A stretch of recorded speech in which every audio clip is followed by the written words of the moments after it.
Chapter 1731, Taking Shape. Chapter 1731, Taking Shape.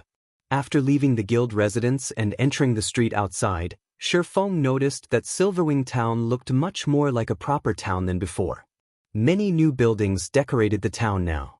Even the 5-story tall shop meant for the candlelight trading firm had already been constructed. Now, all that shop needed was a link up with the other shops owned by Candlelight and products to be put up for sale. Once that was done, Candlelight would be able to start doing business officially in Silverwing Town. Due to Silverwing Town having already reached a certain scale, the number of NPCs wandering about its streets had also increased. Now, the patrolling NPC adventurers and Zero Wings members weren't the only ones filling the streets. Moreover, Shifeng even noticed a few mercenary NPCs, wearing tattered armor, walking towards Zero Wings' residence, possibly drawn by the Magic King. Although these NPCs looked destitute, when Shifeng used omniscient eyes to inspect them, he discovered that even the weakest among them was a level 70, Tier 2 NPC. Normally, a recently established town would be fortunate to attract Tier 1 NPCs to become soldiers. Majority of the NPCs applying to garrison the town would only be at the elite standard. As for Tier 2 NPCs, those were basically impossible to find. Yet now 3 Tier 2 NPCs were showing interest in becoming soldiers in Silverwing Town. For comparison, Zero Wing City had only a few hundred Tier 2 soldiers guarding it even until now. Although the 3 NPCs Shifeng spotted were not particularly high-leveled, they were more than enough to deal with current players. Besides, NPC soldiers leveled up much more quickly than players. It's no wonder people were saying that a powerful hero could give rise to a city. When Shifeng looked at the 3 Tier 2 NPCs, he could not help but recall the first-rate guilds that owned powerful heroes in the past. Although the funds and resources of those first-rate guilds were far from comparable to what super first-rate guilds and super guilds had, due to them obtaining powerful heroes, the defensive capability of their cities was not one bit lower than that of cities operated by superpowers. Back then, even super guilds had trouble taking action against cities defended by powerful heroes. Only after acquiring Tier 6 players were super guilds able to deal with those cities easily. The reason for this was the strength of a hero not being limited to just themselves. Powerful heroes were also capable of recruiting powerful and talented NPCs to become soldiers of the cities they protected. In the past, the cities protected by such powerful heroes had plenty of its soldiers promoted to Tier 3, with some even reaching Tier 4. Buffed by the city's defensive magic array, these NPCs were capable of exhibiting extremely frightening combat power. Without an absolute advantage, trying to capture such a city was practically impossible. After walking a short while, Shifeng arrived at the edge of Silverwing Town. Currently, a large number of architects could be seen demolishing the old walls of the town and building new ones in their place. Although the town's original walls had some defensive properties, they were useless against attacks at the Tier 2 standard and above. The new walls being built, however, could stop even Tier 3 attacks. Moreover, they possessed much higher durability as well as resistance to siege weapons. They also had an added effect that prevented players from crossing over them from above. For a neutral town, such walls were a must-have defensive measure. However, the cost of constructing these new walls was not cheap, a minimum of 10,000 gold for the entire perimeter of Silverwing Town. If not for Zero Wing having a money-printing machine like Zero Wing City generating large amounts of coins every minute, the guild couldn't have afforded to construct these new walls, in addition to the various hotels, bars, smithies, and restaurants. If a first-rate guild were tasked with managing Silverwing Town, the guild would be fortunate to get the basic facilities up and running. After all, the total cost of constructing Silverwing Town and the basic facilities in it was already close to 120,000 gold. This was a huge sum of money even for current super first-rate guilds, not to mention first-rate guilds. However, this was only a small part of the necessary investments into Silverwing Town. Zero Wing still needed to construct a battle arena as well as multiple defensive structures. Those things cost a lot more money to build than hotels and smithies. Meanwhile, Standing at the four corners of Silverwing Town were 4 magic towers as well as one more magic tower located close to the town's main entrance. Guild leader, several superpowers have already contacted us. They say they're willing to partner with us as long as we hand over 50% of Silverwing Town's shares as well as allow them to build a guild residence in the town. In return, they'll help us fend off Beast Emperor's attacks in addition to investing 200,000 gold for the fortification of Silverwing Town's defenses, Aqua Rose reported when she saw Shi Feng approaching her. 50%? Every superpower is asking for this price? Shi Feng asked curiously. He was not particularly surprised by the fact that the various superpowers were offering to invest in Silverwing Town. After all, such situations frequently occurred during his previous life. In the past, many first-rate guilds had, fortunately, come across a town-building order but lacked the strength to safeguard the town they built in a neutral map. In the end, these first-rate guilds would choose to partner with a superpower. The first reason for partnering with a superpower was to protect the town. The second reason was to free up more funds for the development of their own guilds. They would not have to sink everything they had into their neutral towns. Michim. Although there are slight differences in their offers, they have all stated that the 50% shares are a must, Aqua Rose replied, nodding. I've already tried negotiating with them on this point, but they all are of the opinion that we won't be able to hold Silverwing Town against Beast Emperor. After factoring in the latest system announcements, they are even more unwilling to budge on this point.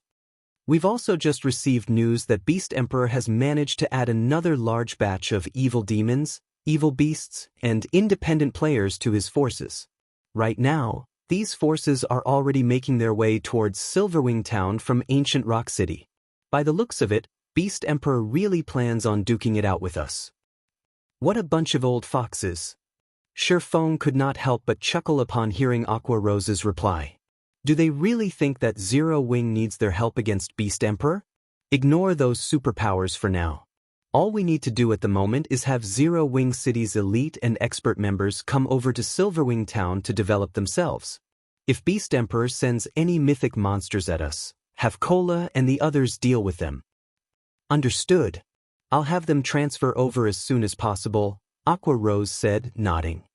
They might not have any way of dealing with the evil beasts and evil demons out in the fields, but none of those monsters should even think of approaching Silverwing Town with its 5 magic towers.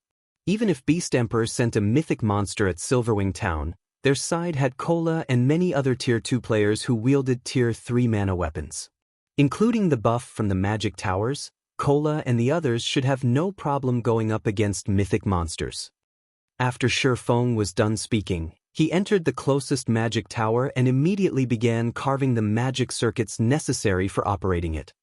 The magic circuits were formed using advanced magic arrays. For other players, this was a very difficult and time-consuming task. For Shi Feng, who had already become a master magician, however, he could easily complete the necessary advanced magic arrays and connect them into a functioning magic circuit all by himself. Within 5 minutes, Shi Feng was done engraving the magic circuit for 1 magic tower. After spending about an hour running around, visiting the 5 magic towers, he was finally done engraving the core magic circuits of the magic towers. Could activate all magic towers simultaneously. Shi Feng commanded as he stood inside the magic tower located behind the town's main entrance. Immediately, Aqua Rose and other members of the guild's upper echelon, who were stationed inside the other 4 magic towers, activated their respective magic towers. Suddenly, the gigantic crystal atop each magic tower released a dark blue glow. A pillar of light then shot up into the air from each crystal. In the next moment, the towering light pillars split apart and formed light blue barriers that enveloped the entire Silverwing Town. The instant the barriers formed by the 5 magic towers came into contact with each other, the barriers immediately took on a darker shade. By the time the barriers of the 5 magic towers fully merged with each other, a dark blue translucent dome had formed around the entire Silverwing Town. The spectacular scene was visible even to players over at the primordial divine ruin. What's going on? What's happening in Silverwing Town? Everyone present at the primordial divine ruin was dumbfounded as they looked at the dark blue dome covering Silverwing Town, because they could feel the density of the mana around them actually increasing gradually. Chapter 1732, The Effect of 5 Magic Towers. Chapter 1732, The Effect of 5 Magic Towers. Silverwing Town's sudden transformation immediately attracted the attention of the various major powers at the primordial divine ruin. What's going on with Silverwing Town?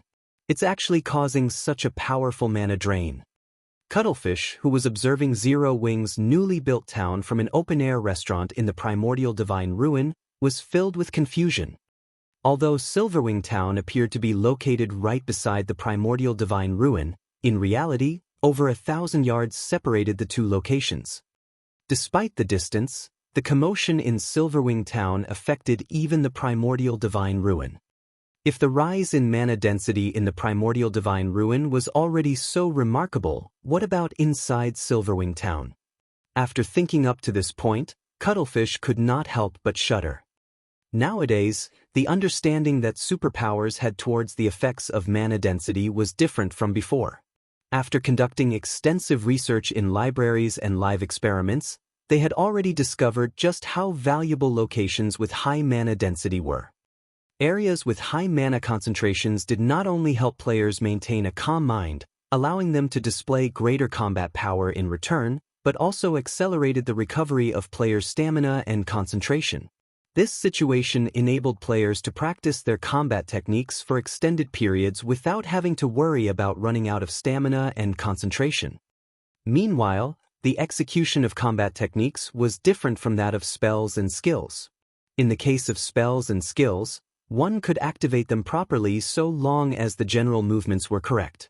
In the case of combat techniques, however, one's movements needed to be extremely precise. Otherwise, the combat technique would do more harm than good to the user. In short, the difficulty of executing a combat technique was much greater than activating skills and spells.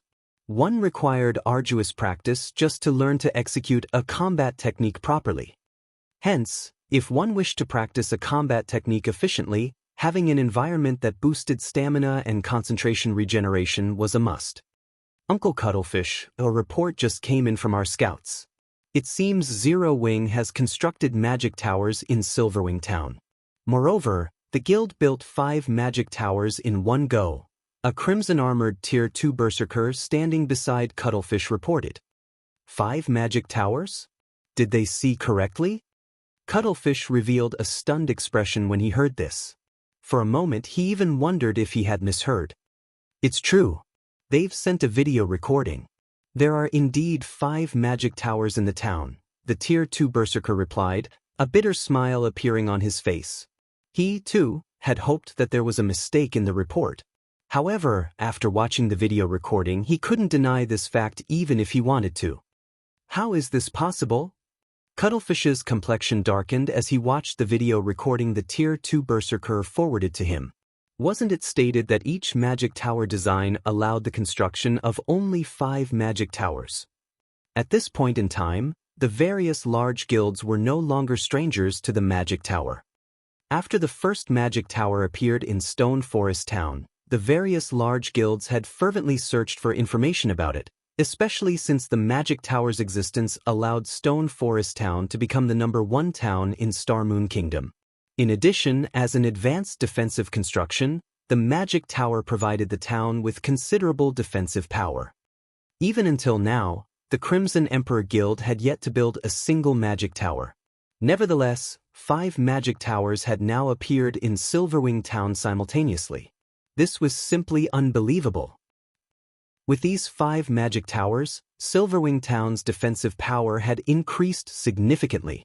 Even if Beast Emperor wanted to destroy Silverwing Town, he would face an uphill struggle to do so. Not to mention, with the drastically heightened mana density, Silverwing Town's popularity among players would definitely increase even further. While inside a neutral map, players' stamina and concentration depleted very quickly. And even if they returned to an NPC town or city to recover, a full recovery would take quite a long time. Meanwhile, The increased mana density would significantly shorten the amount of time needed for players to recover, granting players more time to grind and do quests. One could just imagine how attractive Silverwing Town would be to the players trying to develop in the Orc Empire. With this, Crimson Emperor would also have much greater difficulty in acquiring the shares of Silverwing Town. At this moment, besides Cuttlefish of Crimson Emperor, members of the other superpowers present in the Primordial Divine Ruin were also frowning at this situation. Damn it! Just where did Zero Wing obtain another magic tower design from?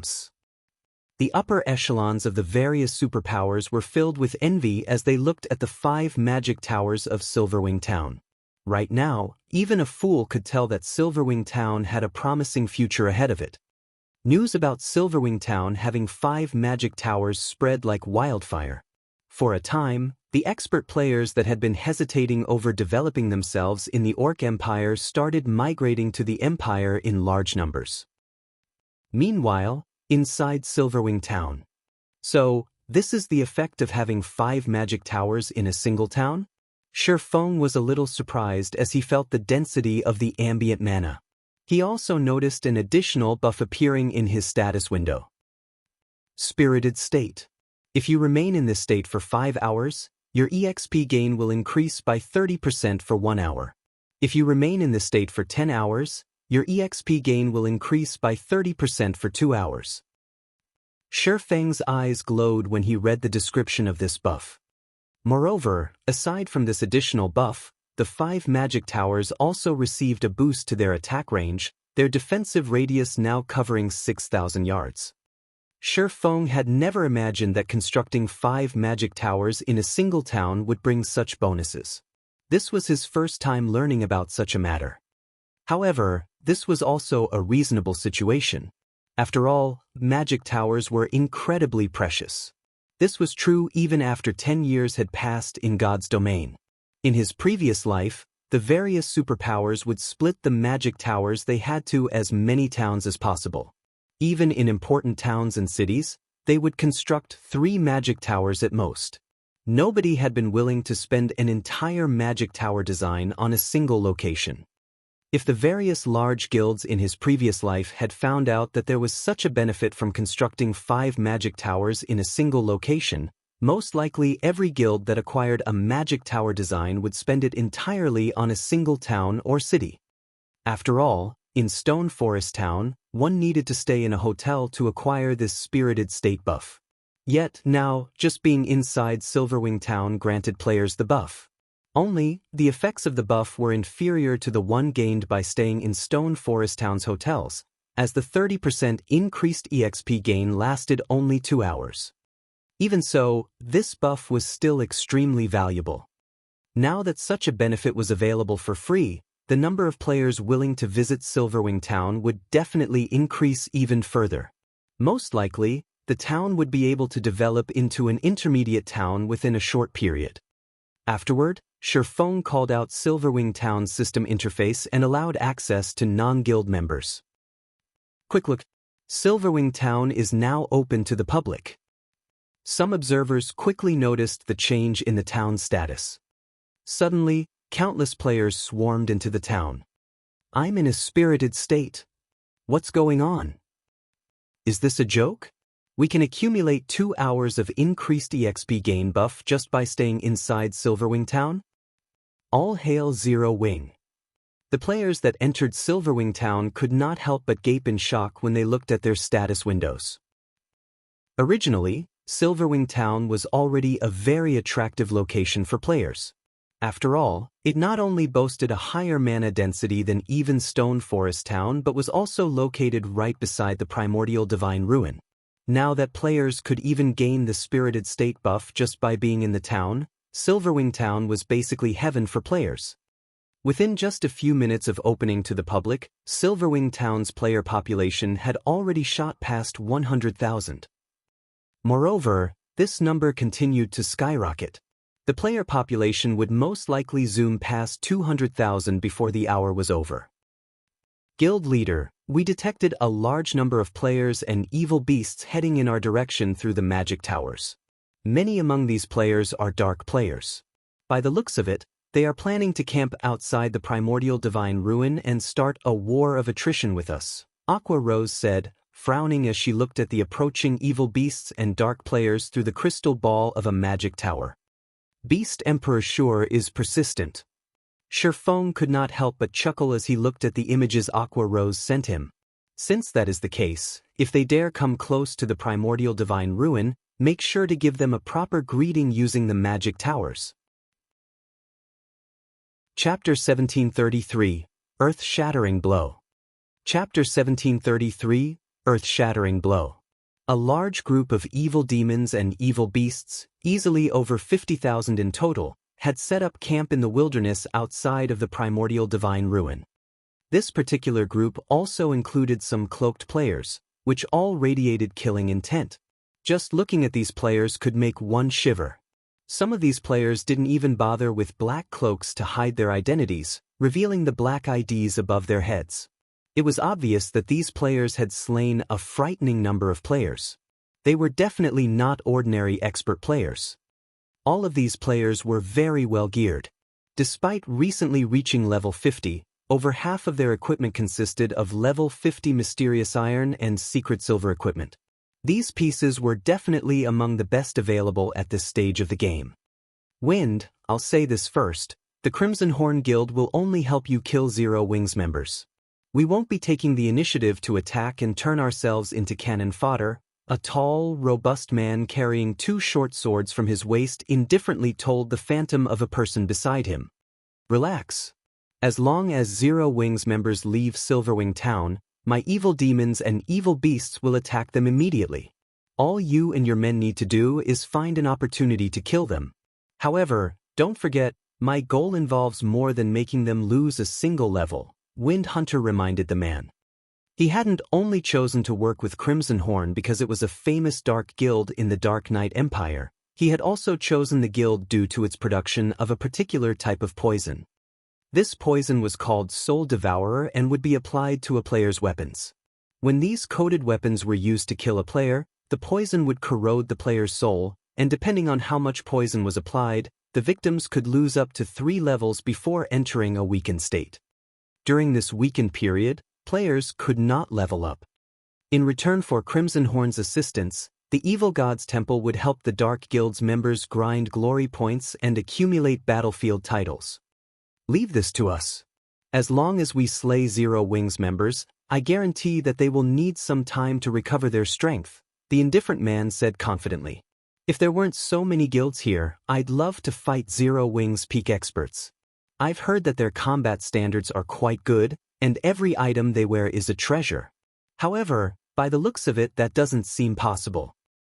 Saying so, the indifferent man turned to the 6 cloaked players behind him. He wasn't pleased that he couldn't see their appearances. These 6 players would be responsible for dealing with Zero Wings peak experts in the upcoming battle. Although these 6 people were dark players, they did not belong to a dark guild. Rather, they were members of an adventurer team called Dark Hunters. The adventurer team was quite famous in the Dark Knight Empire, and not even Crimson Horn avoided provoking the team. The Dark Hunters adventurer team consisted of monstrous players, and every member was a dark player. Not long ago, the Dark Hunters had dispatched a 20-man team to annihilate the first-rate guild, Tyrant Emperor's main force. Said force had included 1,000 players. Among the Dark Hunters' 20-man team, 8 were Tier 2 players who had absurd combat standards and basic attributes. Even Star Harvester, Tyrant Emperor's guild leader and a level 51, Tier 2 assassin, had died in the battle. Naturally, a Tier 2 assassin possessed much stronger life-saving skills than a Tier 1 assassin. Even 5 Tier 2 experts working together should not be able to stop a Tier 2 assassin's escape, yet Star Harvest had still been killed. Moreover, a single player from the Dark Hunters had accomplished the deed. The strength the Dark Hunters had displayed had thoroughly shocked the Dark Knight Empire. Star Harvester wasn't some ordinary expert. He was a Refinement Realm expert who ranked 305th on the God's Domain experts list. Not even ordinary Refinement Realm experts stood a chance against him. Yet, the Dark Hunters had killed him. Even before the battle with Tyrant Emperor, the Dark Hunters had created many frightening battle records.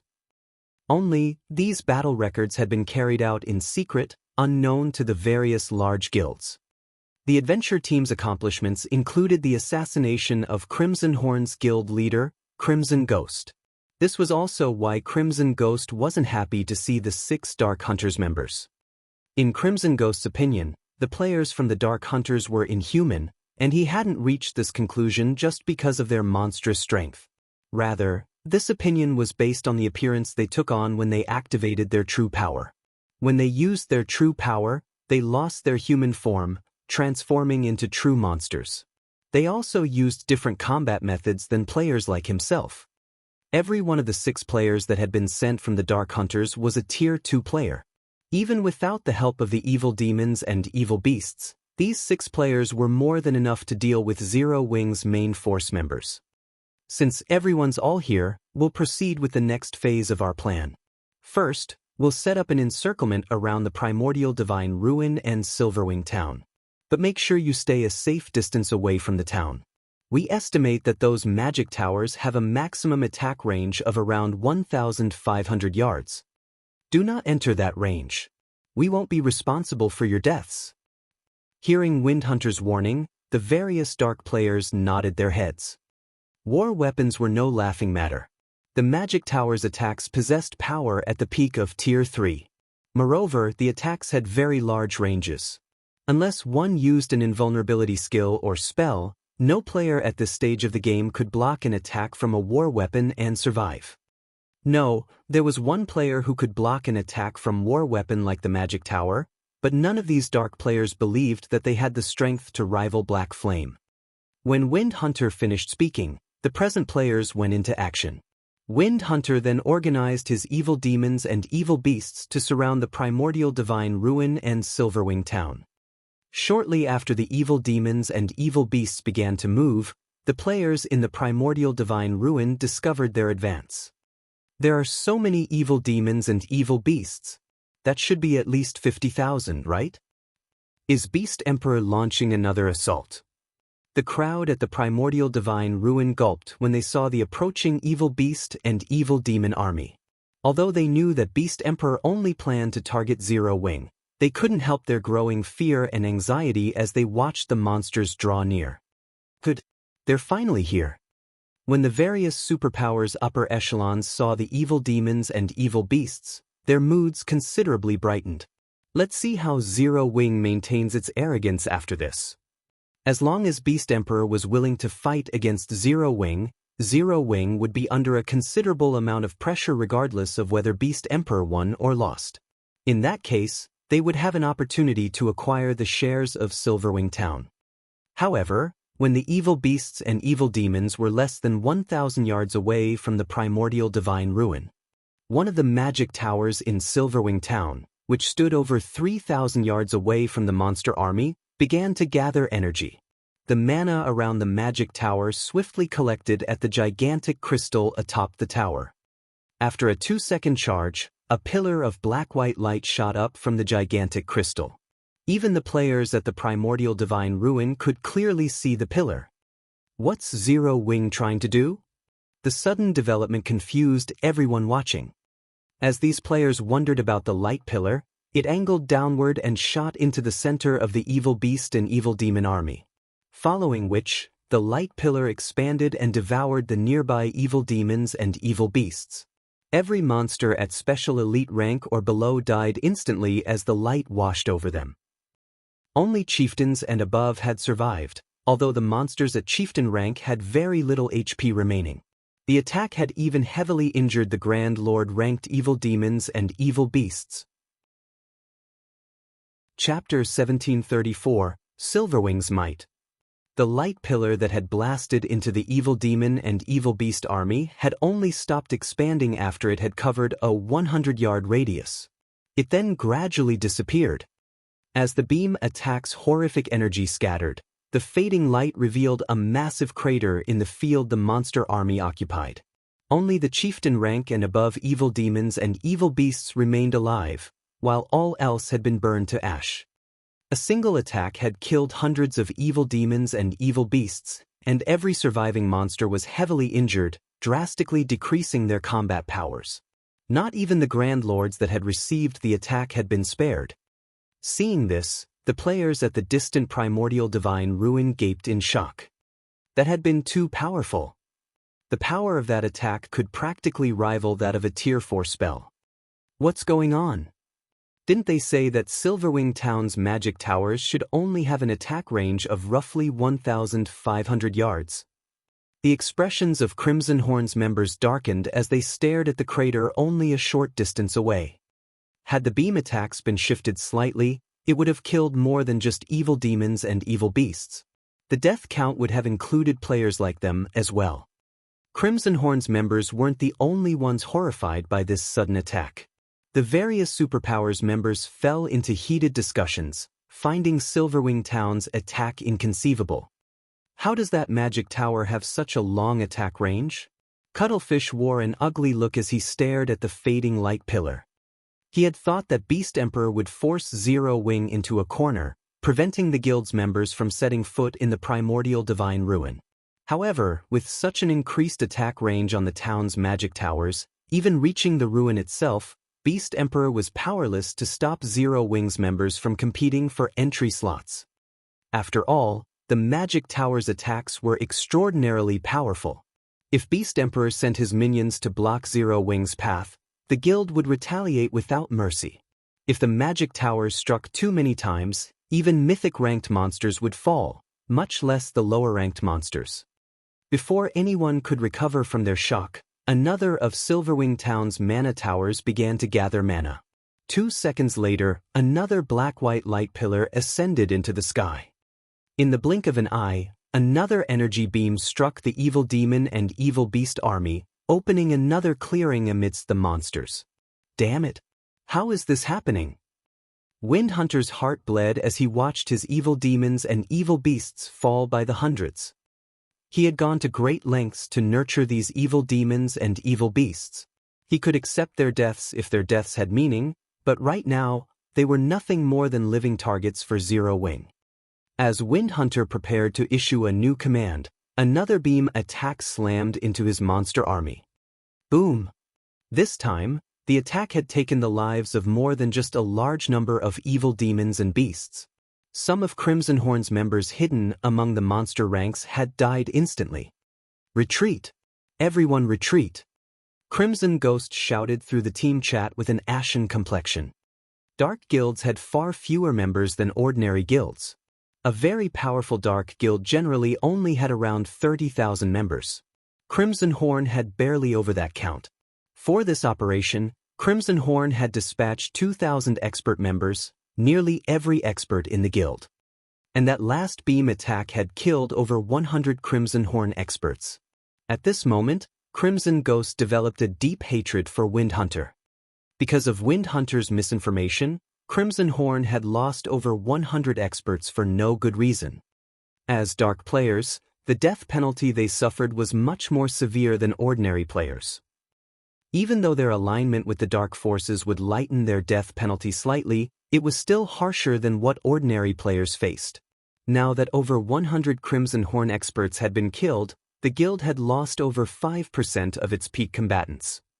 If they suffered another blow like that, the consequences would be unimaginable. Just as Crimson Horn's members began to retreat, Zero Wing's members flooded out of Silverwing Town. Although only a little over 2,000 guild members had emerged, every one of them rode a majestic thunder wolf. The spectacular scene of 2,000-plus thunder wolves stunned both the spectators and Wind Hunter's group. Bastards! Wind Hunter bellowed in rage as he watched Zero Wing's army charge towards him.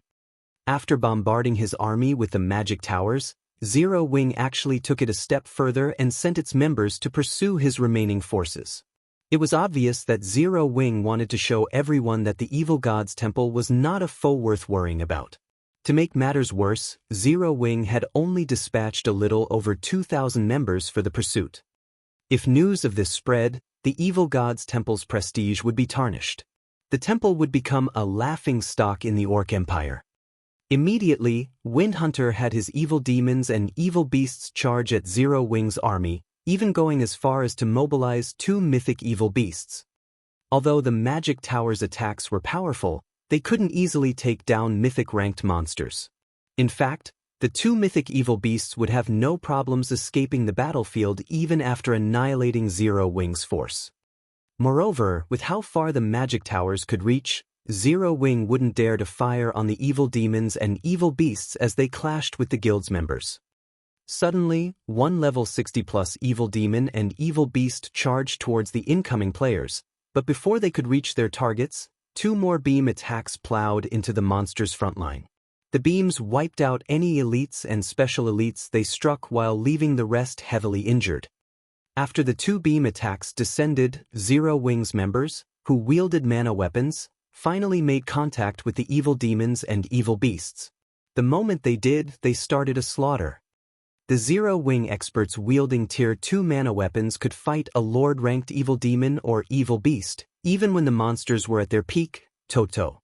Hence, the weakened chieftains and lords posed no threat to Zero Wing's melee players. In addition, the ranged DPS provided cover fire, and the healers maintained everyone's HPs from the rear. Overall, the first wave of evil demons and evil beasts that met Zero Wing's army in combat was no match for Zero Wing's army. Finally, the 2 mythic-ranked evil earth dragons arrived before Zero Wing's forces, their massive frames looming like 2 mountains. The evil earth dragons then released deafening roars as they swiped their massive claws at the enemy players. However, before their claws could reach the melee players before them, 2 figures appeared before each monster. One of these figures was Cola, while the other was Turtledove, and the 2 MTs had already activated the power of darkness, increasing their attributes significantly. Silver divine runes illuminated the Tier 3 mana weapons in their hands, and once the 2 Guardian Knights reached the evil earth dragons, they swung these weapons at the incoming claws. Tier 2 skill, Divine Adjudication. A golden glow bloomed before the 2 Guardian Knights as the 2 evil earth dragons' gigantic claws abruptly halted mid-swing. No matter how much force they used, they couldn't even move their claws an inch farther. After a brief moment, 2 explosions shook the area. The 2 level 75 evil earth dragons stumbled 5 steps back, and the ground beneath them trembled as they moved. Before the mythic evil beasts could recover their stances, Cola and Turtledove advanced once again and arrived before their targets. They then swung their weapons, and the silver divine runes covering the Tier 3 mana weapons brightened as the blades fell on their targets. Tier 2 skill, Dragon Annihilator. Tier 2 skill, Current Blade. Cola and Turtledove used their respective legacy skills without hesitation.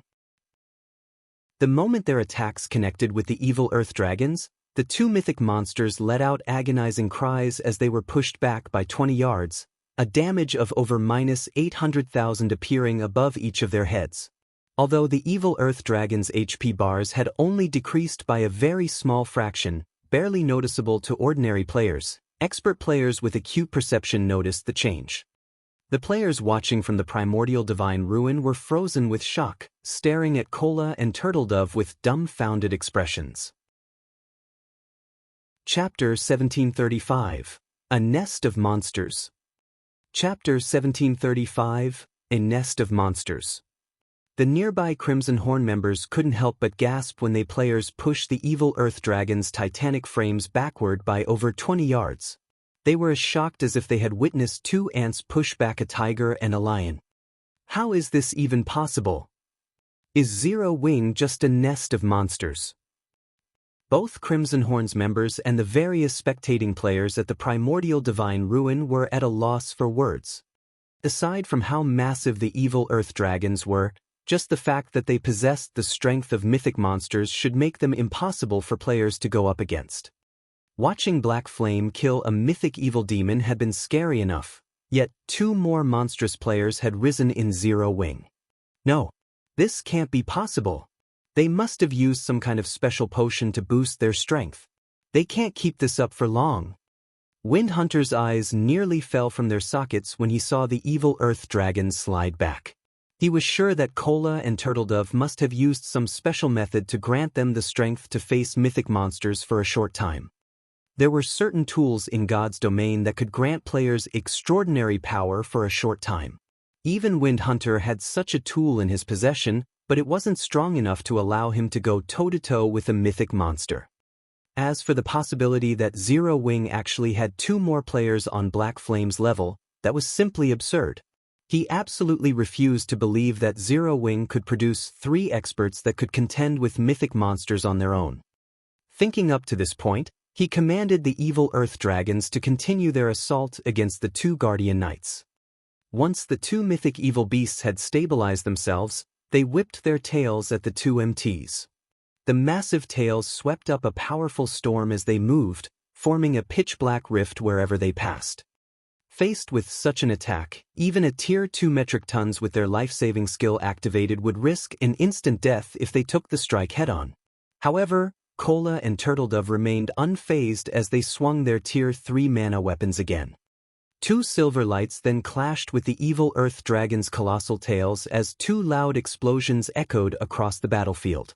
Even the crowd at the primordial divine ruin, which was over 1,000 yards away, could clearly hear the explosions. This time, neither side had gained an advantage over the other by the time the clash ended. However, the ground beneath them had cracked, the fractures extending out over 20 yards away. The frightening display of power made the watching players shudder. Boom. Despite the clash ending in a draw, neither side wanted to give up the fight. For a time, both sides exchanged one blow after another. Meanwhile, the surrounding Zero Wing members massacred evil demons and evil beasts in a frenzy. Any Zero Wing member could solo a Great Lord, dealing around minus 50,000 damage with their attacks. As for Aqua Rose, Alluring Summer, Blackie, and Violet Cloud, who wielded Tier 3 mana weapons, their spells easily dealt over minus 100,000 damage to their targets, with some dealing over minus 200,000 damage. From time to time, they would also use large-scale destruction spells, causing hundreds of thousands of damage to a clump of monsters. Although the evil demons and evil beasts greatly outnumbered Zero Wing's army, the army of 2,000-plus players had them completely outmatched. Before even 30 seconds had passed since the battle began, over 100 weakened chieftains and lords were killed already. None of the spectating powers had expected this battle to take this turn. They had assumed that Zero Wing would rely on its magic towers to protect itself. They had never thought that Zero Wing's members actually possessed such extraordinary strength.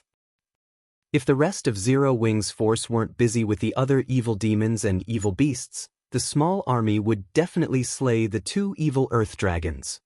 With such power, it's no wonder why they had no interest in our partnership offers. Quiet Melody, who sat in an open-air restaurant in the primordial divine ruin, could not help but reveal a bitter smile as she watched Cola and Turtledove fight the evil Earth Dragons. She had thought that Zero Wing was trying to keep up appearances by refusing the various superpowers offers for cooperation and would only lower its head after Beast Emperor's forces had cornered the guild. However, with Zero Wing's current display of strength, it certainly qualified to protect Silverwing Town without help.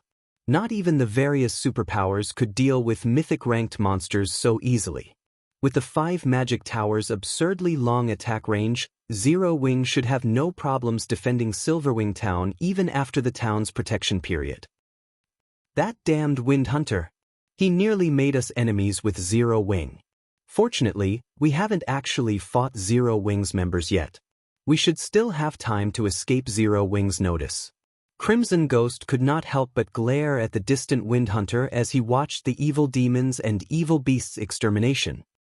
Zero Wing's strength was nothing like what Wind Hunter had told him. Every one of Zero Wing's experts was ridiculously strong.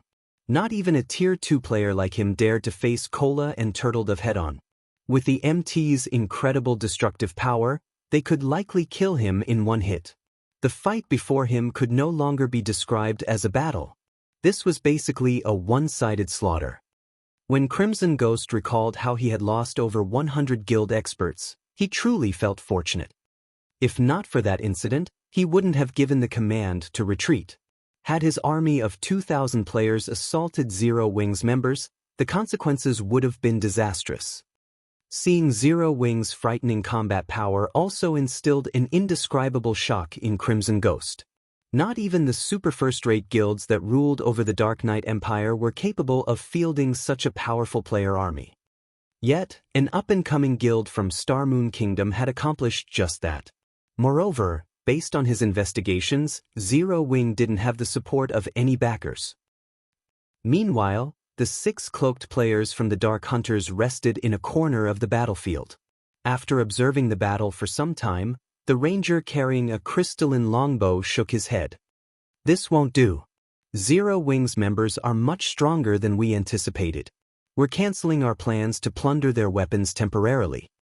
Leader, although Zero Wing is clearly stronger than we had assumed, it isn't entirely impossible to kill the guild's ordinary experts. Those experts haven't even reached Tier 2 yet. We can simply kill them and flee. The commander definitely won't let us off the hook if we fail this mission." Although the ranger leading this party wanted to cancel the operation, the other 5 members shook their heads, objecting to the idea. When they thought about how frightening their commander was in particular, and the punishment awaiting them if they failed, they couldn't help but shudder. Their party leader might be able to bear the penalty, but they couldn't. Hearing his party members' objections, the ranger glanced at Zero Wing's ordinary experts. As his party members had said, although these Zero Wing players had higher basic attributes than theirs, their combat standards were lacking. They hadn't even reached the half-step refinement realm yet. Most importantly, these ordinary experts were all Tier 1 players. The differences between Tier 1 players and Tier 2 players weren't limited to basic attributes. There was also a massive gap between their skills and physiques. With the strength of their 6-man party, they should be able to pick off a few of these ordinary experts before departing safely. Based on his observations, there were fewer than 10 players on Zero Wing's side that could pose a threat to their party. The others weren't a problem. Fine. But finish things quickly. Flee as soon as you get your hands on their weapons, the ranger said, nodding after giving the matter some thought. Their mission required that they obtain the weapons Zero Wing's peak experts wielded, but trying to kill Cola and the others was too much of a challenge right now. On the off chance that Zero Wing's peak experts surrounded them, their deaths would be almost certain.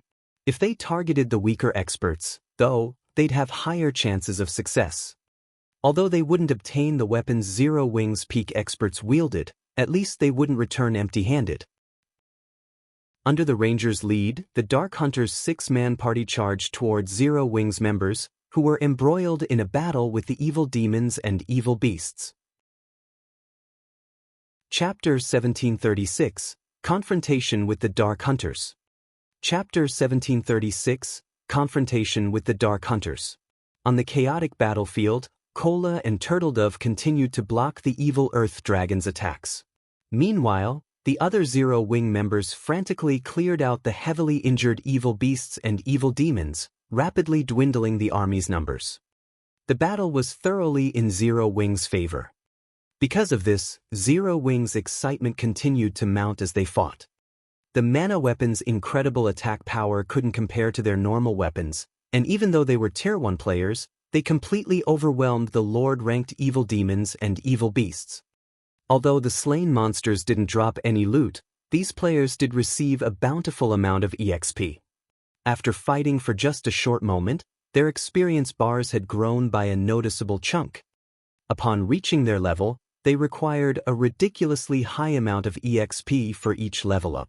Sometimes, they'd grind for 10 minutes straight without any noticeable change to their experience bars.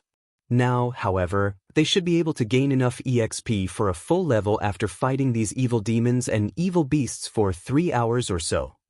With how generous the EXP was from killing these monsters, they had to take advantage of this opportunity as much as possible.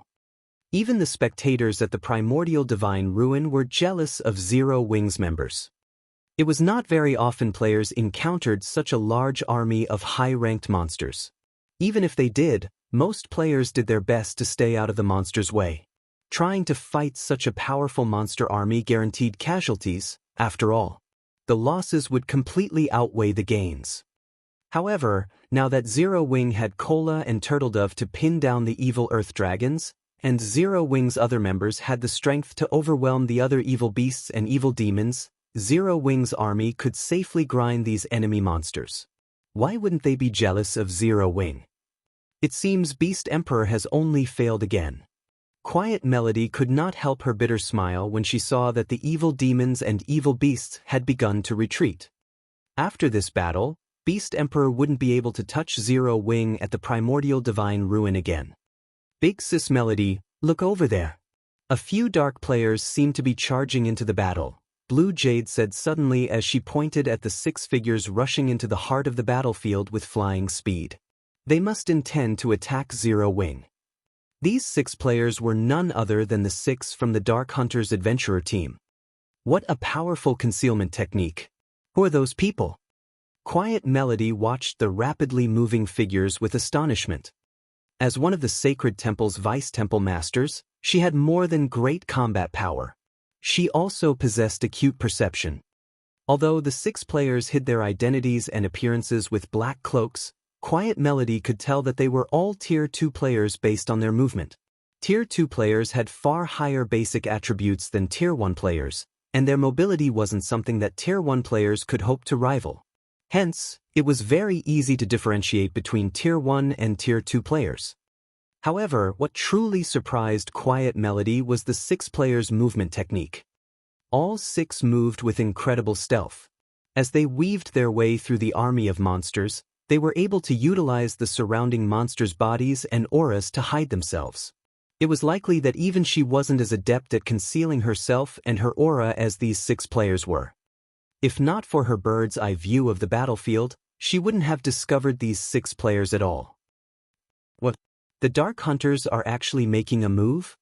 Crimson Ghost, who had long since retreated from the battlefield, could not help his surprise when he noticed the 6 figures approach Zero Wing's army. At this point, Zero Wing's superiority in this battle could not be any more obvious. There was no reason to continue this fight with the guild, yet the 6 Dark Hunters insisted on doing so. Crimson Ghost was truly confused. Elsewhere on the battlefield, Wind Hunter had noticed the 6 Dark Hunters players moving towards Zero Wing's army as well. They're going to strike. Wind Hunter's frown relaxed slightly. Originally, he hadn't planned on enlisting the help of the Dark Hunters Adventurer team in this fight against Zero Wing. Beast Emperor had invited them. Moreover, Beast Emperor had even specifically instructed him not to provoke the Dark Hunters casually. It was clear that even Beast Emperor was a little afraid of this adventurer team known as the Dark Hunters. Initially, Beast Emperor's decision had left him slightly disgruntled, but after seeing that all 6 of the adventurer team's representatives were Tier 2 players, his opinion of the Dark Hunters had changed slightly. When he had tried to fight one of these representatives, he had learned exactly how powerful these 6 players truly were. If these 6 players were pitted against a 1,000-man team of ordinary Tier 1 experts, the expert army would suffer catastrophic losses even if the 6 eventually died. When the 6 Dark Hunters had stated their intentions to hunt Zero Wing's peak experts, he had agreed without hesitation because of this. Originally, he had thought that the Dark Hunters had planned to abandon this fight like Crimson Horn's members had. He never thought that the Dark Hunters would still make a move. This was definitely good news for him. As Wind Hunter considered his next move, the 6 Dark Hunters reached the edge of Zero Wing's army. "Start the attack," the leading ranger commanded as he watched a group of Zero Wing members. The ranger then retrieved the crystalline longbow from his bag, simultaneously firing 9 arrows. Combat technique, 9-star strike. Suddenly, the 9 arrows split and flew at 9 different Zero Wing players. Moreover, every arrow targeted the players' blind spots. Dang. Although the ranger's aim had been accurate, the 9 Zero Wing members noticed the attacks and responded by swinging their weapons at the incoming projectiles.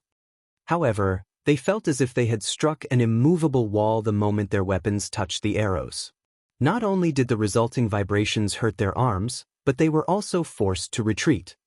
The power the arrows contained could even rival a High Lord's attack. As Tier 1 players, they wouldn't be able to block such an attack unless they used their berserk skills. However, Zero Wing's ordinary experts all wielded Tier 2 mana weapons, which granted them great strength. They could also stabilize their postures after retreating about 4 steps. Unfortunately, before the 9 Zero Wing members could locate their attacker, they noticed multiple skills and spells flying at them from multiple directions. Before they could react, these skills and spells smashed into them. Needless to say, these attacks had originated from the other 5 Dark Hunters. The 9 players from Zero Wing rapidly lost HP. Only the plate armor classes retained around 2/3 of their HP, while the rest had more than 50%. After the brief clash, the 9 Zero Wing members realized that they had encountered a powerful foe. They immediately activated their mana weapons, attacking their ambushers. Facing attacks that could rival the power of High Lords, the 6 Dark Hunters chose not to block the attacks directly, but to dodge or deflect them. This situation rendered the 9 Zero Wing members utterly helpless about their current predicament. Before the rear-line healers could heal the 9 injured players, the 6 Dark Hunters launched another wave of attacks, easily slipping past the Zero Wing members' defenses and killing the 9 experts instantly. This shocked the nearby Zero Wing players. Even the upper echelons from the various major powers, who watched from the primordial divine ruin, couldn't help but gasp. Too fast. Although the 9 players from Zero Wing had yet to reach the refinement realm, their basic attributes almost rivaled Tier 2 players. They should wield the strength of a High Lord of the same level, yet the 6 Dark Hunters had effortlessly ended their lives. Although the Dark Hunters' status as Tier 2 players was part of the reason for their success, the various major powers' upper echelons recognized the absolutely perfect coordination between the 6 players. Even if the 9 targeted players had been Refinement Realm experts, the ambush's outcome would likely have been the same. After the 9 Zero Wing members had died, they had dropped a total of 18 items, far more than normal. 3 of these 18 items were Tier 2 mana weapons. Good. We're retreating, the leading ranger commanded after snatching up a Tier 2 mana weapon. He then turned and fled. The other 5 Dark Hunters nodded in response. They wanted to kill more players, but since their party leader had ordered the retreat, they had to obey. Following which, they dully picked up an item closest to them and fled back into the Evil Demon and Evil Beast army. But just as the 6 players melded into the monster army, a figure leaped out of Zero Wing's forces and blocked the Dark Hunter's path. This figure was none other than Fire Dance. Do you think that you can leave so easily after killing our guild members? Fire Dance demanded as she swept a glance over the 6 Dark Hunters, a cold glint flashing in her eyes. Chapter 1737, Soloing the Dark Hunters. Chapter 1737, Soloing the Dark Hunters. Fire Dance's sudden appearance abruptly halted the 6 Dark Hunters' retreat. Fire Dance didn't currently wear her black cloak, so both her appearance and level of 52 were available for everyone to see. Although her weapons and equipment didn't particularly stand out, Fire Dance radiated an unruly charm that felt like a daunting pressure weighing down on these Dark Hunters members. When the Dark Hunters looked at Fire Dance, she seemed like the absolute overlord of her surroundings. So fast. Fire Dance's appearance had surprised Lonely Lamp, the ranger and the Dark Hunters' party leader. His party had specifically chosen to strike far away from any of Zero Wing's peak experts. The closest peak expert had been several hundred yards away. By the time the guild's peak experts could have ridden to the rescue, their party would have already completed their mission and fled the battlefield. Less than 20 seconds had passed since they had launched their assault against Zero Wing's 9 ordinary experts, yet Fire Dance had caught up with them. Her movement speed should be nearly double theirs. What bold words! Do you believe that you can stop all 6 of us by yourself? An emaciated assassin among the Dark Hunters asked, sneering. That's right. We are surrounded by evil demons and evil beasts. Do you really think your allies can come to your aid in time? A beautiful female elementalist said with a faint smile. Our original mission was to kill Zero Wing's peak experts like you. Now that you dare to block our path, we'll just use this opportunity to kill you. That way, we'll complete our mission perfectly. The other Dark Hunters nodded in agreement, killing intent radiating from their eyes. They currently stood in the midst of the evil demon and evil beast army. They were also roughly 200 yards away from the nearest Zero Wing member. It would take quite some time for Zero Wing's members to reach their location. They might not be confident in taking on Fire Dance one-on-one, but they outnumbered the female assassin by 6-1. By charging at them alone, Fire Dance had simply jumped into the jaws of death. Yet, Fire Dance had still been so foolish. Her actions rendered them utterly speechless. Was she a fool? Or had the woman lost her mind? Even the various superpowers, who were relatively familiar with Fire Dance's strength, were confused about the female assassin's actions, let alone the Dark Hunter's party. Is she tired of living? Does she not recognize those 6 players' strength? When the various superpowers upper echelons saw Fire Dance charge into the army of evil beasts and evil demons, blocking the 6 Dark Hunters' path, they felt as if Zero Wing's members were a bunch of lunatics. It wasn't unusual to see Black Flame make such bold and arrogant moves. He qualified to do so, after all, but Fire Dance. Zero Wing is finally going to suffer a little. Wind Hunter could not help but laugh at the situation. When he noticed Zero Wing's members trying to reach Fire Dance to offer their help, he commanded some of his evil demons to stop them. While the 6 Dark Hunters had spoken, they had subtly surrounded Fire Dance, preventing her escape. Watch her speed. Ranged players, maintain your distance from her. Sharp, you'll be the distraction. Make sure she doesn't escape. We have to finish this fight as quickly as possible. Lonely Lamp commanded as he retrieved his crystalline longbow from his back. The other 5 Dark Hunters nodded in response. The emaciated assassin, Sharp Blade, then charged at Fire Dance with a Tier 2 Berserker and a Tier 2 Swordsman close behind him. At the same time, the Tier 2 Cleric at the rear cast the Tier 2 instantaneous spell, Holy Mark on Fire Dance. Now, even if Fire Dance used Vanish and entered a forced stealth state, their party could keep track of her. As for Lonely Lamp and the Tier 2 Elementalist, they coordinated their attacks, firing from the female assassin's sides.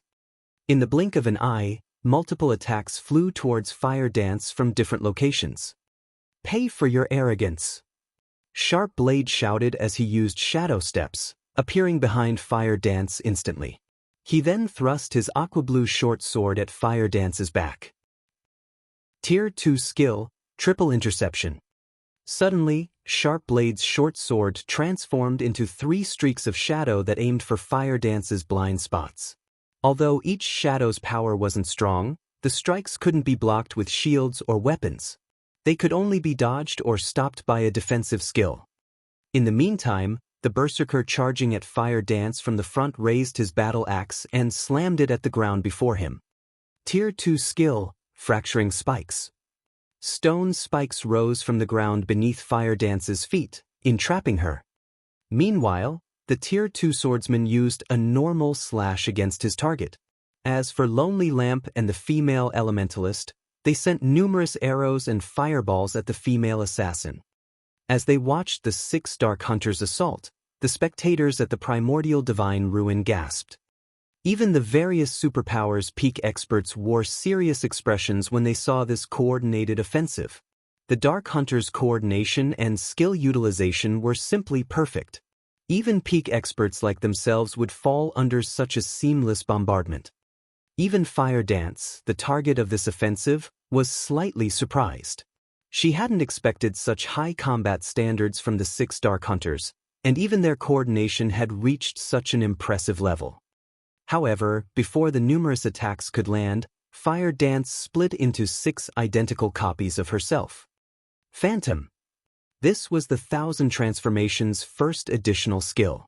Although the 5 doppelgangers couldn't attack, they were invulnerable. Moreover, they could exist for a full 30 seconds. Boom, boom, boom. A series of attacks struck Fire Dance, but her HP didn't decrease in the slightest. Meanwhile, Fire Dance's sudden split and 6 copies had stunned the Dark Hunters slightly, and they paused for a brief moment. These are doppelgangers that can't attack. One of these 6 doppelgangers must be the real assassin. Lan Hua and I will attack the doppelgangers. The rest of you need to keep an eye out for the real body. Lonely Lamp shouted, reacting quickly to the new development.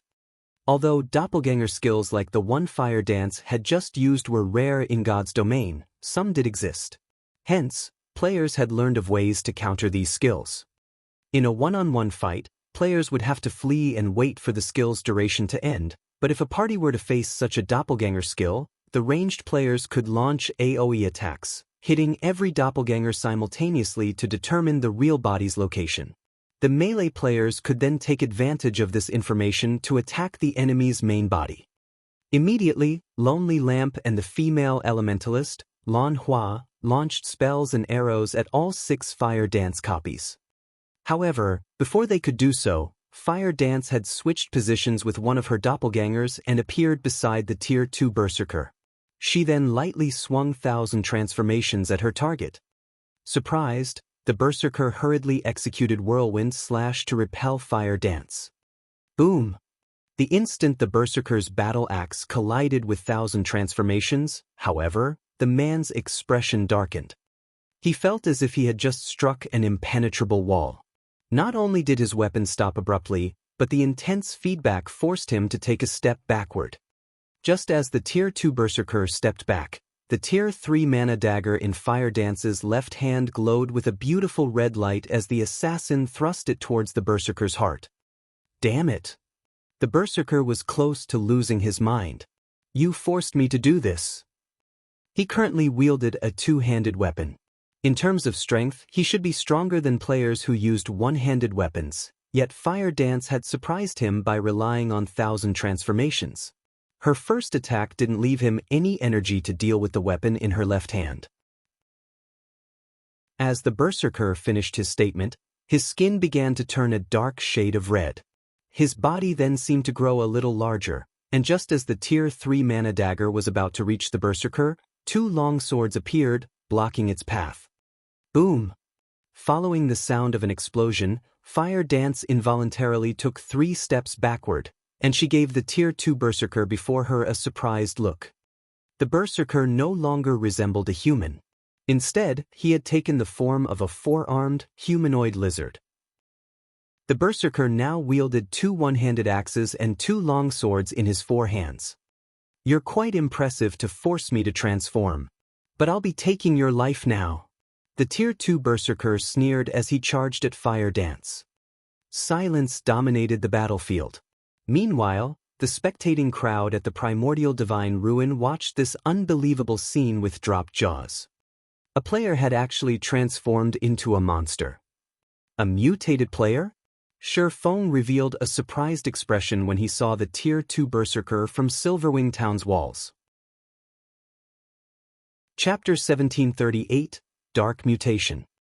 Chapter 1738, Dark Mutation. When the Tier 2 Berserker had transformed, Zero Wings nearby players were dumbfounded. They had seen plenty of Berserk skills that slightly altered their user's appearance, but this was the first time they had seen a Berserk skill causing such a huge transformation. After transforming, the Tier 2 Berserker's aura had undergone a massive transformation. Not only was his aura much stronger now, but it also no longer felt human.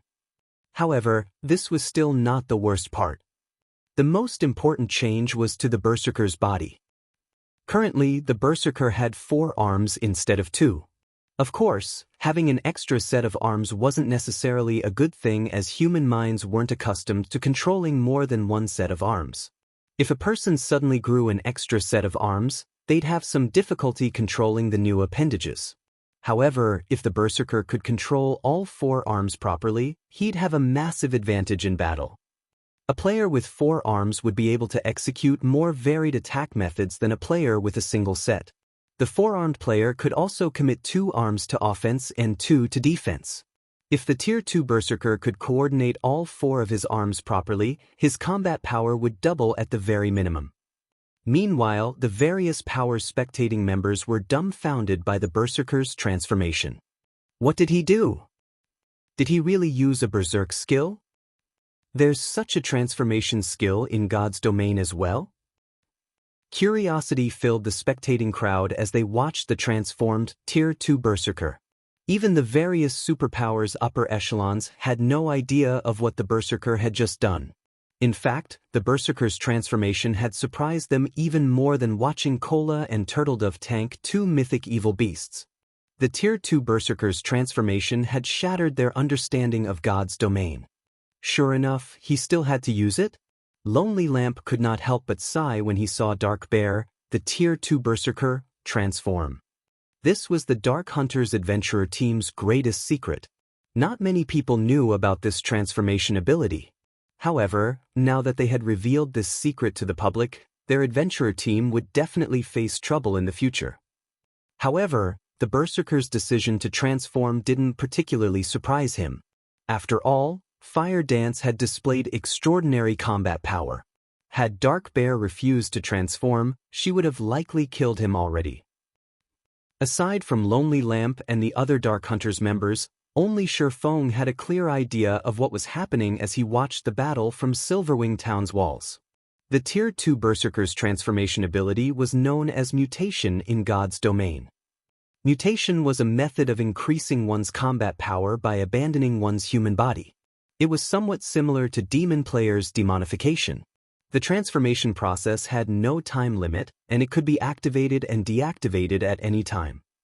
To become a mutated player, one had to perform a particular ritual which required the sacrifice of many players, even dark players.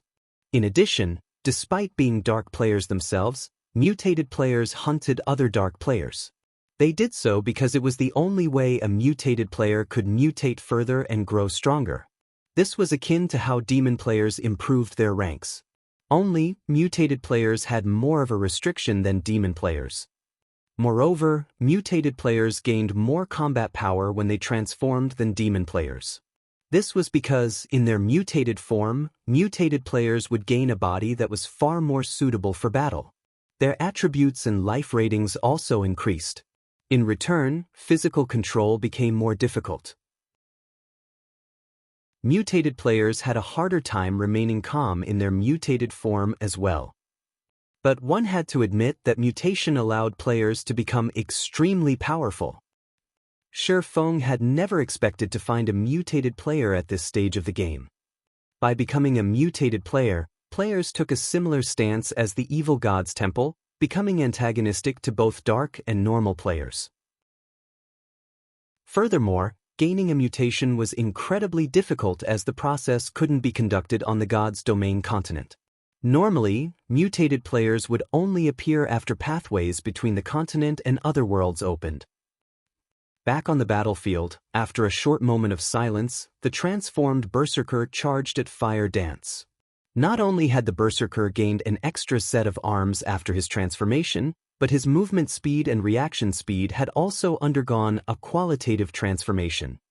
In the blink of an eye, the Berserker appeared before Fire Dance. He then swung his one-handed axes down at the female assassin, while his two long swords flew towards Fire Dance's sides. The weapons moved so quickly that even Tier 2 players would barely be able to keep up with them. Die! As Dark Bear shouted, his arm muscles bulged, and his weapon's speed increased even further. Tier 2 skill Rock Smash. Once Fire Dance recovered from her shock, she simply swung the Tier 3 mana dagger at the incoming axes, rather than activating a life-saving skill to protect herself from the sudden assault. Silver Divine runes lit up along the dagger as it was about to collide with the axes. Boom! Sparks scattered as the weapons collided, and the resulting impact's shockwaves cracked and shattered the ground beneath the weapons. Lonely Lamp and the other Dark Hunters, who watched from the sidelines, were dumbfounded by this scene. Fire Dance's attack had actually sent Dark Bear flying back by a full 15 yards. When Dark Bear landed, his arms, which wielded the two axes, trembled violently, whereas the axes themselves released a low hum. Meanwhile, a damage of more than -2,000 had appeared above Dark Bear's head. Although receiving -2,000 damage was nothing considerable since Dark Bear had over 100,000 HP after transforming, if this scene repeated, it'd only be a matter of time before Dark Bear died. However, the most unbelievable aspect of the clash had to be the fact that Fire Dance had accomplished the feat without activating a Berserk skill. After entering his mutated form, Dark Bear's strength rose by 80%, yet he had still lost against Fire Dance's strength. Is she a monster? Dark Bear wondered to himself as he stared at Fire Dance in shock. Dark Bear could tell that Fire Dance had simply used the previous exchange to probe his strength. She hadn't used her full power. During that exchange, the Zero-Wing Assassin hadn't even used a skill. Had Fire Dance applied a skill to her previous attack, the power of her strike would have definitely been much stronger. Had that attack struck his body, rather than his weapons, he would have likely lost at least 50% of his HP. In other words, Fire Dance only needed 2 attacks to finish him off. Even Lonely Lamp and the other party members now feared Fire Dance, watching her with somber expressions, not to mention Dark Bear. Similarly, the outcome of the exchange between Dark Bear and Fire Dance had stupefied the crowd at the primordial divine ruin. Based on the change in Dark Bear's aura, they knew that the Berserker's basic attributes had increased by a significant margin, yet his transformation was meaningless before Fire Dance. However, what these players didn't know was that the strength Fire Dance could exert after sacrificing 1 point of durability from her Tier 3 mana dagger was far beyond what any Berserk skill could achieve. We can't hold back against her. Everyone transform. We need to finish her off quickly. If the other peak experts get here, we'll be in trouble. Lonely Lamp hurriedly commanded, losing his previous composure. Fire Dance alone was already troublesome for them. If another of Zero Wing's peak experts arrived, they would have no choice but to turn tail and flee. After saying so, Lonely Lamp and the other 4 Dark Hunters took on their mutated forms, but not all of them had grown an extra pair of arms like the Tier 2 Berserker. Lonely Lamp grew an extra pair of eyes, and his arms merged with the crystalline longbow he wielded. Overall, these players' transformations suited their classes. You are the first player to single-handedly force our entire party to transform since we joined God's domain. But at the end of the day, you're still just one person. As long as we ignore the risks, we will secure victory, Lonely Lamp said, smirking at Fire Dance. He then retrieved 12 black arrows that radiated a horrific aura from his bag. At this point, Lonely Lamp had no intention of holding anything back. He had found these 12 black arrows from an ancient ruin, and each of them had the power of a peak Tier 3 attack. They even posed a threat to Tier 4 existences. Is that so? What if you have to face 2 people? Suddenly, a dull voice reached the Dark Hunters from their surroundings, echoing powerfully in Lonely Lamp's mind. In the next moment, a massive spatial tear appeared beside Fire Dance. Shifeng's figure then slowly stepped out of the spatial tear. Chapter 1739. Annihilating the Dark Hunters. Chapter 1739. Annihilating the Dark Hunters. Black Flame. Lonely Lamp's expression darkened when he saw Shifeng. The other 5 Dark Hunters also halted their assault as they stared at the swordsman, fear surfacing in their gazes. After the battles in Stone Forest Town and near the primordial divine ruin, Black Flame's fame had spread to the various countries across God's domain, including the Dark Knight Empire. Although these 6 players had never fought Black Flame personally, they knew that both his basic attributes and combat standards were at the apex of God's domain after witnessing the man's battle videos. Even under normal circumstances, their 6-man party would have to take extreme care around Black Flame. Originally, they had a chance of completing their mission since Fire Dance had been alone, but now that Black Flame had joined the fray, their chances were uncertain. Black Flame is finally making his move. The various superpowers watching from a distance could not help but grow excited upon Shifeng's appearance. They had very eagerly watched the clash between Fire Dance and the Dark Hunters, but they had also worried that the female assassin might die. They had been worried because they wanted to see the 6 Dark Hunters' true strength. This was the first time they had encountered players that could transform into monsters. They hadn't even known that was possible until today. Naturally, they had to collect as much information on these 6 players as possible. They might even discover some clues that could help them acquire this power. From what they could tell, the Dark Hunter's ability to transform into monsters was definitely stronger than a berserk skill, since the transformation gave the players a body that altered and improved their combat standards. If their guild's experts could grasp this power, it would undoubtedly increase the guild's overall strength. Hence, they very much hoped that Zero Wing could defeat the Dark Hunters, forcing the 6 Dark Hunters to use everything they had. If the Dark Hunters achieve victory instead, however, they wouldn't know whether or not these players had held back anything. Leader, what should we do? Even if we have the strength to defeat 2 of them, it'll likely take a long time to do so, Lanhua asked through the team chat as she quietly observed Shifeng. Our opponents are too powerful. Prepare to retreat. Lonely Lamp said, breathing a deep sigh as he glanced at Fire Dance and Shifeng. If their party tried to fight Shifeng and Fire Dance, regardless of the battle's outcome, the Dark Hunter's party would be annihilated in the end. It wouldn't take long for Zero Wing's other peak experts to arrive, after all. If they did die, they'd suffer an even worse death penalty than ordinary Dark players, which wasn't an outcome Lonely Lamp wished to see. Understood. Although the other 5 Dark Hunters felt reluctant, they nodded and prepared to flee. What? Leaving so soon? Lonely Lamp and his party members' actions surprised Shifeng a little. He hadn't expected the Dark Hunters to be so decisive, retreating the moment they realized how disadvantageous their situation had become. Guild Leader Black Flame, you jest. We are not so foolish as to think that the 6 of us can stand against you and Commander Fire Dance, Lonely Lamp calmly explained as he looked at Shifeng. Since we've already accomplished our mission, albeit barely, we will be taking our leave. Saying so, Lonely Lamp fired the 12 black arrows in his hands, aiming 4 at Fire Dance and 8 at Shifeng. Each arrow carried power at the peak of Tier 3. Current players had no chance of blocking them. Even against a monster like Shifeng, Lonely Lamp was confident that his arrows would push the swordsman back slightly. Meanwhile, their party could use the opportunity to leave the area safely. However, Shifeng unhurriedly unsheathed Killing Ray and lightly swung the blade at the air. Suddenly, a blue lightning bolt tore through the space before him. Lightning slash. The massive lightning bolt devoured all 12 black arrows instantly, and the intense shockwaves that resulted even made the surrounding space tremble. After a brief moment, the black arrows disintegrated. Lonely Lamp and his companions, who prepared to run, were thoroughly dumbfounded. They forgot about their retreat as they stared at the vanishing black arrows. How is that possible? Lonely Lamp could not believe what he had just seen. Those were 12 black arrows they were talking about.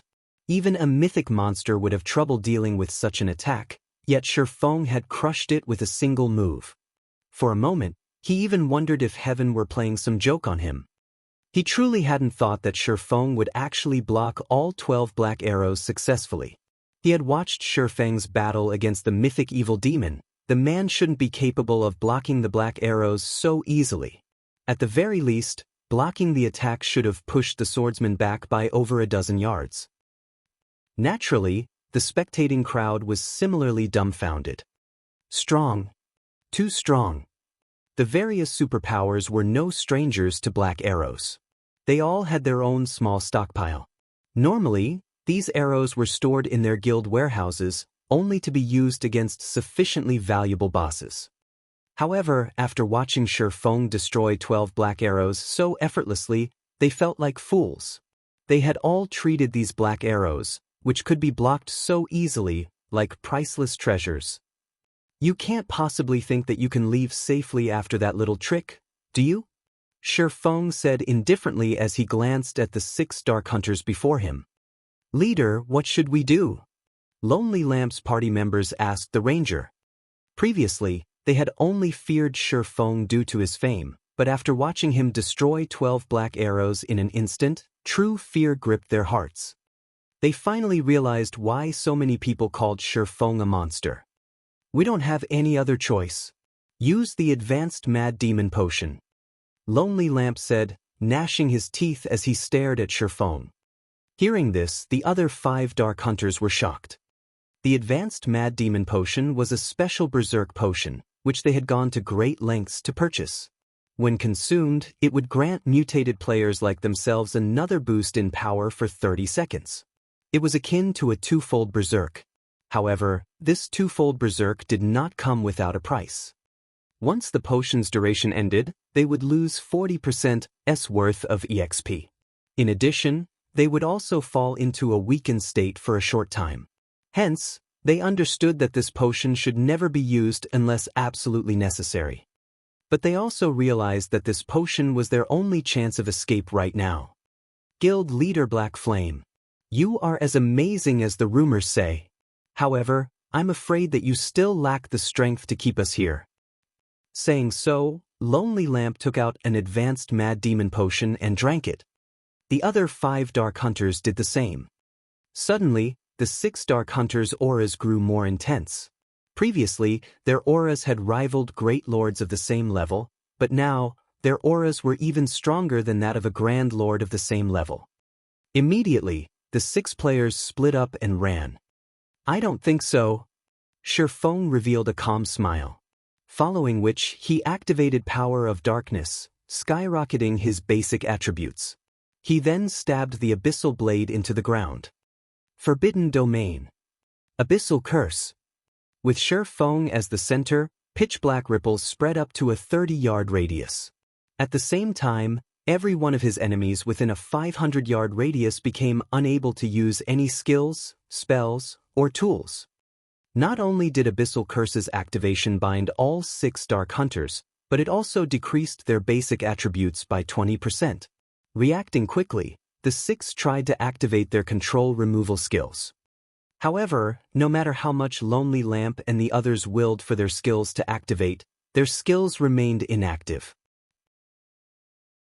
As the 6 Dark Hunters struggled to break free of their restraints, Shifeng raised Killing Ray once again and lightly swung the sacred sword at the Dark Hunters. Lightning Edge. Countless arcs of lightning formed before Shifeng, forming a river that devoured Lonely Lamp and the others. When the river of lightning faded, only 7 items lay on the ground where the Dark Hunters had stood. Chapter 1740, Black Flames Warning.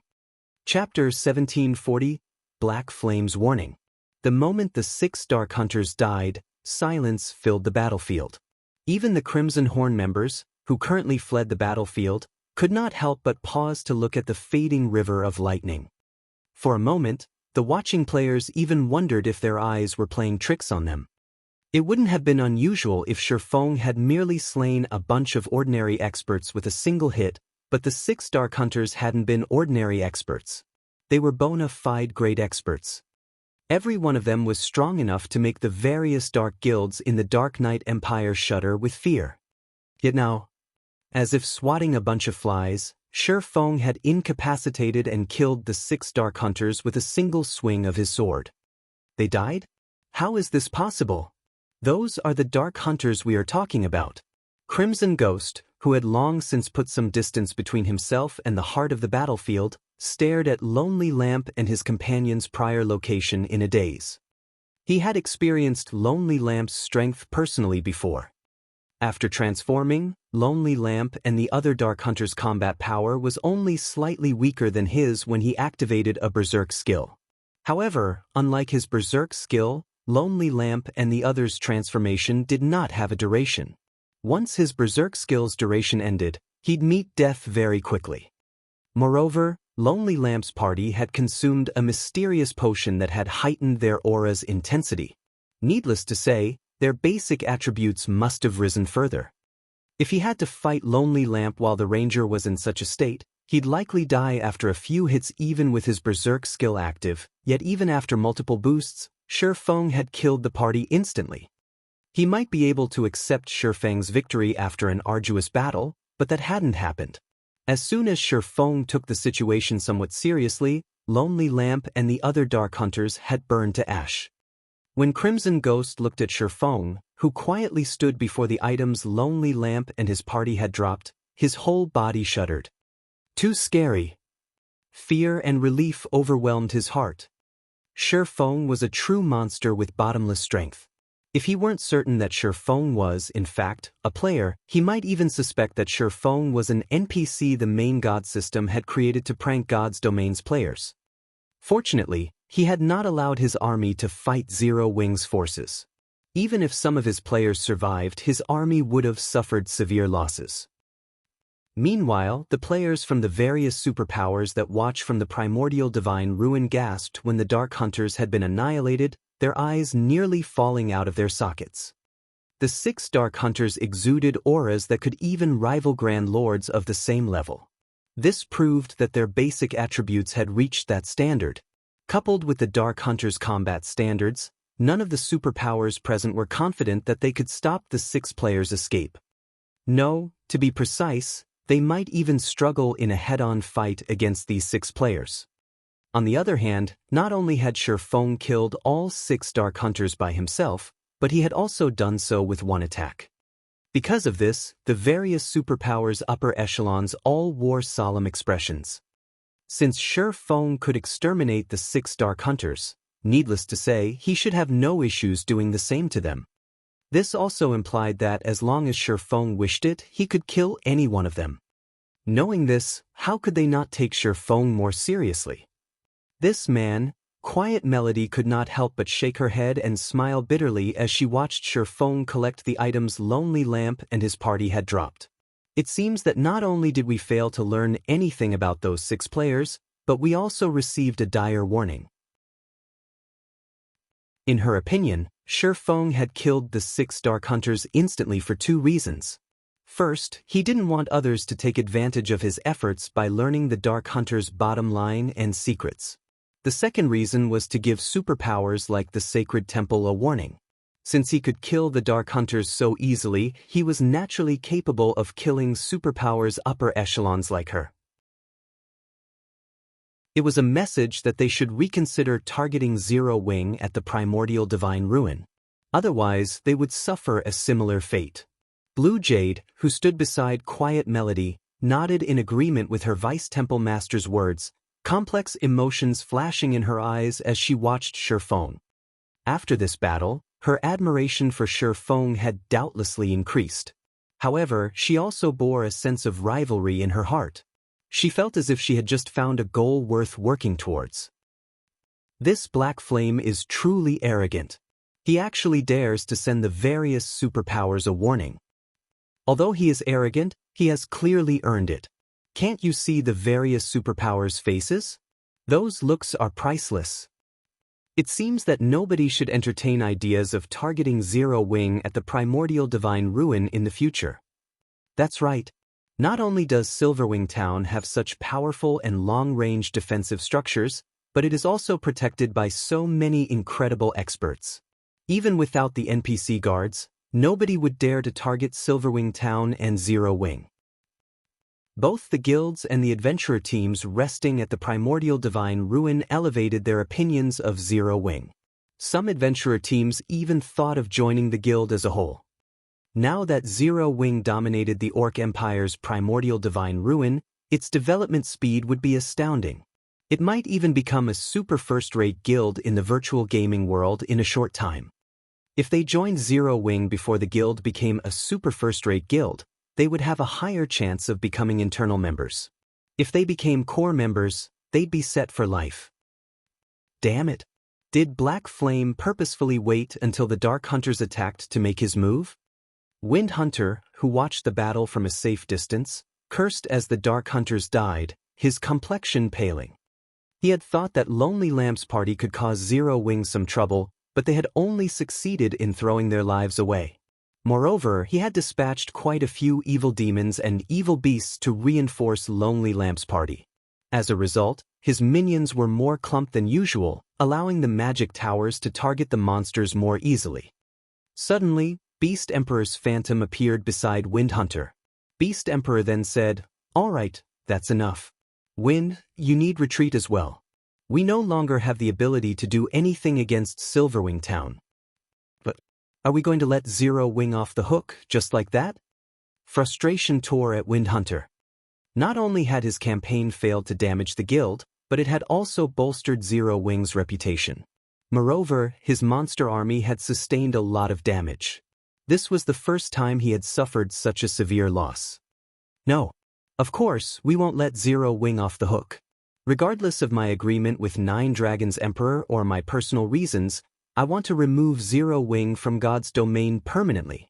But it's not time for that yet, Beast Emperor said as he glared at Shi Feng's distant figure, killing intent radiating from his eyes. Because of that man, his path to promotion had been cut short. How could he possibly spare Zero Wing after the losses he had suffered?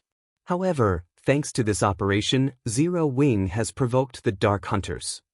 Provoked the Dark Hunters? Wind Hunter could not help his confusion. That's right. The Dark Hunters Adventurer Team is a mysterious organization consisting of a bunch of lunatics. Nobody can guess their true thoughts.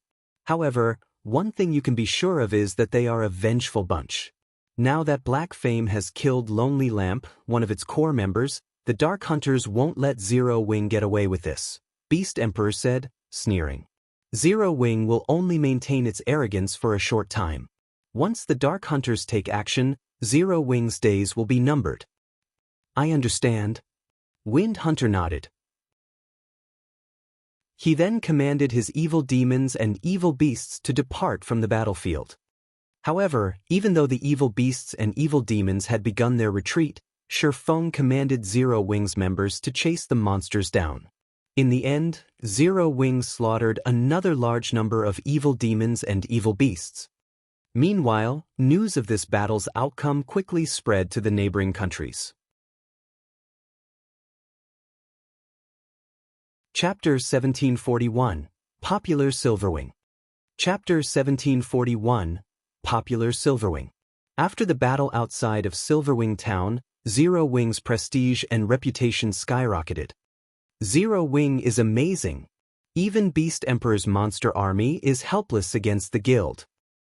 I've heard that you can get plenty of combat techniques from the primordial divine ruin. Now that nobody can contest Zero Wing for Silverwing Town, won't Zero Wing acquire a ton of combat techniques? That's not all. Don't forget about Primordial City. I've heard that Primordial City can help players improve their combat standards. I've heard that Zero Wing has been recruiting new members lately. Why don't we give it a try? I've also heard that even Zero Wing's elite members can learn combat techniques without signing a binding contract right now. What? Those are combat techniques we're talking about.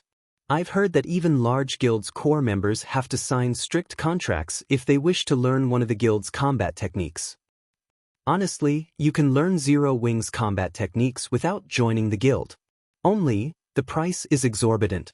However, if you become an elite member, you can get a significant discount. As news of Zero Wing's victory spread, many independent players made their way towards Starmoon Kingdom to join Zero Wing. As a result, the number of players applying to join Zero Wing had increased by nearly 3 times. For a time, Aqua Rose was swamped with work. To make matters worse, now that Zero Wing had proven that it had the strength to defend Silverwing Town, a large number of merchant players and corporations hoped to purchase shops, conducting their business in the town. This was especially true for the corporations that sold virtual goods. However, Shi Feng had no intention of selling Silverwing Town's shops. Instead, he would only rent them out. Moreover, the rental price was an astronomical 2,000 gold or 6,000 magic crystals per month.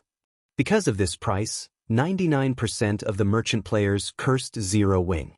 This was simply fraudulent. Shi Feng's decision even confused Aqua Rose. With 2,000 gold, one could buy a very good plot of land in an NPC town. Even in guild towns, strategically located shops only sold for 800 gold or so, yet not only were Silverwing Town's shops only available to rent, but the rental cost was also 2,000 gold per month.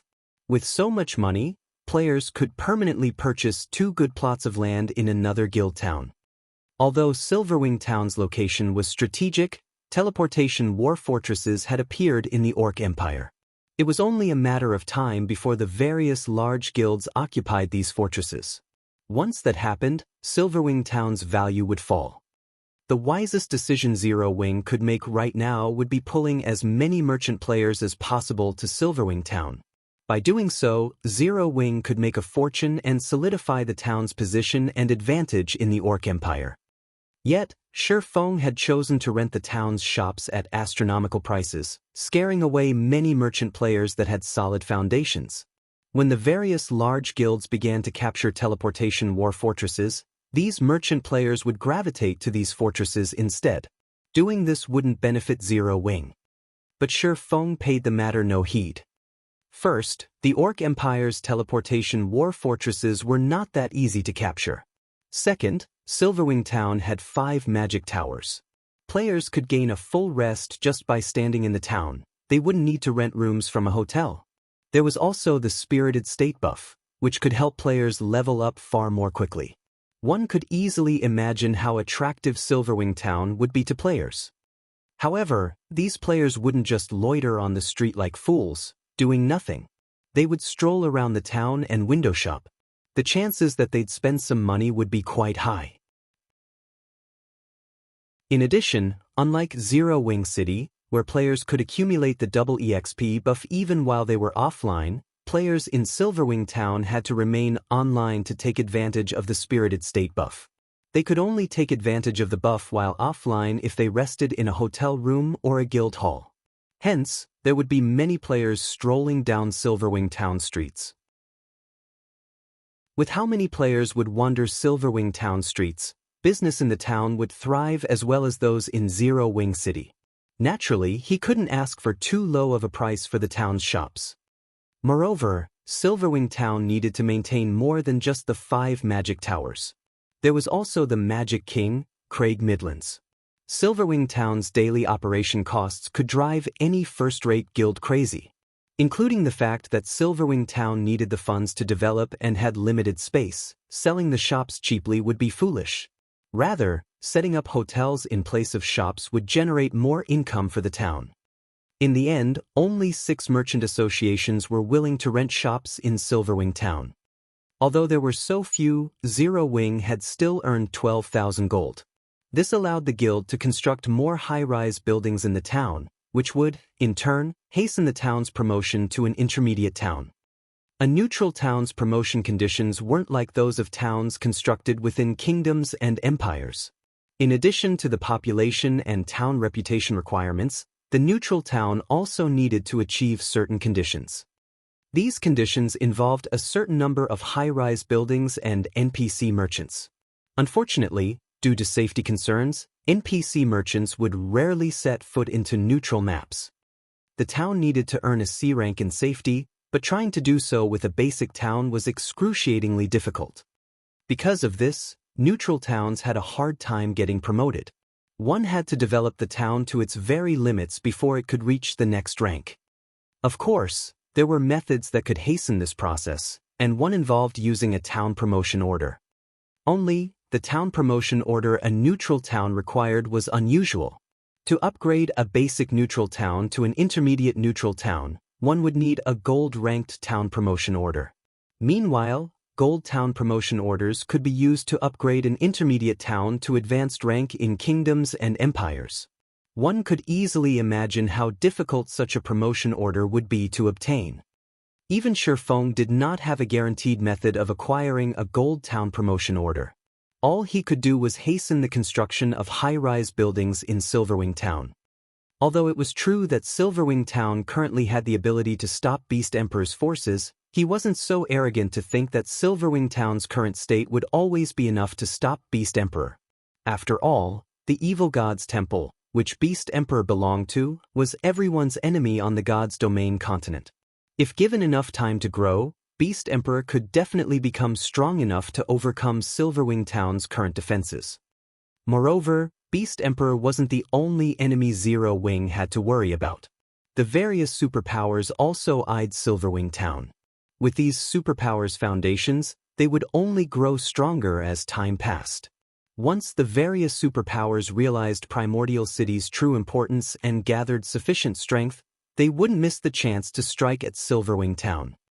The various superpowers only saw the benefits Silverwing Town currently offered. However, they had neglected to notice the potential threats Silverwing Town could become. Hence, Feng needed to develop and fortify Silverwing Town as quickly as possible. However, although Zero Wing currently had a gold mine like Zero Wing City, which earned a large number of coins and magic crystals each day, it wasn't enough to sustain the guild's development. This was because Zero Wing had constantly recruited new members recently. Since the start of the latest recruitment drive, more than 150,000 players had joined the guild. This number would only increase as time went on. Meanwhile, the guild needed to provide all sorts of benefits for these new members, and to do so, the guild would need a ton of resources. Normally, new members were a good thing for a guild. After all, the more members a guild had, the stronger it would be. But Zero Wing wasn't like first-rate guilds. Zero Wing's sphere of influence was tiny in comparison. As a result, although Zero Wing had gained more members, the guild did not have the necessary territory to let these new members operate and generate wealth for the guild, which was necessary to sustain the guild benefits its members enjoyed.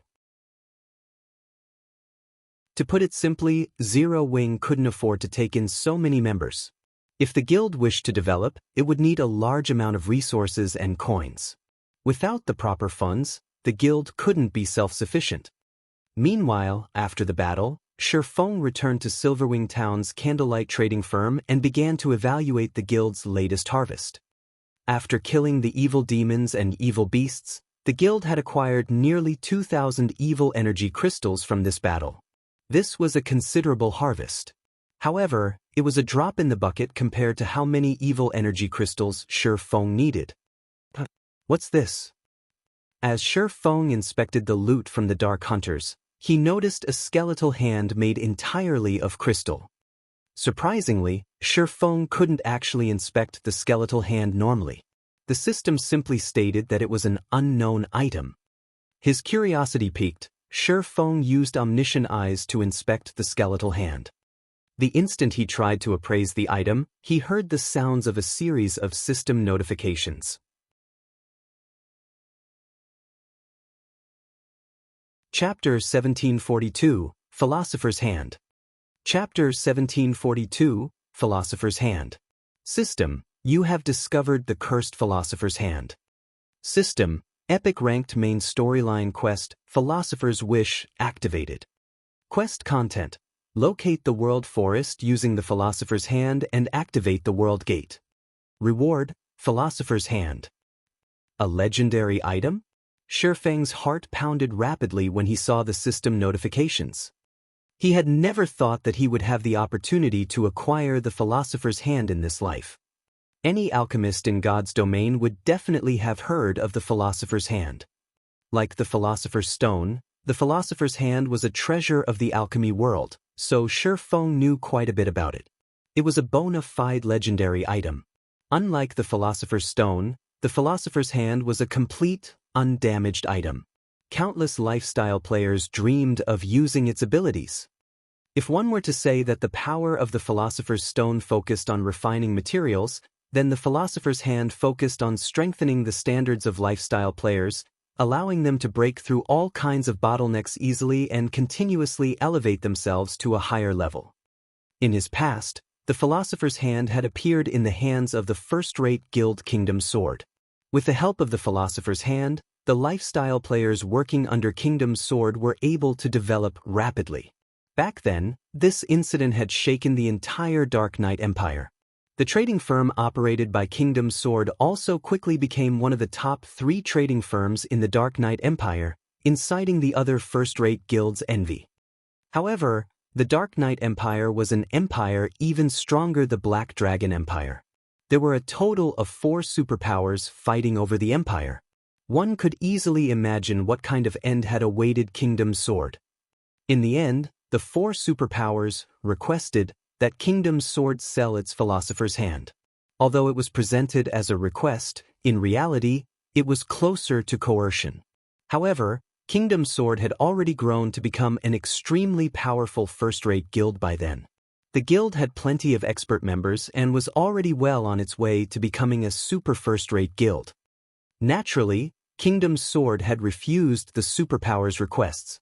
After all, The requirement to become a super first-rate guild was to have sufficient financial strength and resources. If Kingdom's Sword sold its Philosopher's Hand, that would be equivalent to severing its path towards becoming a super first-rate guild. Originally, it would have indeed been very difficult for one superpower to deal with a powerful first-rate guild like Kingdom's Sword. The surprising thing was that the 4 superpowers had actually worked together to deal with Kingdom's Sword. As a result, Kingdom's Sword had become history from then on. However, the guild leader of Kingdom's Sword was also ruthless. Even when his guild had been on the brink of annihilation, he had still refused to hand over the Philosopher's Hand. In the end, none of the 4 superpowers had gotten their hands on it, and the alchemy treasure had vanished from God's domain with the Kingdom's Sword Guild. Shi Feng found it truly surprising that the Philosopher's Hand had appeared before him. If not for being targeted by 4 superpowers, there was no doubt that Kingdom's Sword would have become a super first-rate guild. After all, the further one progressed in the game, the more important lifestyle players became to guilds. Many weapons, equipment, and items had to be crafted by the various lifestyle players. It was simply impossible to sustain a guild's development with dropped items alone. Looking at the Philosopher's Hand, many ideas danced in Shi Feng's mind. Although Silverwing Town seemed free of issues right now, the town would face great danger in the future. Sufficient power would be needed to maintain the town's safety. Although he had acquired the Bronze Guardian puppet design, Zero Wing simply wasn't capable of producing the Bronze Guardian puppet right now. It might be fine if he had obtained a design for the common Guardian puppet, as it did not require master-ranked lifestyle players to be produced. However, the Bronze Guardian puppet's minimum requirement was to have a master forger, a master alchemist, a master engineer, and a master enchanter. In addition, some parts needed to be made by 2 different kinds of masters, while some needed all 4 kinds of masters working together to make them. The Bronze Guardian puppets could only be crafted after meeting the requirements. Even then, the production success rate was very low. If one wished to produce the Bronze Guardian puppet reliably, the master lifestyle players selected had to be intermediate or advanced masters. Basic masters were too unreliable. Fulfilling these conditions was wishful thinking for the current Zero Wing. Master lifestyle players were not available on demand. Even 10 years after God's Domain had launched, basic masters had been extremely rare and had been greatly respected by the various large guilds, let alone intermediate and advanced masters. However, if Zero Wing acquired the Philosopher's Hand, it would be possible to nurture a bunch of basic masters within a short time. Building up some intermediate masters might even be possible. At that time, Zero Wing could start the production of the Bronze Guardian puppet. Just thinking about such a future was incredibly exciting. Bronze Guardian puppets possessed combat power at the peak of Tier 3. Moreover, players could control them fully since they were much easier to control than summon creatures. A Void Realm expert that was ignorant of the realms of truth could still, at the very minimum, exhibit combat power at the refinement realm when controlling a Guardian puppet. Most importantly, unlike summon creatures, Guardian puppets could be used permanently. They even dealt additional damage to buildings and magic arrays. Whether they were used in a siege or defensive battle, Guardian puppets were the perfect tool. Countless guilds had dreamed of obtaining Guardian puppets in the past. Guardian puppets were so powerful that the first-rate guilds that had them could even afford to provoke superpowers and get away with it. If he could produce several dozen Bronze Guardian puppets now, nobody in God's Domain could threaten Silverwing Town. Even if 10 mythic monsters charged at the town, the monsters could be easily stopped with 40 Bronze Guardian puppets. After all, Guardian puppets had extremely high defense, rivaling Tier 4 monsters. If he had 100 Bronze Guardian puppets right now, he would immediately set out to annihilate Ancient Rock City's evil God Branch Temple right now. Of course, these were only fantasies. However, with the Philosopher's Hand, it was entirely possible to turn these fantasies into reality. Setting aside those ideas for the moment, Shi Feng quickly inspected the Philosopher's Hand's statistics. Cursed Philosopher's Hand. As the creator of the Philosopher's Hand failed to complete his wish before death, The creator's soul had attached itself to the philosopher's hand and cursed it to lose all of its power. Only after removing this curse will the philosopher's hand recover its original abilities. 20 stalks of soul-dissolving flower are necessary to activate soul guidance and remove the curse. Soul-dissolving flower? What a ruthless price! Shifeng could not help but frown after reading the item's introduction. In God's domain, any item pertaining to souls was extraordinarily valuable. Shifeng knew a little about the soul-dissolving flower. It was an extremely rare epic material and the main material needed to produce the master-ranked meditation potion. The meditation potion was one of the rare few potions capable of helping players learn combat techniques more easily. After consuming a master meditation potion, the potion would offer players guidance that would help them grasp combat techniques very quickly. In the past, the potion had been highly sought after by the various major powers. Unlike skills and spells, players needed to train arduously to learn a combat technique. Even expert players struggled to learn basic combat techniques, not to mention advanced combat techniques and above. Hence, one could easily imagine how valuable the soul-dissolving flower was. On the market, each stalk could sell for 300 gold. Even so, nobody would be willing to sell a soul-dissolving flower they had obtained as they were exceedingly rare, so rare that even the various superpowers could only get their hands on a small number. The flower's rarity was because it did not exist on the continent of God's domain. Instead, it only existed in other worlds and higher planes, which made them extremely difficult to acquire. Yet, the philosopher's hand actually required 20 stalks of soul-dissolving flower. At this moment, Shifeng finally understood why the philosopher's hand had only appeared after mainstream players had already reached level 80.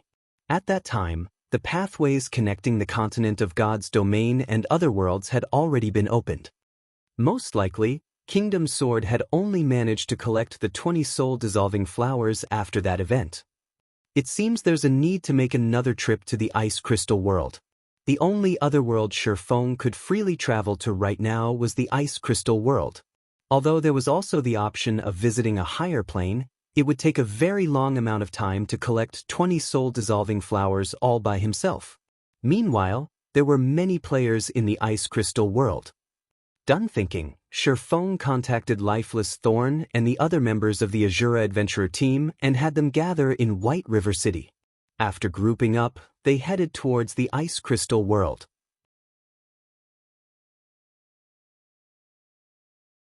Chapter 1743, Revisiting the Ice Crystal World.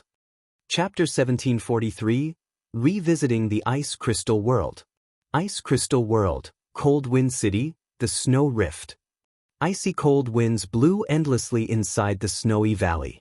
If a player without ice resistance stood here, they would no doubt freeze to death. Even if players possessed sufficient ice resistance to survive the cold environment, their stamina consumption would be several times higher than usual. Currently, however, there was a very large number of players grinding inside the snow rift. Looking down from the top of the mountain, one would see many large groups of players grinding the monsters here, seemingly used to fighting in this place already. We just left for a short while, and there are actually so many people grinding here already? Xianxia, who was currently dressed in exquisite dark blue mage robes and wielding an emerald staff, was slightly surprised as she looked down at the crowd of players grinding beneath the mountain. Even the lowest leveled player among the players present inside the snow rift was level 50, with most of them being level 51. Some of the players giving out orders had even reached level 52. In an empire on the continent of God's domain, a level 52 player could easily rank within the top 30, yet there were actually more than 30 level 52 players present in the Snow Rift. Xianxia and the rest of the Azura Adventurer team members that had gone over to the continent of God's domain together with Shifeng had been roaming about the continent grinding and questing constantly. Shifeng had even helped them level up a little. However, they had only reached level 52, yet so many independent experts of Cold Wind City had already managed to reach the same point. The monsters in the Ice Crystal World are stronger and provide more EXP, so the leveling speed of the players here is faster than that of the players on the main continent. Right now, the average level of large guild members on the main continent is already close to reaching level 50. It is very normal for the mainstream players here to reach level 51 and 52, Shifeng said, not finding this situation particularly surprising. During his previous visit to the Ice Crystal world, he had discovered that the average level of the players here was much higher than the players on the continent of God's domain. The part that truly surprised Shifeng was the weapons and equipment these players were using. The drop rate for weapons and equipment in the Ice Crystal world was extremely low. Normally, monsters here only dropped materials. The main source of weapons and equipment was from lifestyle players. Hence, the quality of the weapons and equipment used by the players here was considerably inferior to those used by the players on the main continent. In contrast, the standard of the lifestyle players here was much higher. Most of the level 50 players present in the Snow Rift were geared in level 50 mysterious iron equipment, with some even being geared in level 50 secret silver equipment. The equipment standard of these players was not the slightest bit inferior to the players residing on the main continent. After reaching level 50, the drop rate for weapons and equipment would decrease drastically. Currently, level 50, 20-man team dungeons were the goal of independent players on the main continent. Meanwhile, the best equipment dropped in these dungeons was level 50 secret silver rank, although the drop rate was extremely low. The drop rate was only at an acceptable level if one rated at Hell mode. However, a level 50, 20-man Hell mode team dungeon was still too difficult of a challenge for current independent players. As a result, even after reaching level 50, most players on the continent of God's domain would only be geared in level 50 mysterious iron equipment. Few of them possessed secret silver equipment. As for level 50 fine gold equipment, that was something only large guilds were capable of acquiring. It also wasn't very easy for players to produce high-quality level 50 equipment. After reaching level 50, not only did the production procedures for weapons and equipment become more complex, but the production success rate also decreased. Even Shifeng, despite having become a basic master forger already, still needed the help of a bunch of excellent support tools to produce high-quality level 50 equipment at a profitable rate. Shifeng found it very difficult to imagine that the lifestyle players of Coldwind City were already capable of producing level 50 secret silver weapons and equipment. If the lifestyle players here had truly reached such a standard already, then the average forging standard of Coldwind City was even higher than that of the Candlelight Trading Firm. The Candlelight Trading Firm possessed many secret forging techniques. Candlelight could even send players to train at the holy city of Titan. Members of Candlelight could also work and practice in the mana-rich environment of Zero Wing City, yet despite these factors, Candlelight's overall forging standard was still inferior to the forging standard of Coldwind City. How could Shifeng not be surprised by this fact? "Commander, those people over there seem to be members of our adventurer team," Solitary 9 said, smiling as he pointed at a 50-man team currently fighting against a level 56 Great Lord. Currently, 6 level 51 MTs were working together to pin down the level 56 Great Lord ranked Frost Ape. The Frost Ape was very powerful. Even when 3 MTs worked together to receive one of its normal attacks, the MTs would still get pushed back and receive over 10,000 damage each. To cope with the Frost Ape's powerful attacks, the 6 MTs would take turns receiving its attacks. Of course, to level 51 MTs, losing 10,000 plus HP was not a cause for concern. Instead, the truly troublesome part about the Frost Ape was the freezing debuff its attacks inflicted. If one were struck by the Frost Ape, their body's movements would turn sluggish. If struck too many times, even their movement speed would decrease. At the same time, the damage they received would also increase. However, although the Frost Ape was very powerful, Azura's 50-man team was still able to reduce its HP steadily. It was only a matter of time before the Frost Ape died. After hearing Solitary 9's words, Lifeless Thorn, Cleansing Whistle, Dark Madness, Yenya, and the other members of Azura in the team turned to look in the Frost Ape's direction. For a moment, they all could not help but sigh ruefully. Although the Azura members that were currently in combat were relatively strong and high-leveled, in their eyes, these players were still too lacking when it came to combat standards. This was something they had learned after leaving the Ice Crystal world. The players of the Ice Crystal world might be higher leveled, but the average combat standard of the players on the continent of God's domain was significantly higher. The Azura members in the Ice Crystal world needed 50 people to suppress the level 56 Great Lord ranked Frost Ape. If the task were left to the various large guilds of God's domain, a 20-man team would be more than enough to deal with such an opponent. Just as Solitary 9 and the others were talking about their fellow companions' combat standards, an army of players suddenly entered the valley below them. There were easily over 3,000 players in this army. Meanwhile, these players all wore level 50 mysterious iron equipment of matching designs. It was obvious that the equipment was player-made. Some of the leader-level individuals in this army were also equipped in 5 or more pieces of secret silver equipment. As for the 100-man team moving in the lead of this army, over half of the equipment on them was level 50 secret silver rank. The gorgeous and neat equipment these players wore quickly earned them the envy of the other players present inside the snow rift. At the same time, fear surfaced in the eyes of the surrounding crowd. The players in this army all wore a guild emblem in the shape of a black lion.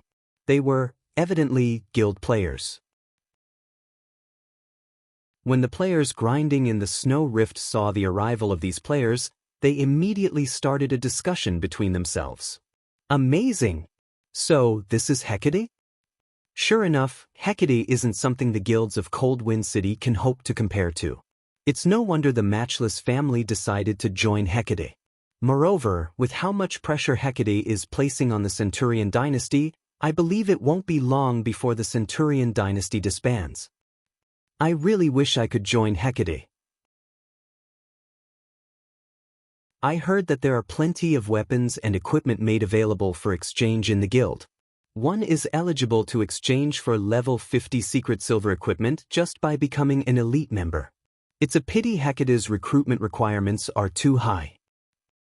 As the players grinding in the snow rift watched Hecate's army slowly approach, they felt a sense of yearning towards the guild. Right now, they had to grind arduously for rare materials and then use these materials to trade for a piece of level 50 secret silver equipment from Hecate. If they could become members of Hecate, however, they would not have to go through all that trouble. They also wouldn't have to make unfavorable trades with Hecate. Hecate is reserving this place. Non-members leave this place immediately. If you're not gone within 5 minutes, we'll forcefully evict you from this place. Just as the spectating crowd was chatting among themselves, a few of Hecate's members suddenly started evicting players from the map. What? Hecate has occupied several high-resource leveling maps before. This leveling spot is something we found after going through great lengths. How can you guys just come here and take it from us? That's right. This is too much. Without this place, how are we supposed to grind for rare materials? For a time, the various independent players all complained about Hecate's tyrannic actions. What? You guys have something to say about this? At this moment, a savage man wearing light blue armor walked out from Hecate's army. The man then sent a glance at the crowd before him, sneering, "If you have something to say, fine. Come say it to my face." Hearing this man's words, everyone suddenly went quiet. The savage man before them was named Vast Heaven, and very famous in Coldwind City. On the first day he had arrived in Coldwind City, he had killed over 30 experts from the Centurion dynasty. Afterward, in the guild war between Hecate and the Centurion dynasty, not only did Vast Heaven manage to kill over 100 players all by himself, he even managed to slay Centurion dynasty's guild leader, Sky Slicer. How could they possibly dare fight him? Everyone started quietly leaving the area, no longer daring to say anything about Hecate's actions. Meanwhile, Azura's 50-man team finally defeated the Frost Ape and were about to pick up their loot and leave as well. Wait a minute. This place is already under Hecate's management. You guys over there leave those materials behind. Vast Heaven shouted as he looked at Azura's members. Vast Heaven, we killed this boss. Don't you dare go overboard. The berserker serving as the leader of Azura's 50-man team said as he looked at Vast Heaven. What? You guys want to fight? Vast Heaven laughed. Sure. Come at me. I'll even let all of you attack me together. If you manage to kill me, I'll immediately have my men leave the area.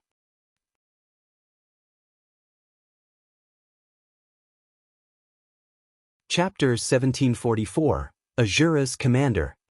Chapter 1744, Azura's Commander.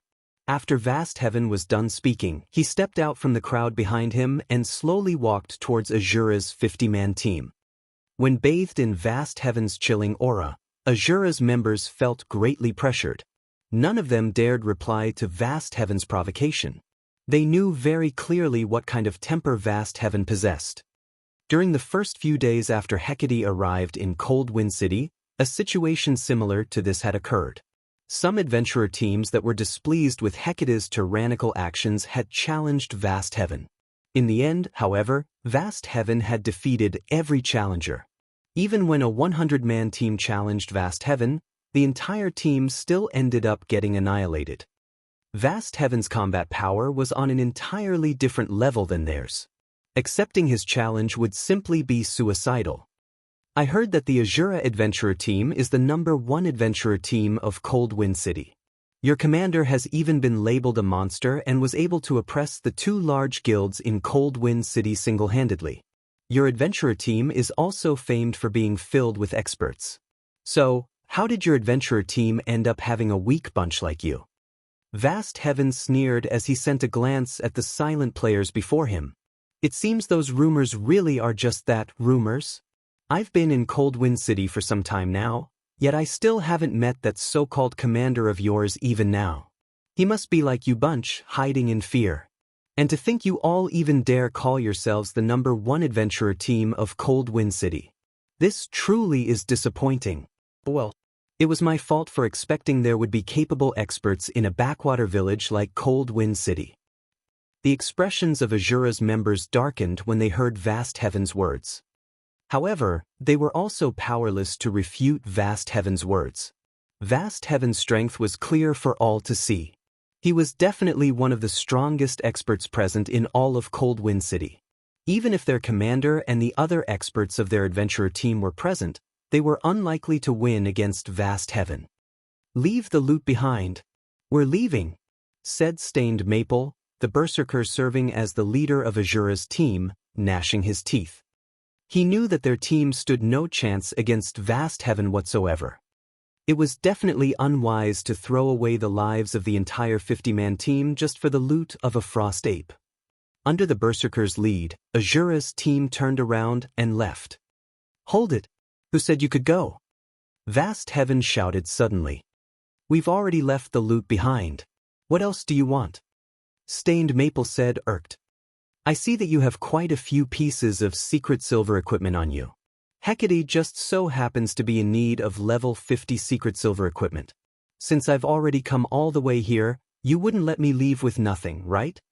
Vast Heaven said, chuckling. Hand over 5 pieces of secret silver equipment as my labor fee.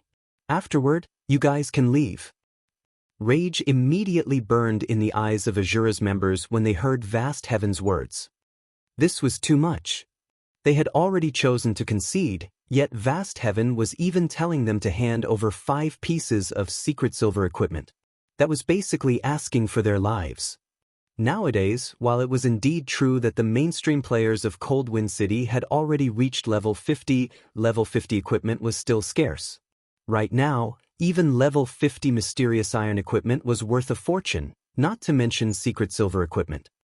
Just 1 piece of level 50 secret silver equipment was already worth far more than the value of the Frost Ape's loot. They would have to kill over 20 Frost Apes to earn enough to purchase 5 pieces of level 50 secret silver equipment. Even though the Azura Adventurer Team was Cold Wind City's #1 adventurer team, it did not possess a lot of secret silver equipment. As for their 50-man team, altogether, they only had around a dozen or so pieces of level 50 secret silver equipment. What? Not willing to hand them over? Are you asking for me to make a move? Vast Heaven said as he swept a scrutinizing gaze over Azura's members.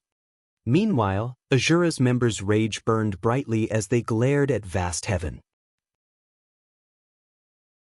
Boss Maple, let's just duke it out with them. Isn't it just a single death?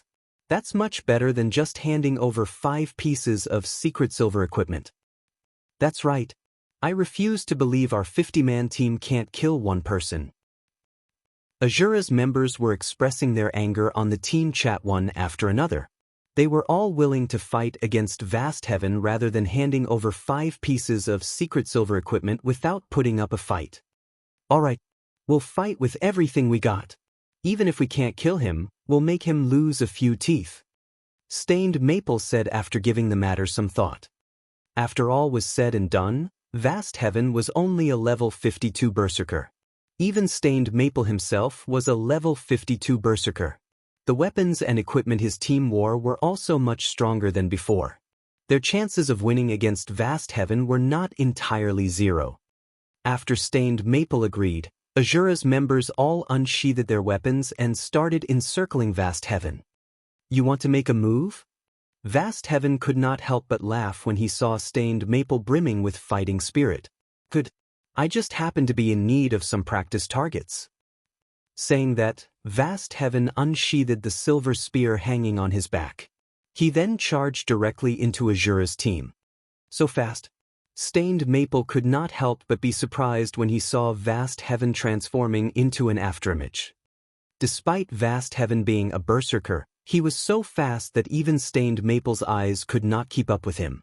In fact, Vast Heaven appeared to be even faster than Azura's assassins. This bunch from Azura sure is unlucky. The boss has just been promoted to Tier 2 recently and had been fussing about not having any sparring partners. The boss is amazing. His speed is so high. Before this, the boss was famed for having immense strength.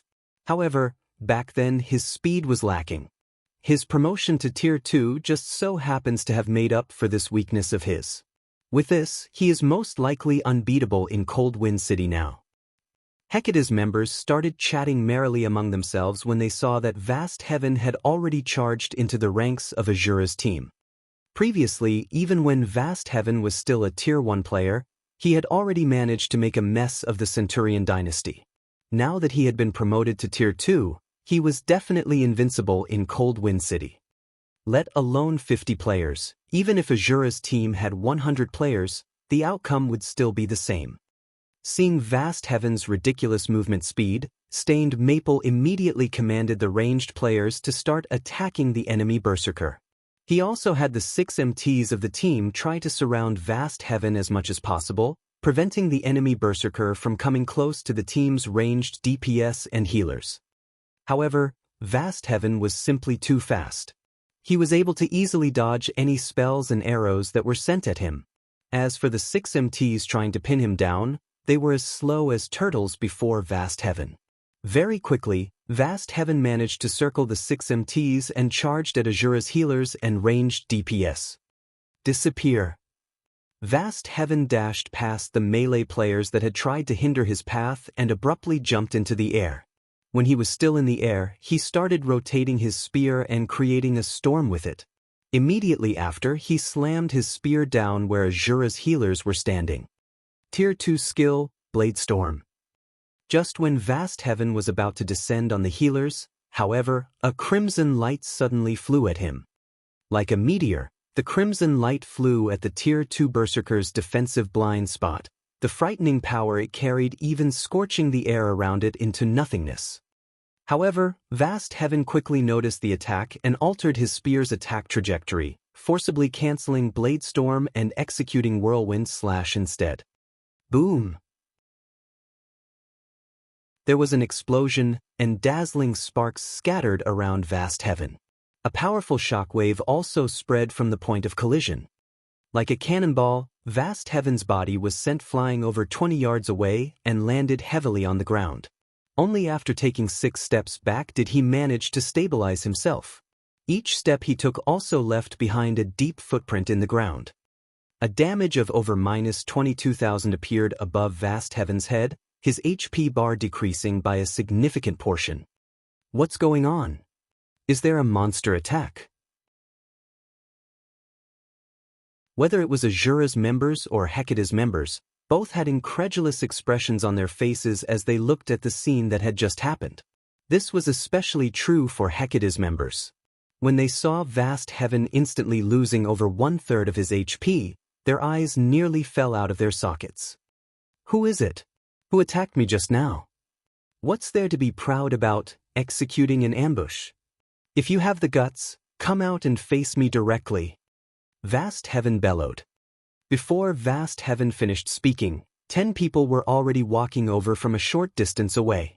Although all 10 of these players were wearing black cloaks, none of them bothered hiding their appearances. Who are you guys? You actually dared to ambush me? Do you wish to make an enemy out of Hecate? Vast Heaven grew slightly afraid as he looked at the 10 approaching figures. Through the previous attack, he already understood that these newcomers were no ordinary people. At least, in terms of strength, he was no match for the expert that had just attacked him. Who am I? Xianxia smiled. Weren't you looking for Azura's commander? I'm the person you're looking for.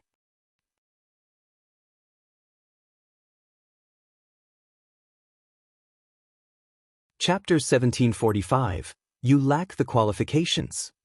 Chapter 1745. You lack the qualifications. You're Azura's commander? Vast Heaven revealed a stunned expression as he watched Xianxia walk towards him step by step. How is this possible? After he had arrived at Cold Wind City, he had heard many things about the Azura adventurer team. Even the guild leader and vice-guild leader of the Matchless family feared them. Originally, he had been eager to challenge Azura's members to a fight. However, the performance of the adventurer team during recent times was simply too disappointing. While it was indeed true that Azura had many expert members, in his opinion, these expert members were no different than amateurs that were not worth him spending energy to fight. After all, he had defeated several experts that were originally ranked in the top 10 of Cold Wind City. These top 10 experts were only slightly stronger than ordinary experts and were still far from rivaling him in terms of combat standards. As a result, he no longer paid any attention to the Azura adventurer team. In fact, in his eyes, even Cold Wind City's #1 expert was most likely a joke. But now someone had suddenly appeared before him, declaring that they were Azura's commander. Moreover, this person had even managed to push him back using just a single blow. How could he possibly believe this situation to be true? Commander!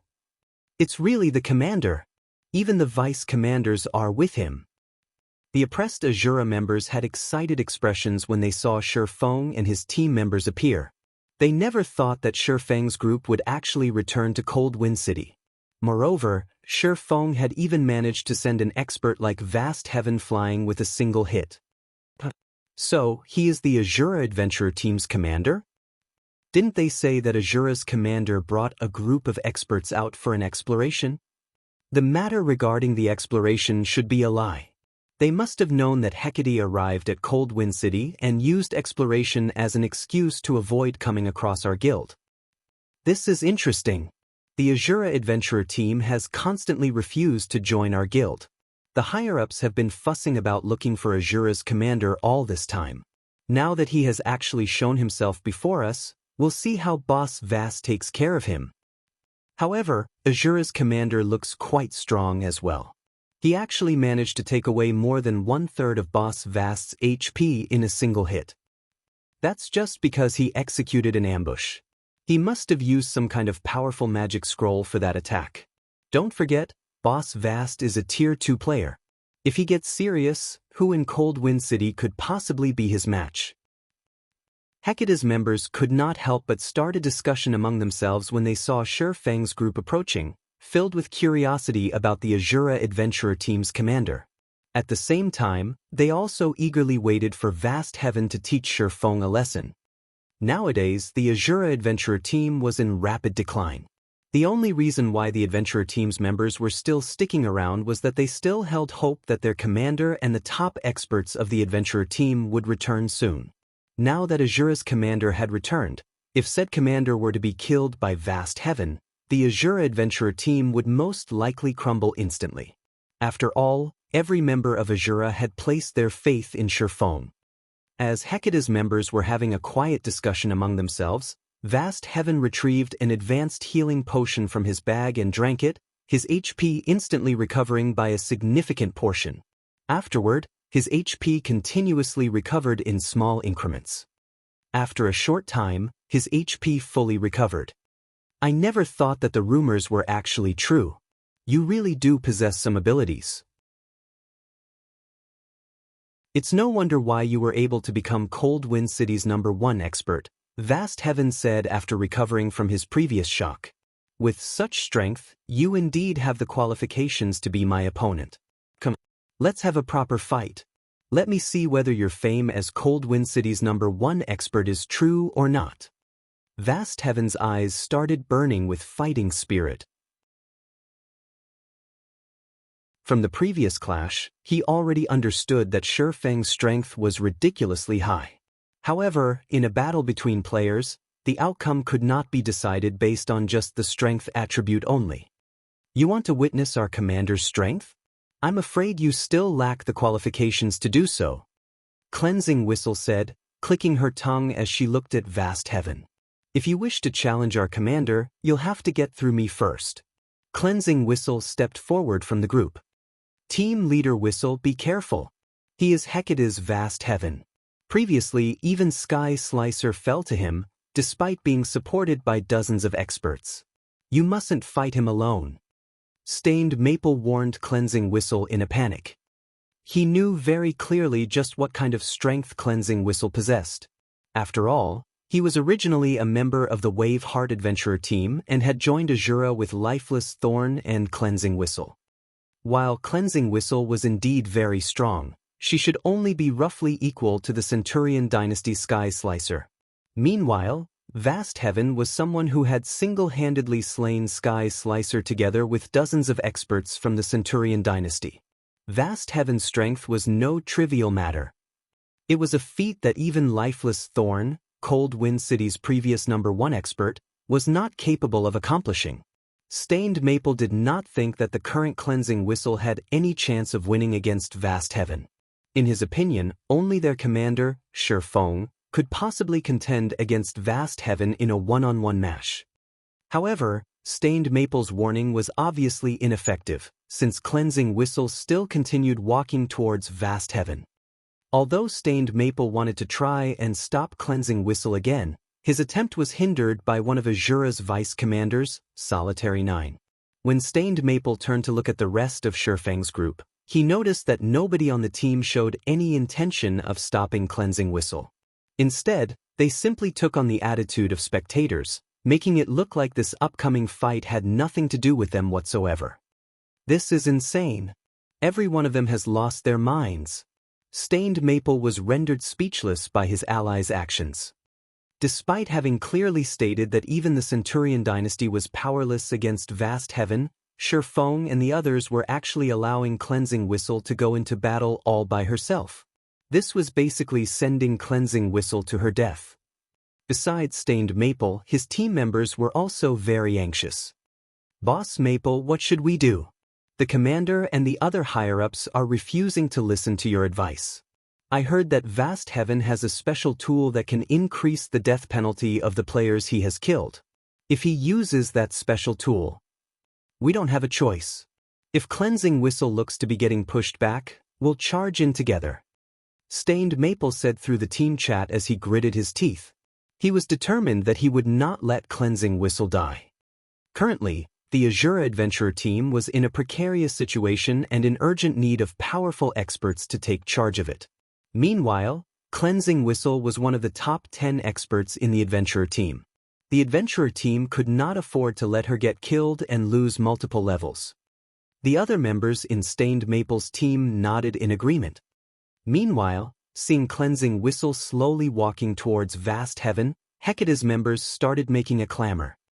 Who is this lady? She actually dares to challenge Boss Vast. Boss, let us take action.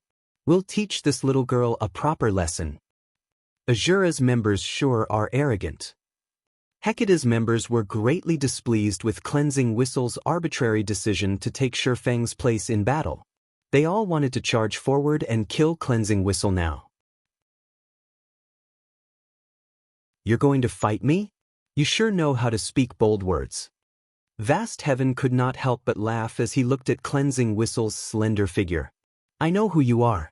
You're the 6th-ranking expert of Cold Wind City, right? However, even the ones ranked above you failed to last more than 10 moves against me.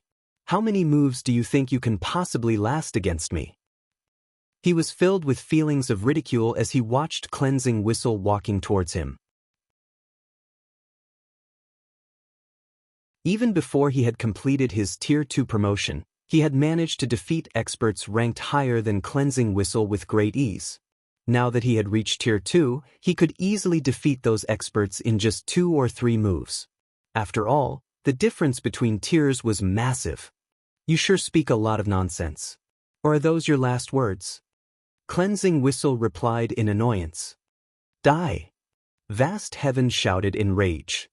He readied his spear and activated charge, his body transforming into an afterimage as he instantly arrived before her, although she stood over 20 yards away. He then thrust his spear, sending 8 rapid jabs at Cleansing Whistle's defensive blind spots. Tier 2 skill, Star Piercer. The combination of a Tier 2 skill's power and his strength attribute meant each one of his jabs carried strength rivaling that of a great lord of the same level. Just as the 8 streaks of silver light were about to come into contact with Cleansing Whistle, the female swordsman brandished her 2 swords. They created multiple arcs of light before her. Tier 2 skill, Split Flash. Dang. When swords and spear collided, sparks scattered into their surroundings. The sounds of miniature explosions also rang out one after another. In the end, not only did Cleansing Whistle block all 8 spear jabs, but she even managed to force Vast Heaven to retreat 3 steps, damages ranging in the hundreds appearing above the berserker's head in succession. In contrast, Cleansing Whistle remained standing steadily in her original position, her HP still completely intact. Although both sides had only clashed once with each other, the difference in strength was already clear for all to see.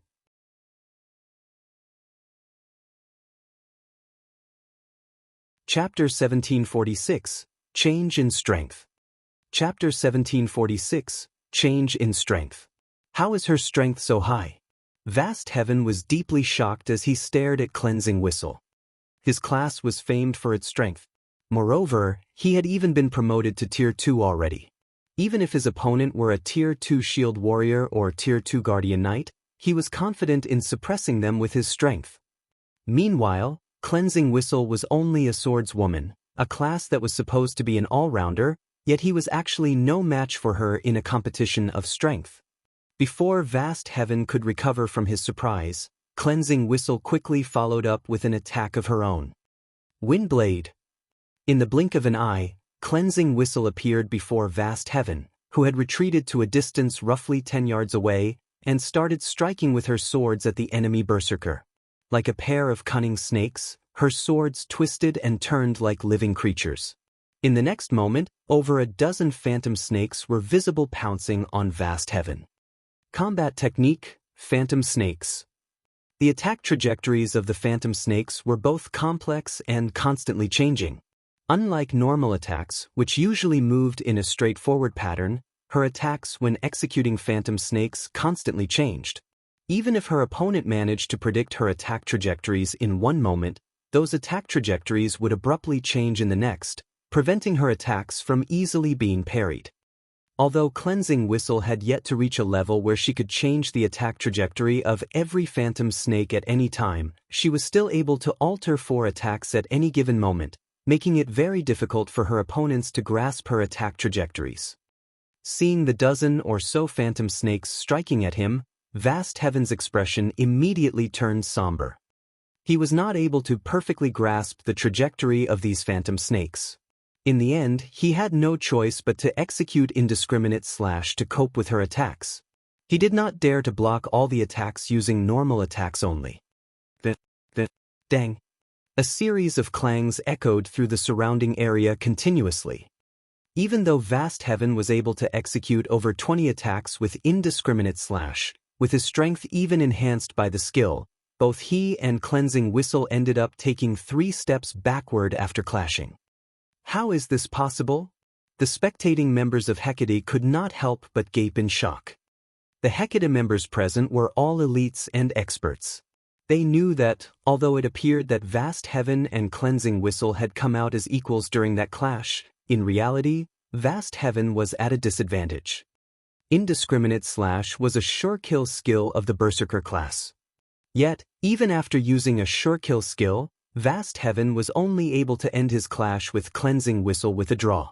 Meanwhile, Cleansing Whistle hadn't even used any skills during the previous attack. One could easily imagine what kind of outcome would result from a normal clash. Looking at Cleansing Whistle again, an indescribable sense of fear sprouted in the hearts of Hecate's members. Vast Heaven was a bona fide Tier 2 Berserker. His combat standard ranked at the top of Hecate. Yet, he was actually being overwhelmed by a player from some backwater city. If they were to tell this matter to the other experts of Hecate, their words would most likely be treated as a joke. At this moment, let alone Hecate's spectating members, even Vast Heaven himself was looking surprised and confused. He could not understand just how Cleansing Whistle could be so powerful. How is this possible? I'm a Tier 2 Berserker. At this moment, the composure Vast Heaven had before had completely disappeared. In fact, he could feel death looming over him already. Wasn't she the 6th-ranked expert of Cold Wind City? How are her basic attributes and combat standards so high? Meanwhile, Stained Maple and the other members of Azura watching from a short distance away were similarly dumbfounded by this outcome. How did Cleansing Whistle become so powerful? When Stained Maple saw Cleansing Whistle suppressing Vast Heaven with ease, he could not help but think he was hallucinating. He had a very clear idea of Cleansing Whistle's previous strength. Although she was indeed stronger than him, the gap between them was minor. However, the Cleansing Whistle he looked at right now was like a completely different person. Whistle's grasp over phantom snakes is still too shallow. If she could grasp it completely, she could have taken away at least 50% of that Berserker's HP with that attack just now, Lifeless Thorn stated idly. Solitary 9 and the others in the team also nodded in agreement. Currently, Cleansing Whistle was geared in the level 50 Fine Gold ranked Magic Light set. As for the weapons she was wielding, one was a level 50 Fine Gold longsword, and the other was a level 50 Epic Growth type longsword. On the other hand, Vast Heaven was only geared in level 50 Secret Silver equipment. The difference in equipment standards between the two of them was massive. It was only normal for her to overwhelm Vast Heaven. Moreover, after leaving the Ice Crystal world, Cleansing Whistle had also traveled around the continent of God's domain and challenged all sorts of experts. After the training provided by Zero Wing, Cleansing Whistle, who was originally close to reaching the half-step refinement realm, had now fully set foot into the refinement realm standard. Her combat standard was only slightly inferior to Vast Heaven, someone who was a veteran refinement realm expert. However, with the advantage she had in terms of attributes, she could easily make up for this minor difference. As for the Phantom Snake's combat technique, it was one of the combat techniques Zero Wing had acquired from the primordial Divine Ruin. Although it was only a basic combat technique, its power definitely allowed it to rank among the top of basic combat techniques. To improve their strength, Feng had decided to let Cleansing Whistle and the rest of them learn some suitable combat techniques in exchange for having them owe the Azura Adventurer team some contribution points. If Cleansing Whistle could fully grasp Phantom Snakes, with her powerful attributes, it would definitely be possible to shave away half of Vast Heaven's HP in a single attack. Taking away half of Vast Heaven's HP with a single attack? When Stained Maple heard Lifeless Thorn's words, he suspected he was hearing things. This was Vast Heaven they were talking about. The Berserker was someone capable of going up against dozens of experts from the Centurion dynasty all by himself. Yet, in the eyes of Lifeless Thorn's group, such an expert was like an ordinary player one could find anywhere on the street. Just as everyone was feeling shocked by the strength Cleansing Whistle had displayed, Cleansing Whistle immediately altered her footwork after stabilizing herself. She transformed into multiple afterimages, making it look like there were 5 copies of her as she dashed towards Vast Heaven. Combat technique, Residual steps. Similar to phantom snakes, residual steps was also a combat technique acquired from the primordial divine ruin. It was a special footwork technique that relied on afterimages to confuse one's opponent. Footwork-type combat techniques were capable of improving a player's combat power significantly. In terms of value, a basic footwork-type combat technique was equivalent to an advanced offensive or defensive combat technique. When one was fighting against an enemy of roughly equal combat standards, a footwork-type combat technique allowed one to take the initiative in battle. It was something crucial in a battle between experts. At the end of the day, Vast Heaven was only a refinement realm expert. As a result, he was not able to fully grasp the movement patterns of all 5 copies of Cleansing Whistle. When Cleansing Whistle was close to reaching him, he had no choice but to make a powerful stomp on the ground. Thunderclap. The ground around Vast Heaven trembled and shattered, preventing Cleansing Whistle from executing residual steps properly. As a result, her afterimages disappeared, and her real location was revealed. Die. Seeing an opportunity to strike, Vast Heaven immediately used his strongest Tier 2 skill, Death Charge. Vast Heaven's body increased in size, instantly becoming a 3-meter-tall giant. He raised his silver spear and stabbed it at Cleansing Whistle. Death Charge was a sacrificial skill that sacrificed 40% of his maximum HP to execute a charging assault on a target within 50 yards ahead of him. While the skill was in effect, it increased his movement speed by 150%, strength by 100%, and damage dealt by 500%. In the next moment, the ground beneath Vast Heaven's feet shattered. The Berserker transformed into a blur as he charged at Cleansing Whistle. Just as Vast Heaven was about to reach Cleansing Whistle, the latter suddenly swapped out the level 50 fine gold longsword in her right hand and replaced it with a tattered longsword engraved with silver divine runes. She swung the tattered longsword at Vast Heaven. Just as the tattered longsword was about to collide with Vast Heaven's spear, the silver runes engraved on the longsword lit up brightly. Boom! There was an explosion, and the ground beneath the point of impact shattered. Contrary to expectations, Cleansing Whistle did not get sent flying. In fact, she was still standing steadily in her original position. On the other hand, Vast Heaven's charge had stopped abruptly. He took 3 steps back involuntarily, the spear in his hands trembling visibly. His body had also fallen into a complete paralyzed state for a brief moment. Vast Heaven was thoroughly dumbfounded by this outcome. He failed to understand what Cleansing Whistle had just done, actually overwhelming his strongest attack. However, before Vast Heaven could recover from his brief paralyzation, Cleansing Whistle quickly swung the epic growth-type longsword in her other hand. Tier 2 skill, Storm Fury. This move was the strongest Tier 2 skill Cleansing Whistle possessed. In the next moment, countless wind blades assaulted the immobilized Berserker, chipping away at his HP rapidly. By the time Vast Heaven recovered from his paralyzed state, he had less than 1/3 of his HP remaining. However, Cleansing Whistle had already followed up with another 2 slashes.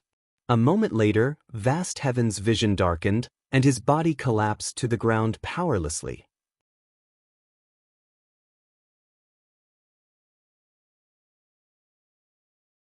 Chapter 1747, King Returns.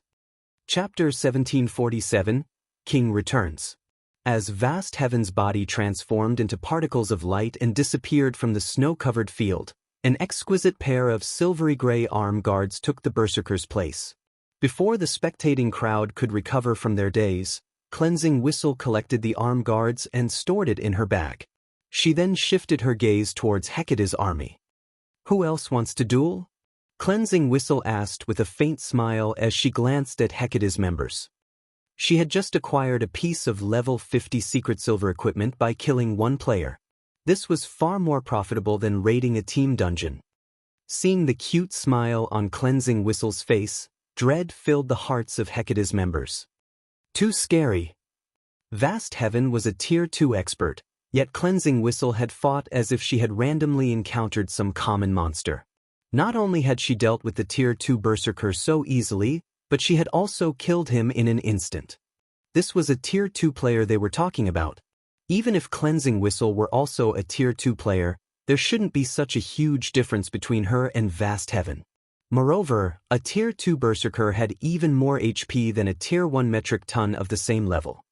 Yet Cleansing Whistle had. Faced with such power, who would possibly dare challenge Cleansing Whistle to a duel? Hecate's members remained silent for a time.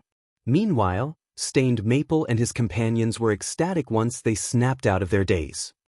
Hecate had constantly suppressed their adventurer team in Cold Wind City, so watching Cleansing Whistle kill Vast Heaven, one of Hecate's top fighters, was truly a joy to behold. Amazing! So, this is the effect of the special training the commander had mentioned? Stained Maple could not help but shift his gaze toward Shifeng, astounded. When Shifeng had first established the Azura adventurer team, he had stated that as long as they were willing to work hard, he would help them grow stronger. He had assumed Shifeng's claim was merely a boast. Now, however, it would seem that Shifeng had told the truth. The man really had a way to make them stronger. Moreover, the improvement wasn't insignificant. Take Cleansing Whistle, for example. Compared to the last time he had seen her, when she had still been a member of the Wave Heart Adventurer team, she was like an entirely different person. However, the increase in her strength wasn't limited to her basic attributes. He could also tell that Cleansing Whistle's combat standards had undergone a qualitative transformation. When Stained Maple looked at Cleansing Whistle now, he felt a mental pressure similar to Lifeless Thorn's previous aura. Only, this pressure was not as intense Lifeless Thorn's. When Stained Maple thought about how Cleansing Whistle had grown so much stronger after leaving with Shifeng, passion and anticipation rose within him. He knew that Vast Heaven held a high position in Hecate. Although he had no hope of reaching Cleansing Whistle's current standard, as long as he became as strong as Vast Heaven, he would qualify to look down on the various large guilds. Meanwhile, when the distant spectating independent players saw Vast Heaven die, their jaws hit the ground. He died? Vast Heaven actually died. Who is that woman? I know her. She's Cleansing Whistle. She used to be the 6th strongest player in Cold Wind City. The 6th strongest player? Are you kidding me? Vast Heaven has defeated 2 players who ranked higher than Cleansing Whistle by himself. Even if Cleansing Whistle has become significantly more powerful in such a short time, she shouldn't be able to kill Vast Heaven so easily, right? As the spectating crowd watched Cleansing Whistle, they started to research the woman. However, what they learned shocked them. Vast Heaven was a berserker, while Cleansing Whistle was a swordsman. Normally, berserkers had an absolute advantage in terms of strength in a melee battle against swordsmen without the involvement of skills. Thus, in a one-on-one confrontation, berserkers were far stronger than swordsmen. Yet, when Cleansing Whistle had fought Vast Heaven, she had suppressed the enemy berserker from start to end. This proved that the woman wore higher quality equipment than Vast Heaven. But what surprised them most was the improvement speed of Cleansing Whistle's combat standards. Before joining the Azura Adventurer team, Cleansing Whistle's combat standard had only been slightly higher than independent experts like themselves. However, the combat standard the woman had just displayed was clearly far superior to theirs. The combat technique Cleansed Whistle had just employed, in particular, had seemed like some kind of skill or spell. They had never seen such mystifying combat techniques before. No one would believe that Cleansed Whistle had hidden her strength before she had disappeared. After all, before joining the Azura Adventurer team, Cleansing Whistle had constantly competed with Lifeless Thorn for the position of Cold Wind City's strongest expert. Why would she have held back while doing so? The only explanation was that Cleansing Whistle had drastically improved her combat techniques after she had joined the Azura Adventurer team and left Cold Wind City. For a time, the distant independent players were overwhelmed by their interest in and desire to join the Azura Adventurer team. Meanwhile, Hecate's members glared at Cleansed Whistle in silence, having lost their prior fear. Azura Adventurer team, huh? You actually dared to kill a member of Hecate? You must be tired of living. Autumn Changes, the army's vice commander, said as he strode forward. He sneered at Cleansed Whistle and the others as he said, "This is a good opportunity. We'll teach you who truly rules over Cold Wind City. Everyone charge." Vast Heaven's death was indeed shocking. He had never thought that the Azura adventurer team actually possessed an expert of such caliber. Normally, he'd simply avoid clashing with an expert like Cleansing Whistle, but he had an army of 3,000 players behind him, many of which were experts.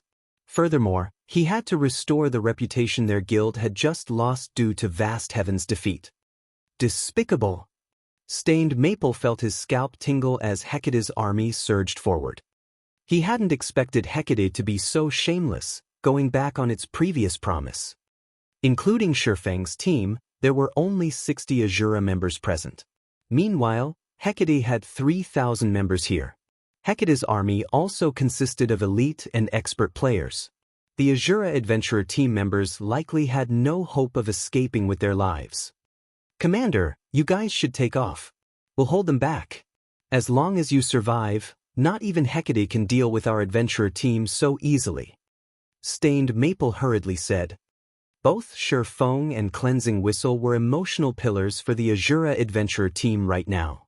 If Hecate's members took these two down, Azura's reputation would plummet. If that happened, Azura would struggle to develop in the future. However, as soon as Stained Maple finished speaking, he noticed Shifeng approaching Hecate's army with Lifeless Thorn and the others close behind. "Commander, what are you trying to do?" Stained Maple asked in a panic. "Do I really have to answer that? We're getting to work." Shifeng laughed nonchalantly. "The 50 of you, get into a defensive formation and focus on dodging AoEs. Just don't die and leave the rest to us. We finally get to stretch after such a long trip." After exchanging a glance, Lifeless Thorn and the others charged at Hecate's army as if they were charging at a group of common monsters that posed no threat whatsoever. As Stained Maple and his companions watched Shifeng's party rush forward, they were utterly dumbfounded. What was going on? 10 players were trying to take on an army of 3,000 players. But before Stained Maple could recover from his daze, Shifeng used Flame Domain. A towering pillar of flames then emerged amidst Hecate's army, so massive that even the independent players over 1,000 yards away could see it clearly. With this single move, several hundred players instantly turned to ash as ownerless weapons and equipment took their places.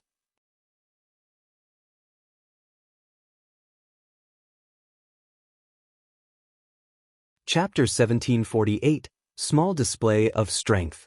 As the towering pillar of fire dissipated, it revealed a charred circle within the snow-covered plain. Even players over 30 yards away could feel the rising heat that radiated from the scorched area. Aside from the weapons and equipment, nothing remained in the 70-yard radius of charred earth. A large-scale destruction spell? Autumn Changes paled when he saw the burned ground. Although he had his players spread out, Shifeng's large-scale destruction spell had slain over 300 of his people. That was more than 1/10 of Hecate's army.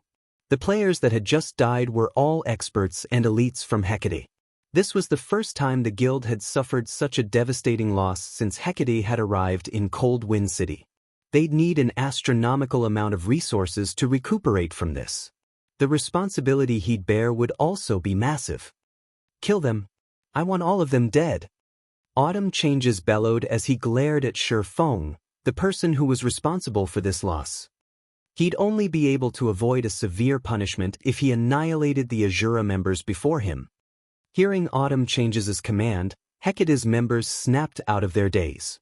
Although they still somewhat afraid of Shifeng's group and worried that their enemies had more large-scale destruction spells in store, they had over 2,600 players on their side. How could Azura possibly stop them all with just 60 members? Like a pack of hungry wolves, Hecate's members descended on their enemies. Of course, although Hecate's members had been stirred into a frenzy, their movements were still well organized. Their actions displayed these players' vast experience in team battles, and instead of charging as one, They split into dozens of smaller groups to deal with each individual opponent. Each of the groups that aimed for Shifeng's team of 10 consisted of 50 players. Stained Maple and his team became incredibly nervous as they watched the army of thousands approach.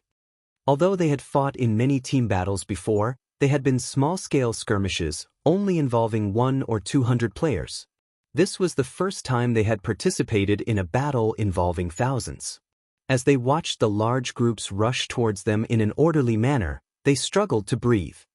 Hecate's army outnumbered them by dozens of times.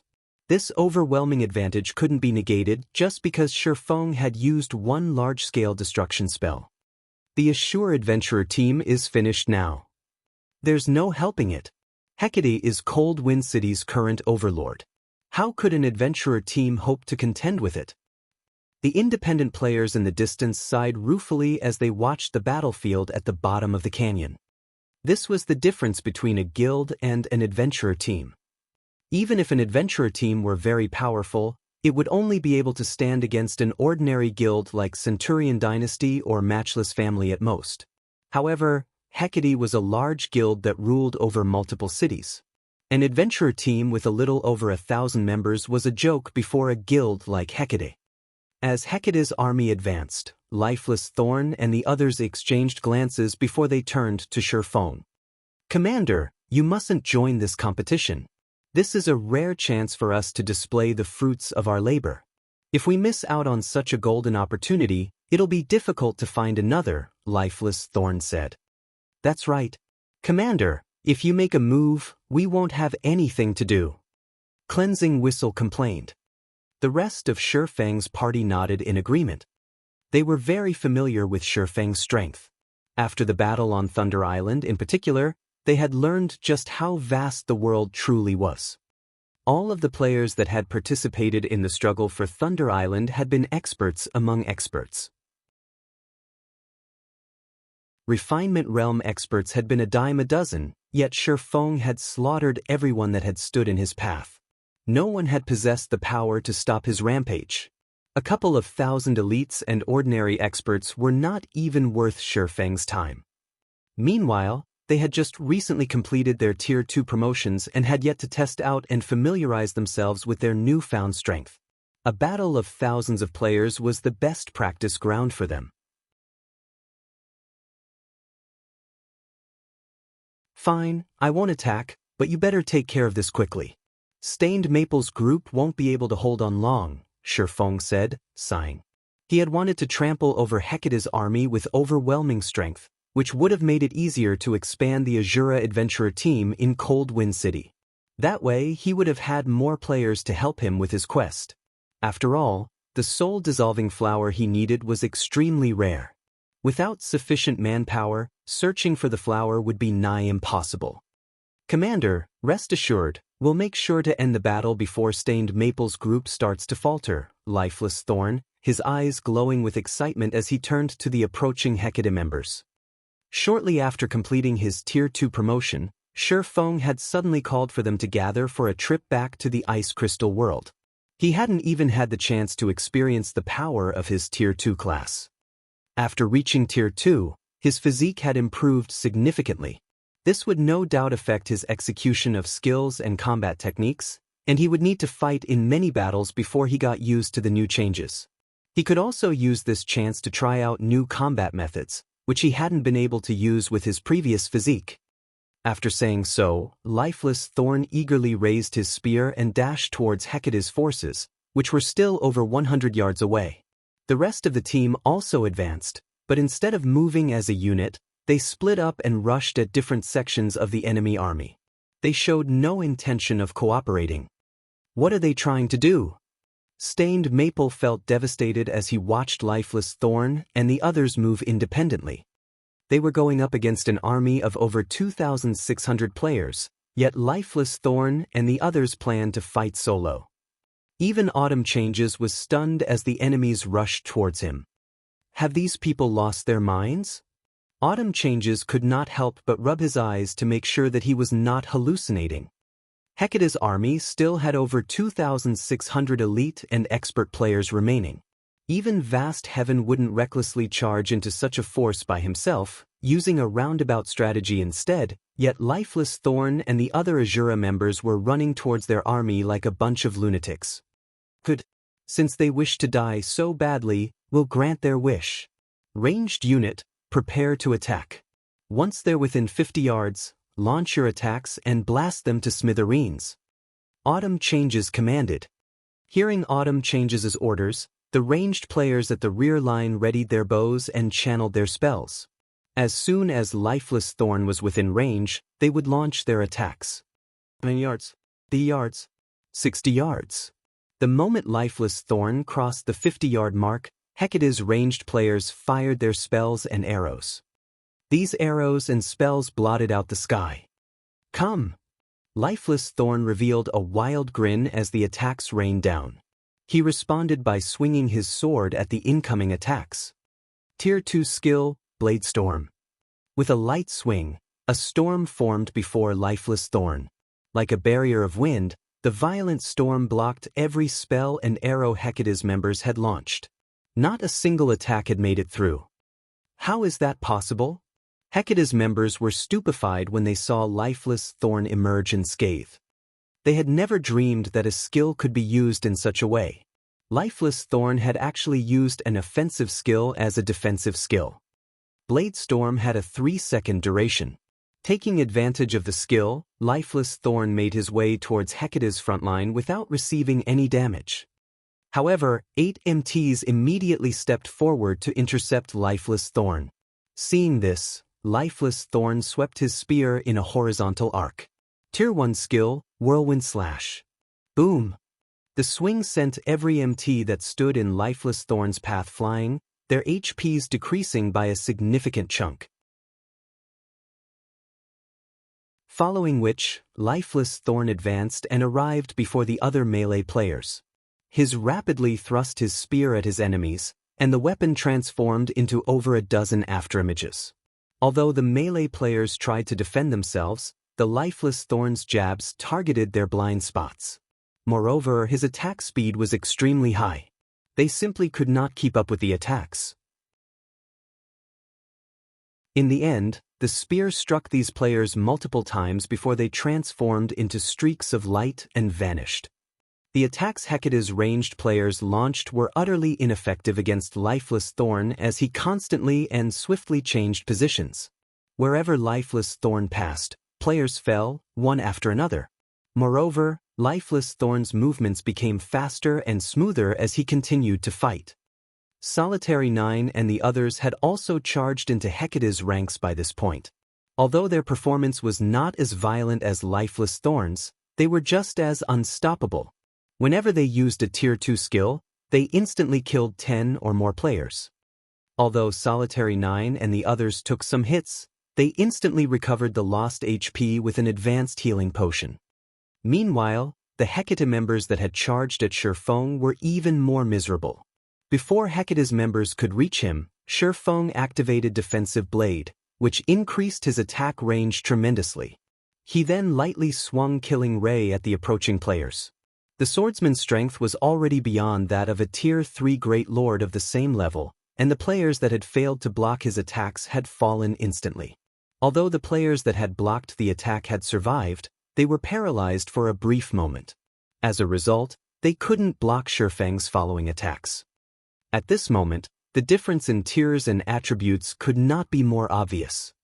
Azura and Hecate's members were on an entirely different level. How is this possible? Autumn Changes was racked with confusion as he watched this happen. With just 10 members, the Azura adventurer team had rendered Hecate's 3,000-man army utterly helpless. Just who are these people? Before even 1 minute had passed, Hecate's army had lost an additional 800 or so players. In contrast, Shifeng's group of 10 had yet to suffer a single casualty. It's about time we end this battle. Seeing that the enemy's morale had plummeted, Shifeng pulled out the Bible of Darkness and activated Demon Summoning. Immediately, a massive gate of white bone descended from the sky. As the gate opened, a 5-meter-tall, dual-horned, pitch-black demon emerged.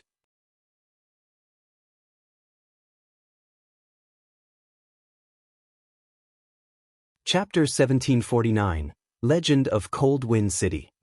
Chapter 1749, Legend of Cold Wind City. The massive bone gate immediately caught the attention of everyone present. When the bone gate abruptly opened, power of darkness flooded out and instantly turned the snowy plain into a barren wasteland.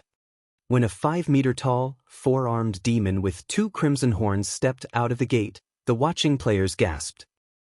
Slaughterer Demon, Demon, Great Lord. Level 81. HP 33, 750, 000/33, 750, 000. A level 81 Great Lord. Crap, they can summon Tier 3 monsters. Hecate's members were stricken with fear as they stared at the Slaughterer Demon. It wouldn't have been a major issue if the summoned Great Lord had only been level 50 or 60, but the Great Lord before them was level 81. That was far above their current levels. Although the level suppression system in the game had been nerfed quite a bit by this point, the suppression from a 30-level difference would still be powerful. Naturally, in terms of basic attributes, a level 81 Great Lord was much stronger than a level 50 Grand Lord. Even a 100-man elite team wasn't guaranteed success against an ordinary level 50 Grand Lord, which would be a nightmare if controlled by a player. Suddenly, the Slaughterer Demon unfolded its pitch-black wings and disappeared. The demon then reappeared in the heart of Hecate's army as if it had teleported. The demon had used the Tier 2 skill, Space Jump, which had a longer range than instantaneous movement, allowing the Slaughter Demon to cross a 400-yard distance in a fraction of a second. Emerald flames then flared around the Slaughter Demon's 4 bone swords before it stabbed all 4 into the ground. Boom! With the Slaughterer Demon at the center, emerald fire swirled out, only stopping after it covered a 50-yard radius. Tier 3 skill, Omnidirectional Incineration. Everything the emerald flames touched burned to nothingness. Even level 52, Tier 1 MTs that had activated their life-saving skills had died instantly. In just one attack, Hecate's army lost another several hundred members. After this attack, Hecate's members, who had already felt uneasy, fell to their despair. Retreat! Hurry up and retreat! Autumn Changes shouted in the team chat as the Slaughter Demon prepared to attack again. The combat power Lifeless Thorn's team had displayed had already frightened him. He had never thought that players could become so powerful. Lifeless Thorn and the others were like monsters in player clothing. Lifeless Thorn, in particular, was ridiculously strong. Even several level 50-plus MTs working together couldn't stop his rampage. Just one of the Berserker's attacks was more than enough to send multiple MTs flying. Meanwhile, cloth armor classes were little more than pests before this man. They'd definitely die if they received a single hit. Now that a level 81 Great Lord had joined the battle as well, Autumn Changes could not help but feel like the system was playing some cruel joke on him. However, although Autumn Changes had already ordered the retreat, before a Tier 3 demon strengthened by Demon Ruler, escape was impossible. The Slaughterer Demon was simply too fast. Moreover, it only needed one hit to kill the fleeing players. Since Hecate's members were focused on escape, Lifeless Thorn and his companions had an easier time killing their enemies. 9 players and 1 demon chased after the 1,000-plus players that fled in all directions. The inconceivable scene left the distant independent players speechless. They had witnessed many accounts of 1,000-man armies chasing down groups of dozens of players, but they had never seen a handful of players chase after a 1,000-man army. The crowd's eyes glowed with excitement, and some players even got goosebumps as they watched this miracle unfold before them. Ever since Hecate had arrived in Cold Wind City, the guild had constantly suppressed independent players like themselves. Naturally, they were more than pleased to see this guild's members get slaughtered. Their blood boiled with passion as they watched. Too strong. Azura is invincible. So, this is the strength of Cold Wind City's #1 adventurer team. The watching crowd gained a newfound appreciation for Azura's strength. Numbers could no longer replace the strength the adventurer team wielded. As long as these Azura experts were present, the adventurer team would become a legend. Rather, Azura's legend would begin today in Cold Wind City. Meanwhile, Stained Maple and his teammates, who tried their best to keep Hecate's members from fleeing, felt an indescribable pride and excitement for their own adventurer team. So strong. But the basic attributes and combat standards Lifeless Thorn and his companions had displayed today were absolutely mesmerizing. When they thought about how Lifeless Thorn and the others' newfound strength was due to their commander, Feng, their hearts burned with even more passion. Since Lifeless Thorn and the others had improved so much by following the swordsman, these players realized that if their performances were sufficient, they might get to train under their commander as well, experiencing the same explosive strength growth. If they could become half as powerful as Lifeless Thorn and his teammates, they'd be more than satisfied. Meanwhile, many of the spectating independent players had recorded the battle between Azura and Hecate, and some had even uploaded their videos to Cold Wind City's official forums. Battle of the Century in the Snow Rift. Initially, very few players paid attention to the forum post. Those that had checked it out had done so out of boredom. However, as soon as players clicked on the post and watched the videos, they couldn't look away. What's going on? Several players are chasing after thousands? Is this some kind of movie shoot? This battle is real. I am at the battlefield right now. You should have seen it for yourself. Several experts from the Azura adventurer team just slaughtered Hecate's army. They can kill even level 50 MTs with one hit. When did Azura become so powerful? I am also at the scene of the battle. I'm an assassin, so I managed to get a closer view of the battlefield. It seems that Azura's commander has finally returned. Those are the experts from Azura that left Cold Wind City with the adventurer team's commander a while ago. Just now, Azura's cleansing whistle single-handedly killed Hecate's vast heaven. Moreover, she made it look easy. Cleansing Whistle killed Vast Heaven by herself? Stop lying. Do you know who Vast Heaven is? He's the current #1 expert in Cold Wind City.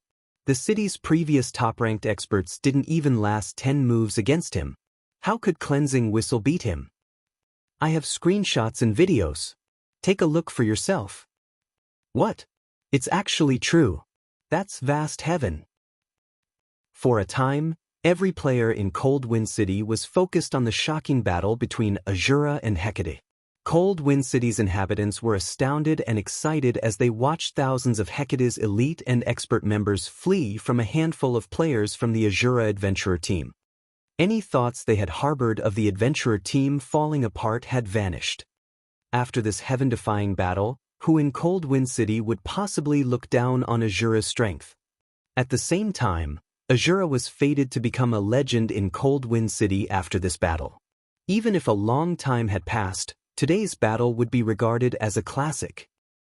While Cold Wind City's players heatedly discussed the Azura adventurer team, Hecate's upper echelons, who had been stationed in Cold Wind City, gathered in Hecate's guild residence for an emergency meeting. Over a dozen people sat in the solemn meeting hall, every one of them radiating an aura that would make ordinary players shudder with fear. However, these players all watched the youth at the head of the table in silence and trepidation. This youth wore a particularly gloomy expression, and even the temperature of the air around him had dropped due to his aura. Speak. What is happening? What is this Azura adventurer team? The handsome youth demanded.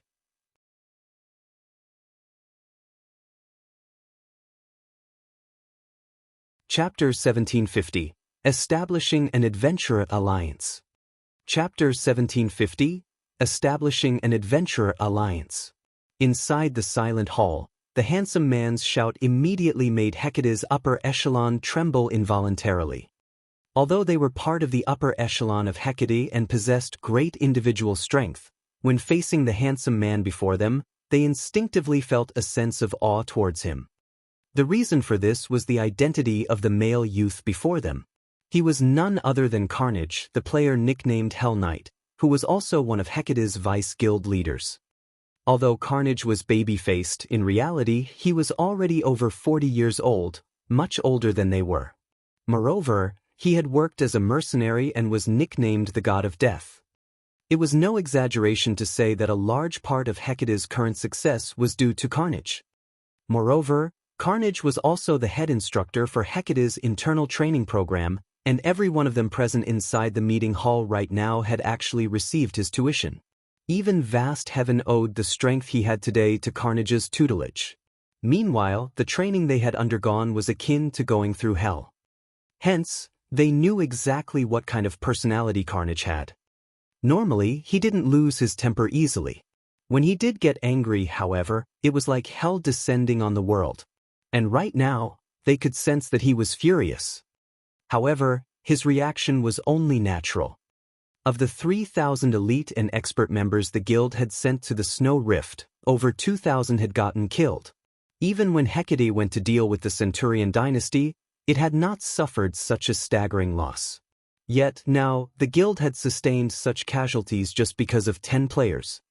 The guild used tons of resources to nurture its elite and expert members. After opening up the path to Cold Wind City, it had sent only 1,000 expert players over. Only after arriving at Cold Wind City and annexing the entire Matchless family did Hecate's guild member count in Cold Wind City skyrocket, the number of elite and expert members breaching 10,000. Meanwhile, among the 3,000 players Vast Heaven had brought to the Snow Rift, nearly 400 were the guild's original expert players. And among the 2,000-plus players that were killed, 300-plus were these original experts, the equivalent to losing more than one-third of the total number of experts Hecate had in Cold Wind City. This was a massive loss. The levels lost was one thing. The crucial point was the weapons and equipment lost.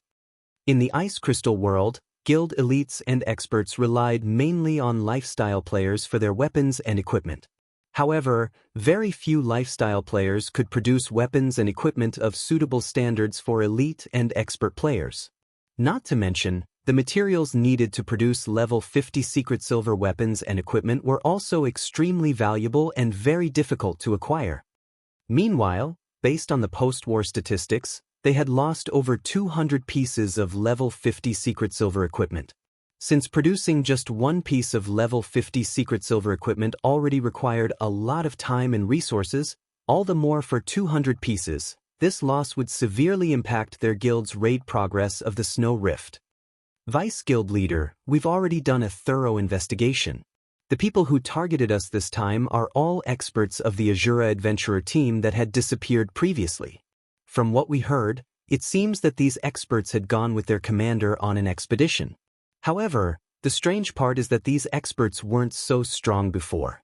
Right now, we still don't know how they managed to gain the combat power they have, a level 52 elementalist reported in a careful tone. They suddenly became stronger? Carnage's lips curled up slightly as he read the report his subordinate sent him. This is interesting. They're just a bunch of hillbillies, yet not only did they gain a massive boost in basic attributes after going out on an expedition, but even their combat standards have undergone a qualitative transformation? It seems this Azura Adventurer team has quite a huge secret. Investigate this matter immediately. Use every means available to dig out this secret. As long as Hecate acquires it, then the day Hecate becomes the #1 guild in the north will be just around the corner. Right? Also notify the main branch to send the 12 heavens to Cold Wind City. Upon hearing Carnage's command, everyone in the room was shocked despite themselves. They had never thought that Carnage would actually summon the 12 heavens to a backwater like Cold Wind City. The 12 heavens were the apex combatants of Hecate. In Cold Wind City, aside from Carnage, Vast Heaven was the strongest member of Hecate present. Even so, Vast Heaven's level was still insufficient for him to become one of the 12 heavens, only qualifying as a reserve member at most. Normally, the 12 heavens would be split up and dispatched to Hecate's various branch guilds. Nevertheless, Carnage was having all 12 of them come. Hecate's upper echelon shuddered in fear just thinking about this matter. These people could still remember the last time the 12 heavens were all together. Back then, they were gathered to help repel the siege of a super first-rate guild's army. In the end, due to the 12 heavens, the invading super first-rate guild had no choice but to give up on capturing one of Hecate's guild towns. Yet, now, Carnage was actually mobilizing the 12 Heavens just to deal with a single adventurer team. This was simply insane. Elsewhere, Shifeng and the others had already returned to Cold Wind City. After reaching the city, the group discovered that nothing much had changed there. The player population in the city had increased only slightly, with the majority of the newcomers being new players to God's domain, and a small portion being Hecate's guild members. Unlike on the continent of God's domain, players belonging to the Ice Crystal world couldn't travel freely between different cities. In the Ice Crystal world, travel between two different cities generally required players to unlock the gate separating the two cities first. Another method was to use a special pathway. However, activating such special pathways was very troublesome. These pathways also had many restrictions. Hence, ordinary players couldn't travel freely between different cities. Currently, outside Azura's residence, Azura's members crowded around the entrance as they welcomed Shifeng and the others' return. "It's the commander! The commander is back! All hail the commander! Azura is invincible!" The Azura Adventurer Team's members were all thrilled to see Shifeng. The shouting of thousands of players echoed throughout the streets of Cold Wind City, firing up the independent players that had come to join in on the fun. Due to Shifeng and the others defeating Hecate's army, Azura's fame in Cold Wind City had recovered to its peak. In fact, the adventurer team's fame was even greater than before. The strength Shifeng's group displayed had captivated the independent players of Cold Wind City. As a result, many independent players were now hoping to join Azura. "Commander, with this, I'm afraid the various large guilds of Cold Wind City will target our adventurer team," Solitary 9 said, revealing a bitter smile as he looked at the crowded street around him. The goal of guilds was to take control of NPC cities. Meanwhile, unlike in the NPC cities on the continent of God's domain, players could gain a small portion of control over the NPCs in the Ice Crystal world. Doing so required the support of a large number of players. At the same time, players also needed to complete a series of contributions to the city. At this point, the Azura Adventurer Team's strength was completely different from before. Currently, aside from Azura's members, hundreds of thousands of players crowded the street outside Azura's residence. One could easily imagine how high the Azura Adventurer Team's prestige and reputation were in Cold Wind City right now. With so many players willing to join the adventurer team, all Azura needed to do was complete a series of contributions to the city, then it could become the true overlord of Cold Wind City. With such a situation, how could the various large guilds of Cold Wind City possibly let Azura operate unhindered? The large guilds would undoubtedly treat Azura as a thorn in their side and try to deal with it as soon as possible. "Don't mind them. If they want to fight, we'll give them a fight," Shifeng said, chuckling. "Moreover, my original goal was to take control of Cold Wind City and make it the foundation of our Azura Adventurer Team." Solitary 9 and the others could not help their stupefaction at Shifeng's words. They had thought that Shifeng's purpose behind revisiting Cold Wind City was simply a quest. Now, however, it would seem that Shifeng's sights were set much higher than they had imagined. The thought of an adventurer team taking control of an entire NPC city was simply too crazy. "Since so many people have come, I'm making an announcement in my capacity as Azura's commander. From today onward, the Azura Adventurer Team will be establishing an adventurer alliance. We welcome all adventurer teams and independent players to join this alliance. Any adventurer team and independent player that joins this alliance will enjoy a portion of the benefits offered by the Azura Adventurer Team," Shifeng declared loudly as he looked at the crowded street around him.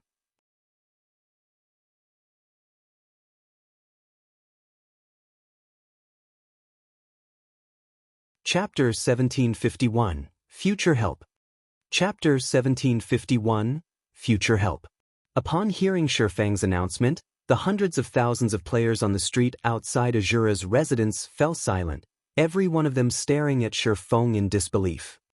However, as if some spell had broken, the sounds of cheering echoed down the street a moment later. All hail Azura. What? The Azura adventurer team is so generous.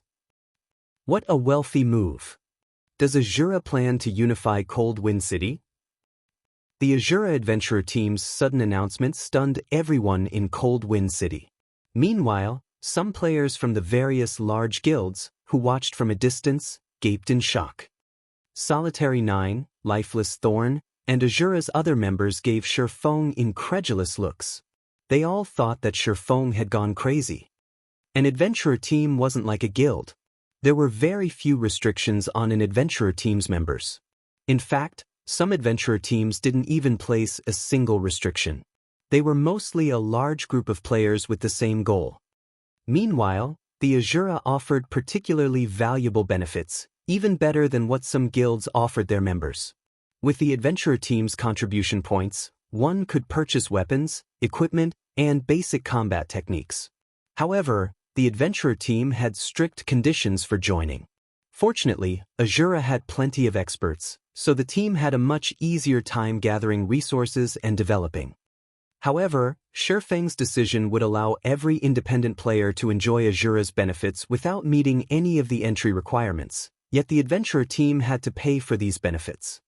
Commander, are we really going through with this? Xianxia hurriedly asked Shifeng. Even if they were going to acquire Cold Wind City, they had many other methods they could use to do so. There was no need to earn the public's hearts with such a wasteful option. Michim, here are the details. Publicize them in a moment and inform everyone about what the Adventurer Alliance is, Shifeng said, nodding. He then some details regarding the Adventurer Alliance he had intended to establish to Xianxia and the others. In reality, he had planned to establish an Adventurer Alliance even before he had first visited the Ice Crystal world. Someone had established an Adventurer Alliance, an organization that would serve independent players, during his previous life. It served as a platform for independent players to purchase better equipment, materials, information, and find companions to quest with. This helped independent players avoid getting taken advantage of by the various large guilds. However, when the Adventurer Alliance had first appeared during his previous life, mainstream players on the continent of God's domain had already reached level 90. Although setting up the Adventurer Alliance was very costly and would require further investments, the organization would command more influence and strength as it gradually took shape. In the end, the Adventurer Alliance had become the #1 ranking adventurer team throughout God's domain. It had even become one of God's domain's apex powers. God's domain had many superpowers, but very few could be considered an apex power, every one of which had powerful backgrounds and countless experts. Meanwhile, not even ordinary super guilds had dared to provoke the Adventurer Alliance in the past due to its frightening member count. Many of God's domain's top-ranking apex experts had belonged to the Adventurer Alliance, including Tier 6 God-ranked players. Although the Adventurer Alliance had only established a few restrictions on its members, the Alliance and its members had been inseparable. If any super guild had harmed the Alliance, the independent Apex experts and Tier 6 God-ranked experts would have taken action. This was why the Adventurer Alliance had become one of the game's apex powers. In terms of ability to collect materials, not even the Secret Pavilion had been a match for the Adventurer Alliance.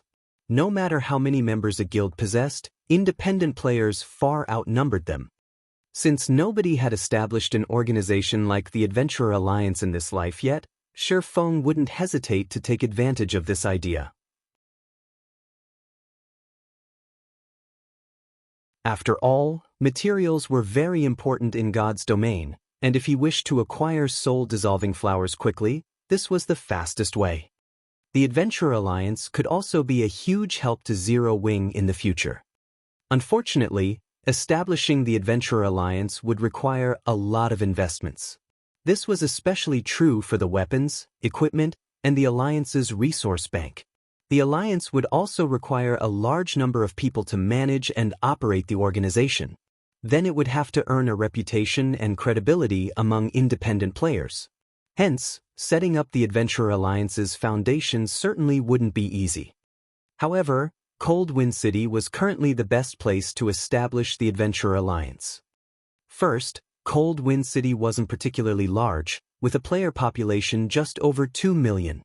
Meanwhile, unlike the situation on the continent of God's domain, players in the Ice Crystal world could not communicate easily, so Shifeng didn't have to worry about too many players trying to join the alliance at once. This also meant that the initial required investments wouldn't be as massive, and the alliance wouldn't have to worry about collapsing in on itself before it could even take shape. When the Adventurer Alliance had first established in the past, the support it had received from multiple major corporations had been a large part of the reason for its survival during its infancy phases. These corporations had invested an astronomical amount of resources to help the alliance mature. Shifeng's second reason was the love independent players had for the Azura Adventurer team. By establishing the Adventurer Alliance, the Azura Adventurer team would also have an easier time taking control of Cold Wind City. Once Azura controlled the city, it could use the income to sustain the Adventurer Alliance. When Xianxia and the others read the details of Shifeng's idea, their eyes glowed with excitement as they began to understand why Shifeng wanted to take on such a thankless task. Although the initial investments were massive, once independent players got used to using the Azura Adventurer team's contribution points, all sorts of materials, weapons, and equipment would continuously flow into the team's hands. Moreover, Azura would be able to recruit expert players more easily. Immediately, Solitary 9 and the others went into action and started to spread the Adventurer Alliance's details. Meanwhile, when the upper echelons of Cold Wind City's various large guilds received this news, hatred towards Shifeng welled in their hearts.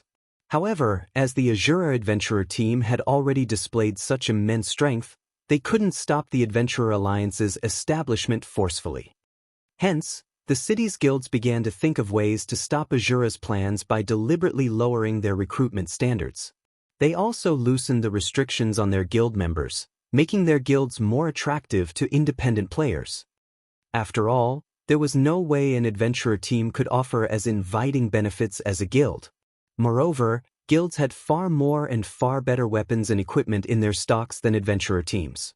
Furthermore, players could earn a very high and stable salary by becoming one of the guild's upper echelons.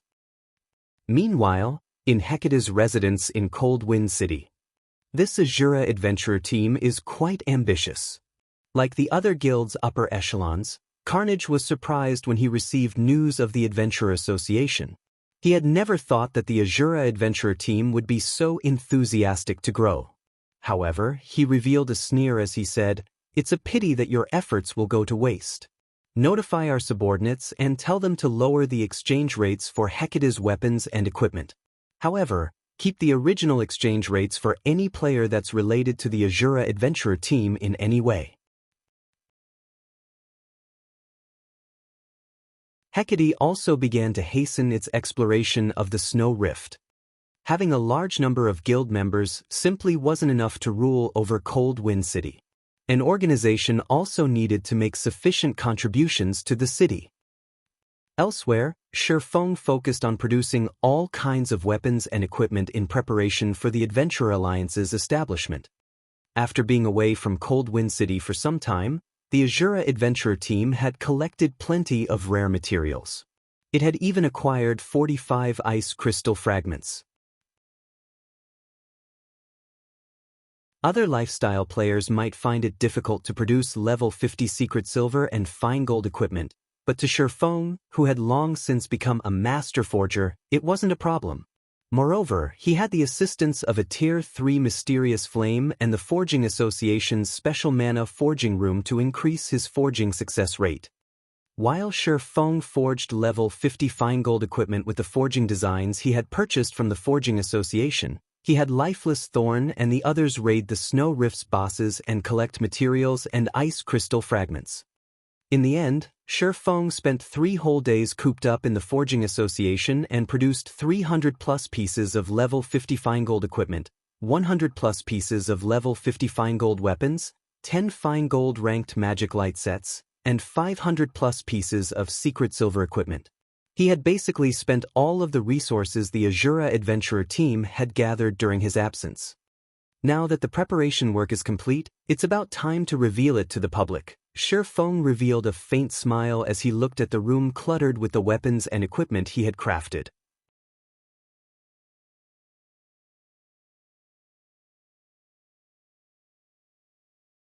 Chapter 1752, Enemy of Guilds. Chapter 1752, Enemy of Guilds. Cold Wind City, Hecate's guild residence. Due to the sudden reduction in Hecate's recruitment requirements and exchange rates for weapons and equipment, the guild hall was crowded with players. Most of these players had been independent players, and all of them traded rare materials for level 50 weapons and equipment. Vice Guild Leader, since we lowered the exchange rates, we've seen twice as many players come to purchase our weapons and equipment. Moreover, these players are all at the elite standard and above. Not only have they signed an agreement stating that they won't support Azura, but they will also secretly discriminate against Azura's members. The other guilds have taken similar measures against Azura as well. Right now, the majority of Cold Wind City's elite players have taken a stand against Azura. Even if Azura establishes that Adventurer Alliance, the Adventurer team won't be able to obtain many resources from the Alliance to increase its strength. Good. Well done. Now, all that's left is to find out how Azura's experts became so strong so quickly. Then, we'll take full control of the city. Carnage was very satisfied with his subordinate's report. He had to admit that the Azura Adventurer team posed an even greater threat than the Centurion dynasty when it came to competing for Cold Wind City's authority. However, the Adventurer team overestimated itself if it thought it could compete with guilds. The various guilds simply wouldn't allow that to happen. After all, if news of this situation spread, they would become a laughingstock in the other cities. The various guilds would rather sacrifice a portion of their profits to prevent such a thing. Now, due to the various guilds' efforts, the majority of Cold Wind City's elite and expert players had sided with the various guilds. The remaining elites and experts had their own methods of obtaining weapons and equipment, so they weren't interested in the guild's exchange services. All in all, the various guilds had already taken control of Cold Wind City's main source of rare materials. Although the Azura Adventurer team had plenty of powerful experts, it couldn't take control of the city by relying on experts alone. An organization would need well-equipped elite and expert players to perform the difficult and necessary contributions. While Azura had quite a number of ordinary expert players, it lacked top-tier weapons and equipment. Producing such items required plenty of rare materials, and the high production difficulties only increased how many materials were needed. With how few members Azura had, the Adventurer team simply didn't have the manpower to obtain the necessary resources. Moreover, unlike guilds, Adventurer teams did not have specially trained groups of lifestyle players. Even if an Adventurer team had its own lifestyle players, it wouldn't have the resources to nurture many, or any, advanced lifestyle players. Now that the various large guilds had severed Azura's source of rare materials, the Adventurer team would have no way to compete for the authority over Cold Wind City. Vice Guild Leader, based on our investigations thus far, the Azura experts that have recently returned haven't said a single word about how they had grown so powerful. The Adventurer team's other members know nothing about it, either. It seems they're keeping a very tight lid on this secret, the level 52 assassin reporting to Carnage said helplessly. No matter. Keep on looking into it, Carnage said, smiling faintly. It is fine even if we fail to find out about it. Even if we fail to learn Azura's secret, once we take control of Cold Wind City, we'll thoroughly eliminate the Adventurer team. Hearing Carnage's words, the reporting assassin could not help but smile.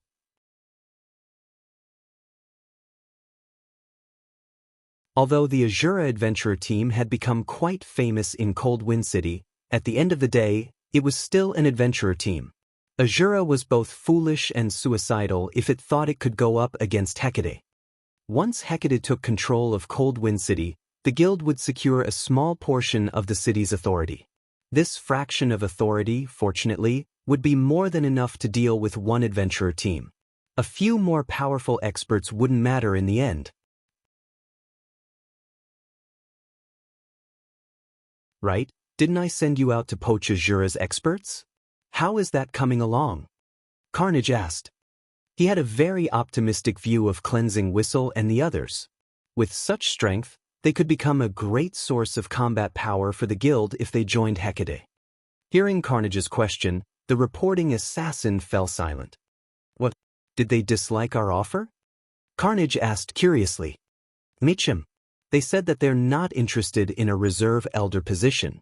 They said that they might consider joining if we offered them the position of guild leader or vice guild leader, the assassin said honestly. Bang! Carnage slammed his fist on the office table before him, shattering it when he heard the assassin's reply. The killing intent he radiated shocked the nearby upper echelons, making them shudder.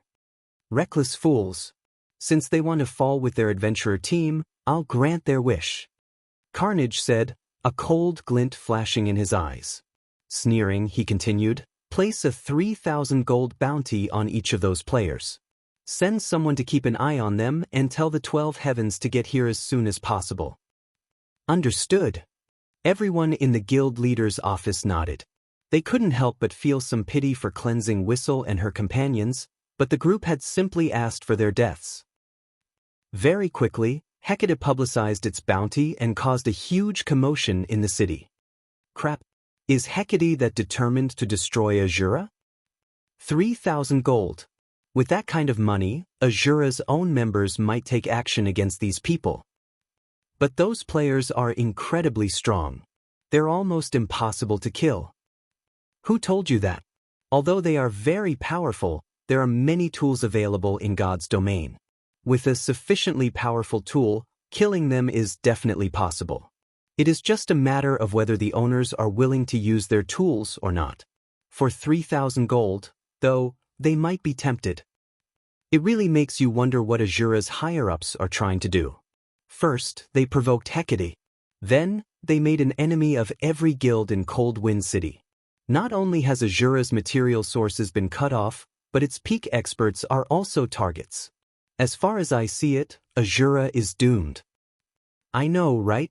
At the end of the day, an adventurer team is still an adventurer team. It is impossible for an adventurer team to go up against a large guild. Cold Wind City's general populace was sorely tempted by Hecate's bounty. They wanted nothing more than to rush into Azura's residence and slay its experts. However, plenty of independent players pitted the Azura adventurer team. If Azura hadn't set its eyes on Cold Wind City's authority, Hecate might have been powerless against the adventurer team. Eventually, Azura might have even grown powerful enough to intimidate the various large guilds. As everyone talked about the Azura adventurer team, Azura had announced the Adventurer Alliance's official launch and welcomed anyone and everyone to apply for membership at Azura's residence. As long as a player was independent, they could join the Adventurer Alliance and enjoy a portion of the benefits Azura offered. Azure really is dumb. Who would dare apply to join the Adventurer Alliance right now? That's right. The majority of level 50 weapons and equipment on the market have been produced by guilds. How many weapons and equipment could a measly adventurer team possibly offer? Only people who don't want to upgrade their weapons and equipment would join the Adventurer Alliance. The general populace showed no interest in Azura's announcement. In fact, many players did not want anything to do with the adventurer team now.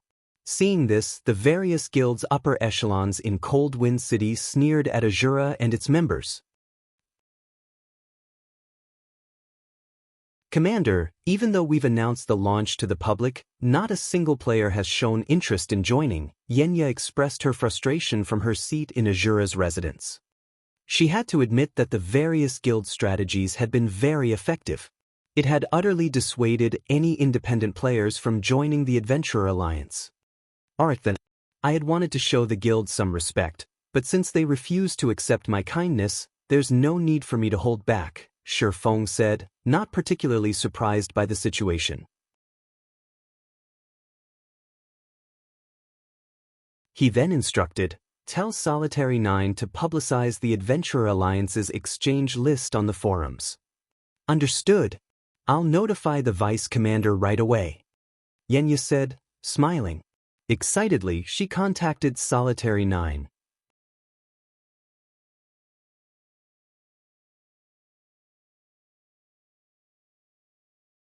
Chapter 1753, Madness-Inducing Benefits. Chapter 1753, Madness-Inducing Benefits. Cold Wind City, Frostbone Plain. Many adventurer teams grinded the area's level 50 plus undead. The Frostbone Plain was a level 50 to level 60 map. Although it wasn't a resource-rich map, the undead here had a chance of dropping frost stones since they absorbed power of frost all year long. When frost stones were used in crafting weapons and equipment, the items had a chance of gaining ice resistance. Although each weapon and equipment piece would only have a small amount, if players wore items that all had the bonus, it would add up. Naturally, there were many maps in the ice crystal world that had extremely low temperatures. Without a certain amount of ice resistance, players would be restricted. As a result, items like frost stones, which could increase a player's ice resistance, were very valuable. Moreover, since frost stones' drop rate was incredibly low, many guilds only accepted frost stones as currency for the weapons and equipment they produced. Because of this, grinding frost stones had become the best way for independent players to make money and obtain better items. However, the Frostbone Plains undead were not easy to defeat. These undead rarely acted independently, moving in groups of over 100 instead. Even the weakest of these monsters was an elite, while the stronger undead were usually great lords. From time to time, players even encountered patrol squads, usually consisting of 500 to 600 undead, led by Grand Lord-ranked frost generals. Most of the adventurer teams grinding in the Frostbone Plain operated in units of 100. However, many players watched as a 20-man team fought a level 50-plus frost undead patrol squad with relative ease. The 20-man team systematically annihilated the 100-plus undead in the patrol squad. These players had even suppressed the 2 level 55 High Lord-ranked frost captains. After just 10 minutes, the entire patrol squad had been eliminated, leaving a pile of materials on the ground for the battle's victors. Brute, your combat standard have improved pretty quickly. You can even solo a frost captain now. If you hadn't handled one of the frost captains, we might have had to flee, a level 51 shield warrior said, smiling at the level 52 guardian knight beside him. The guardian knight wielded a dark blue diamond shield in one hand and a crystalline axe in the other. I recently researched the war between Azura and Hecate and gained some insight from watching Azura's Solitary 9 and Dark Madness. Otherwise, I wouldn't have been able to tank the Frost Captain by myself, the Guardian Knight named Brute 7 responded excitedly.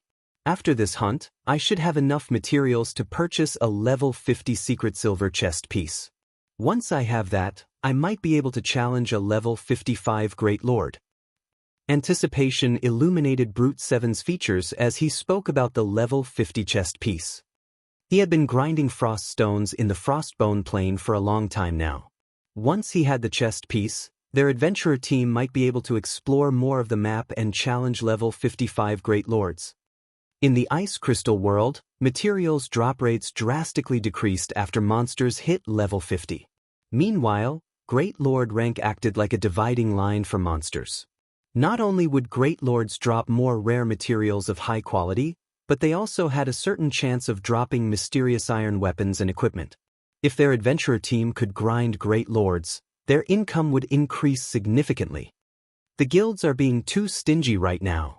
They're asking for several times more materials for each piece of secret silver equipment. Even now, I've only managed to collect half of the materials needed for a piece of secret silver equipment. It's a pity that our forger standards are so low.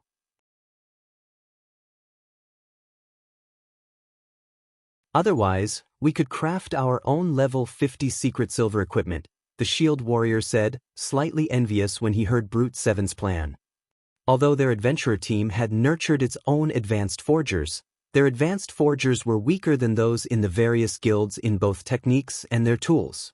Their adventurer team's advanced forgers even struggled to craft level 50 mysterious iron equipment, not to mention secret silver rank.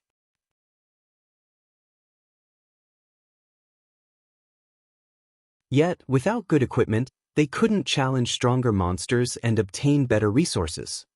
Only the various guilds' forgers could produce level 50 secret silver equipment, and because of that, These guilds demanded exorbitant prices for the items, leaving adventurer team players no choice but to provide these guilds cheap labor. As Brute 7's team rested and chatted amongst themselves, one of the team's members abruptly shouted in the team chat, "Guys, look at the forums. Azura just announced that it has officially established the Adventurer Alliance, stating that anyone who wants to join can apply at Azura's residence." So what? Although the Adventurer Alliance's members get to enjoy some of Azura's benefits, Azura is only an adventurer team. It can't compare to a guild. Who would possibly join the Adventurer Alliance now that the various guilds have singled Azura out? That's right. Since the guilds are the sole suppliers of level 50 secret silver weapons and equipment, only players who don't want to upgrade their items would consider joining the Adventurer Alliance. It really makes you wonder what Azura's upper echelons are thinking. They are actually trying to compete with the guilds for Cold Wind City. Isn't that just suicidal? None of the team's members showed any interest in joining the recently established Adventurer Alliance. They all thought that Azura's commander, Shifeng, was a fool. Despite his adventurer team's bright future, he had decided to ruin his players' prospects by competing for Cold Wind City. After these players chatted for some time, they discovered that the Azura Adventurer team had posted a new announcement. Adventurer Alliance's benefit list. What? They're trying to lure people to join by posting their benefits? What is Azura playing at? Even if Azura offers good benefits, how could it possibly contend with the various guilds, which can produce level 50 secret silver equipment? But as these players clicked on the new post, preparing to laugh at Azura's foolishness, they were dumbfounded by what they saw. What's going on? Am I seeing things? Crap. This is amazing. Not even large guilds can offer this. Is Azura really an adventurer team? Everyone's eyes glowed as they read the benefit list the Adventurer Alliance offered. Even just looking at the offered benefits excited them greatly. The list contained a total of 3 benefits, the first of which regarded the purchase of weapons and equipment. The second involved the purchase of combat techniques. The third consisted of the rare materials and tools available for purchase. Meanwhile, players would only be able to buy these items with the Adventurer Alliance's internal points. These 3 benefits were incredibly tempting, especially when players read the list of weapons and equipment Azura had to offer. If Azura had only offered level 50 mysterious iron weapons and equipment, they might have viewed the adventurer team in a better light, nothing more. If the list included level 50 secret silver equipment, these players would assume that Azura planned to duke it out with the various guilds, and they'd consider the adventurer team a little more mad than they had expected. But there were level 50 fine gold weapons and equipment on that list. This was practically a dream. Level 50 fine gold equipment was as rare as a phoenix's feather, even in the various large guilds. Not even the guild's core members were guaranteed to get a piece, yet the Azura adventurer team was offering these items up for purchase. And that was only the tip of the iceberg. What truly dumbfounded Cold Wind City's players was the level 50 fine gold ranked magic light sets Azura offered. Not even Hecate, Cold Wind City's current #1 guild, likely had such equipment on hand, yet not only did Azura have these items, but the adventurer team was offering them to other players for exchange.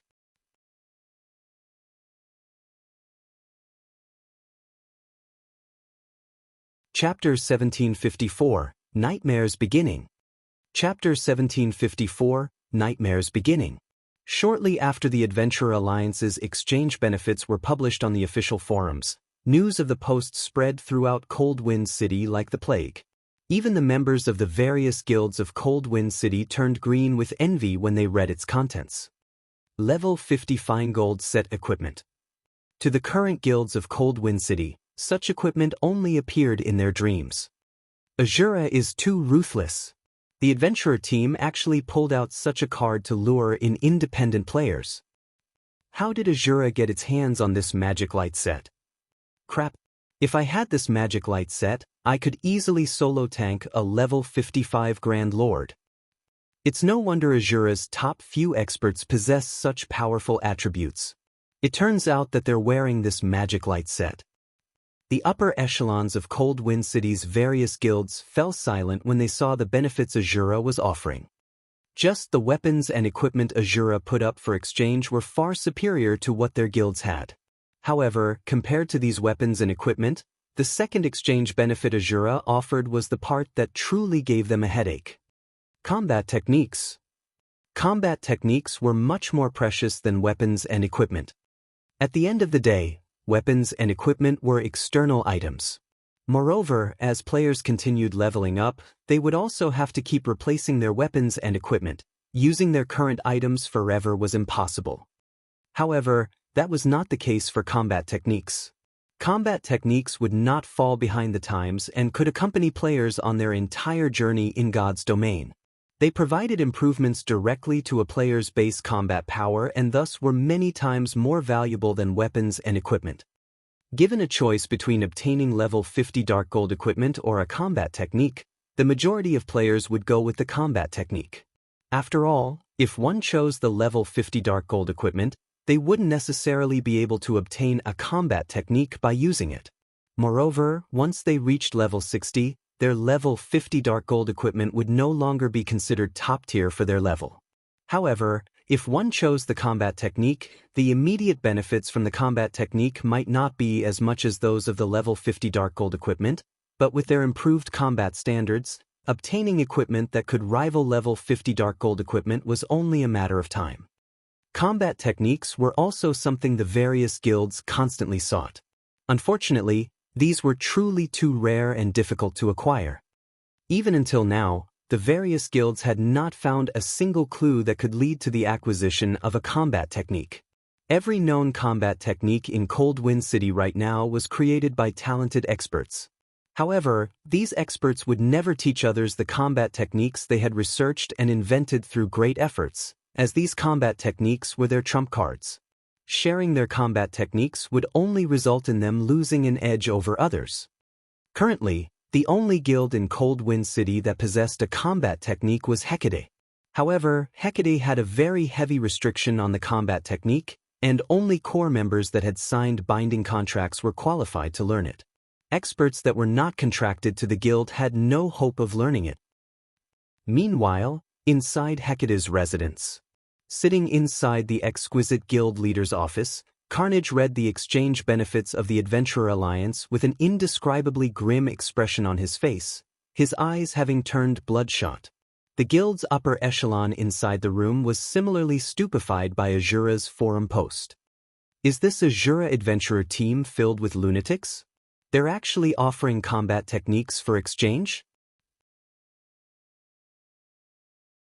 Are they not afraid that letting outsiders learn these combat techniques will hamper their adventurer team's development in the future? Everyone inside the room voiced their confusion over Azura's crazy behavior. They had never imagined that Azura would make such a bold move in order to obtain Cold Wind City.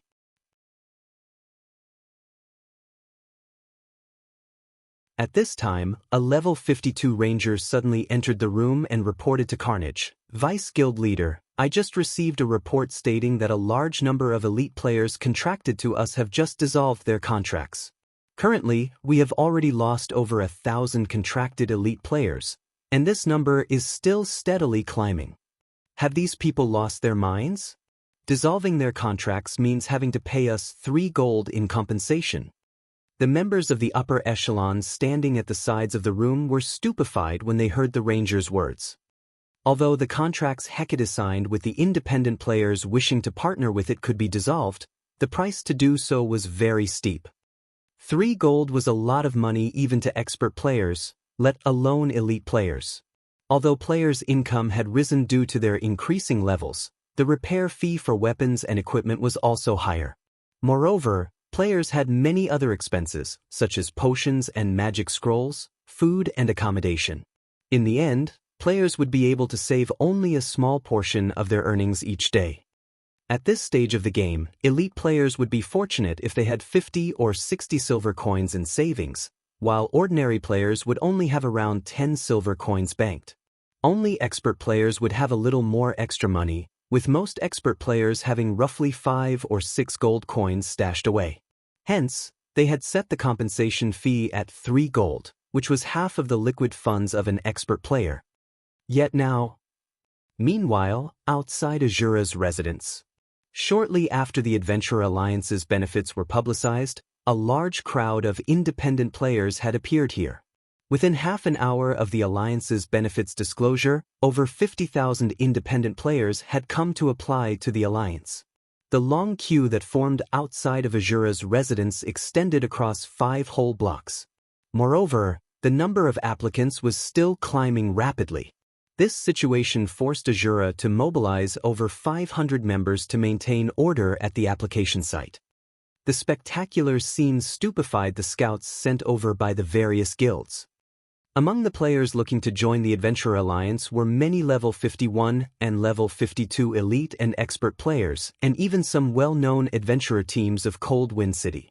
In fact, the scouts actually recognized some of those standing in line to be elite and expert members of various guilds. Though, to be precise, these people were former members now. However, the actions of these former guild players were also understandable. Players joined guilds to obtain good weapons and equipment more easily. If they couldn't, they would have no reason to subject themselves to the restrictions of guilds. Now, however, the Adventurer Alliance was also supplying weapons and equipment, and these were even better than the ones offered by the guilds.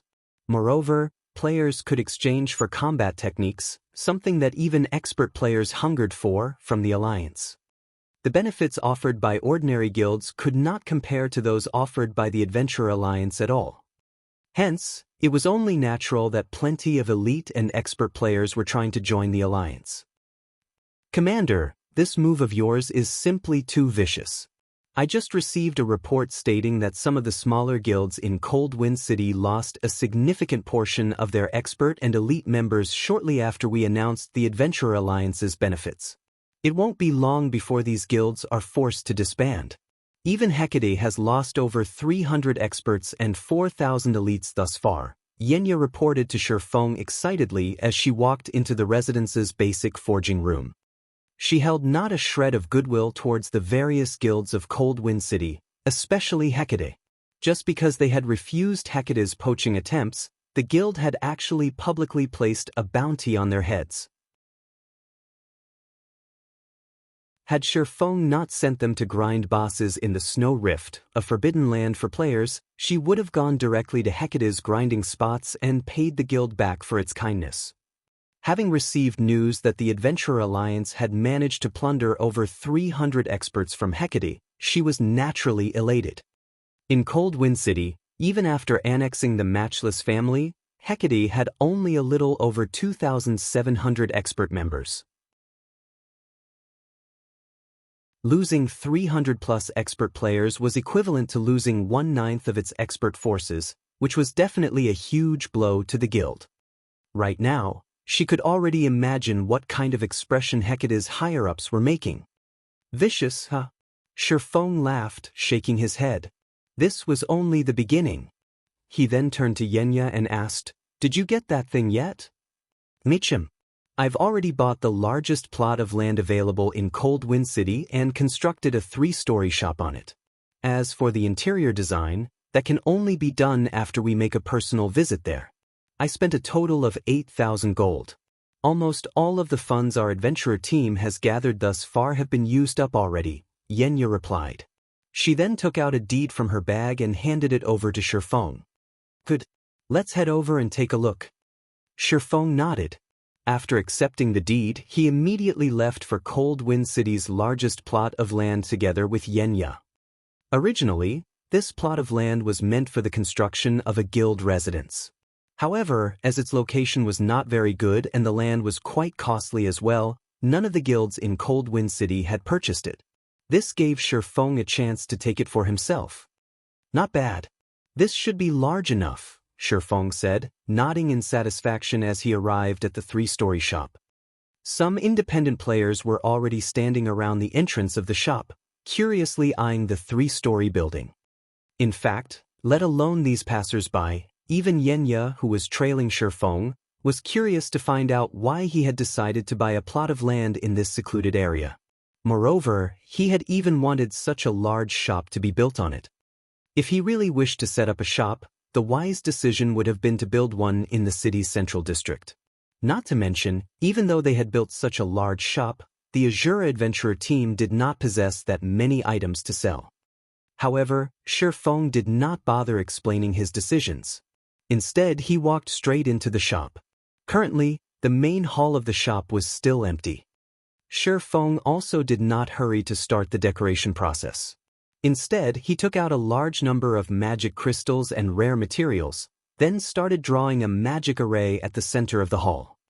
The magic array he was drawing right now was none other than the Starlight Gathering magic array, which he had gotten from the War God's temple some time ago. When activated, the magic array would create an enclosed space with a 500-yard radius and increase the mana density within it by 300%. As the materials needed to produce the magic array were extremely rare and the difficulty of drawing it was equivalent to drawing an advanced magic array, Shifeng had not bothered putting it to use until now. Recently, though, Zero Wing had managed to gather the necessary materials for the Starlight Gathering magic array. Hence, he decided to use the magic array in Cold Wind City. The reason for his decision was the dearth of locations with high mana density in the Ice Crystal world. In fact, the Ice Crystal world wasn't alone in this predicament. Practically every other world faced this problem. Only higher planes had many areas with high mana density. This was also the main reason why the combat standards of otherworld players were weak in general. Without environments of high mana density, players would have great difficulty improving themselves. If he wanted to truly raise the Azura Adventurer team's strength, he could not just rely on weapons, equipment, and combat techniques. As for sending players to the Continent of God's domain via the ancient shrine, the cost of doing so was simply prohibitive, way beyond the current means of Zero Wing or Azura. Moreover, having more people cross over would increase the risk of exposure for the ancient shrine's secret. Hence, before coming to the Ice Crystal world, Shifeng had already decided to create a place similar to Stone Forest Town's battle arena in Cold Wind City. Finally, after spending over an hour, he was done engraving the Starlight Gathering magic array. The illusion of a dazzlingly beautiful galaxy then formed in the center of the hall. "Commander, what's this? It's so beautiful!" Xianxia was immediately captivated by the magic array. "What is this?" Shifeng smiled. "It's a new world." Saying so, Shifeng spent 500 magic crystals to activate the Starlight Gathering magic array.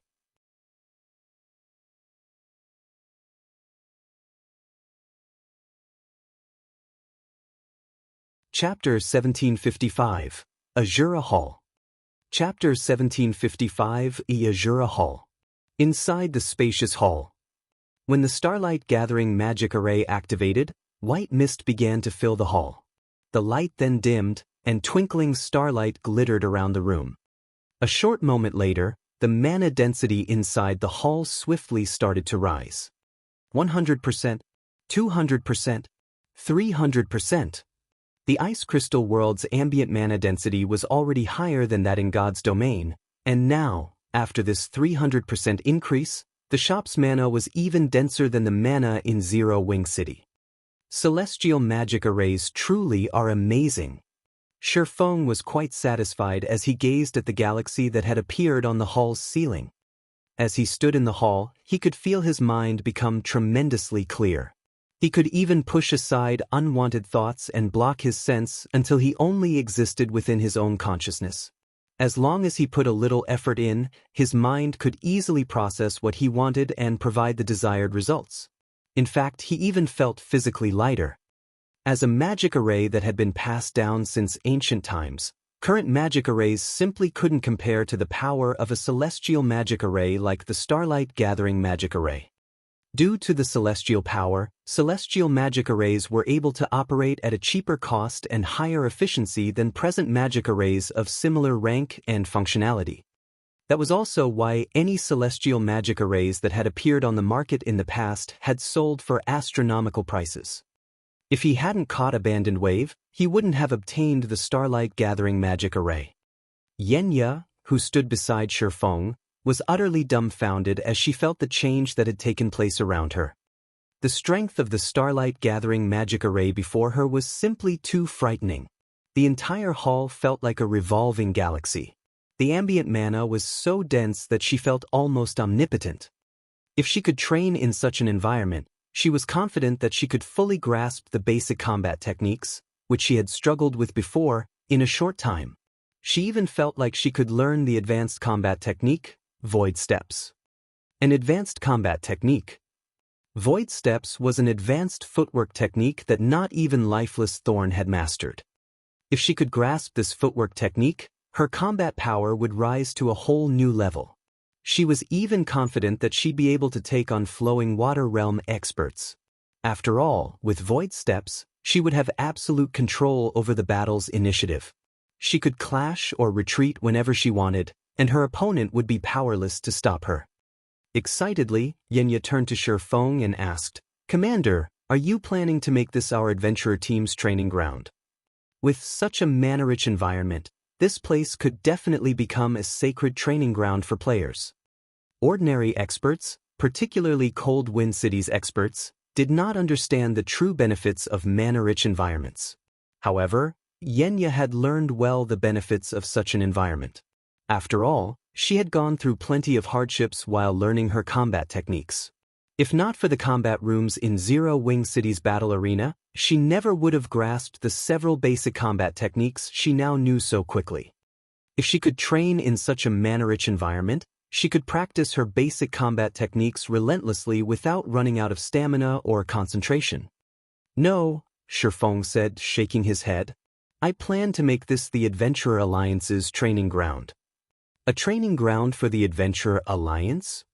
Shifeng's answer stunned Xianxia. Shifeng had already offered the Adventurer Alliance's members amazing benefits, which not even the various large guilds could afford to offer. Yet, he also intended to make this sacred ground one of the Alliance's benefits as well. She didn't dare imagine the craze in Cold Wind City if news of this went public. If Cold Wind City's various guilds learned of this, they'd want nothing more than to eat Shifeng alive. "Of course, I will also segregate a portion of the space specifically for Azura's members," Shifeng said, chuckling. While reserving this place for Azura's members was a good idea, maintaining the Starlight Gathering magic array was not cheap. The magic array cost 500 magic crystals to operate per day. That was the equivalent of running a single magic tower. Since both towns generated massive amounts of income, it didn't really matter that the magic towers in Stone Forest Town and Silverwing Town were expensive to run. However, the Azura Adventurer team did not possess the ability to generate so much income. After all, Azura only had around 3,000 members. It might be fine if the Starlight Gathering magic array's operation required coins, as earning coins was relatively easy for an adventurer team of Azura's caliber, but it was a different story for magic crystals. Furthermore, magic crystals were rarer in the ice crystal world than in the continent of God's domain. If Shifeng wanted to maintain the Starlight Gathering magic array, he needed a huge source of magic crystal income. Currently, Cold Wind City had over 2 million players, the majority of which were independent players. Shifeng wouldn't have to worry about a lack of interest in the new training ground with such high mana density. As long as he charged a small fee for using the training ground, he could easily maintain the Starlight Gathering magic array's operation.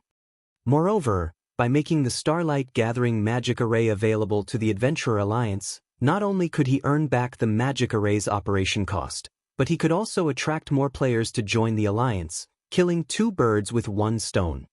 Following which, Shifeng began to modify the shop's interior.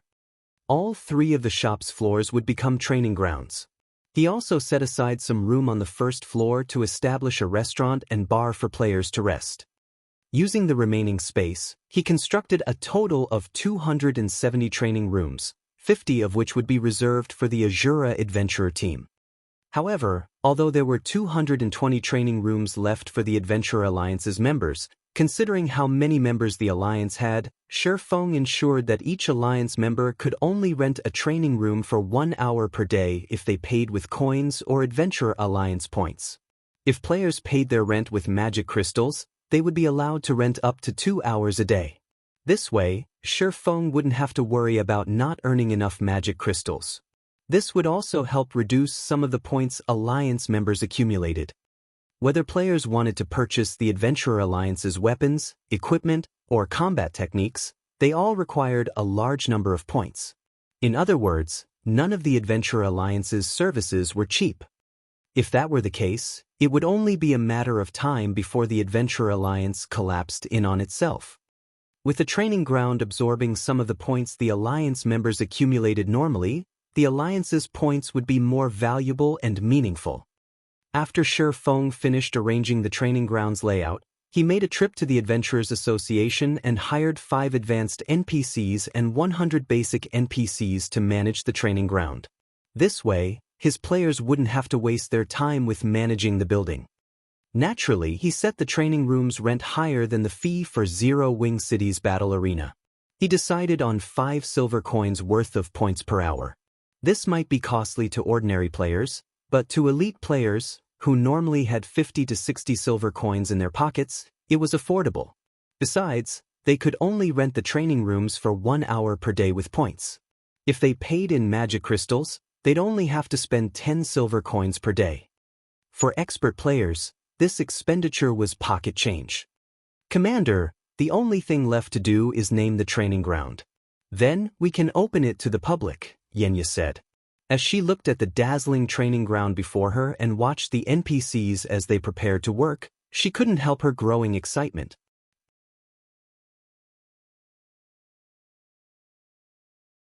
A name. After giving the matter some thought, Shifeng said, "Let's call it Azura Hall, then." His main goal in establishing this training ground was to strengthen the Azura Adventurer team. Now that was done, he had to put Azura's name on it, letting everyone know about the Azura Adventurer team. Once Shifeng had stated his desired name for the establishment, the NPC managers engraved the name on a plaque on the building's entrance. The massive, golden engravings quickly caught the attention of the players passing by.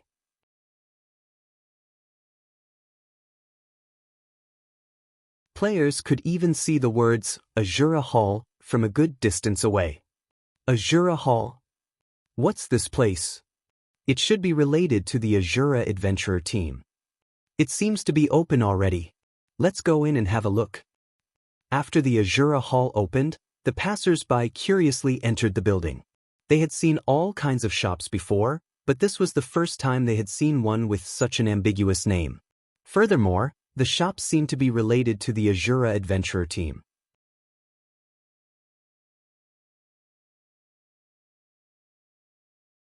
Chapter 1756, Adventurer Alliance's Power.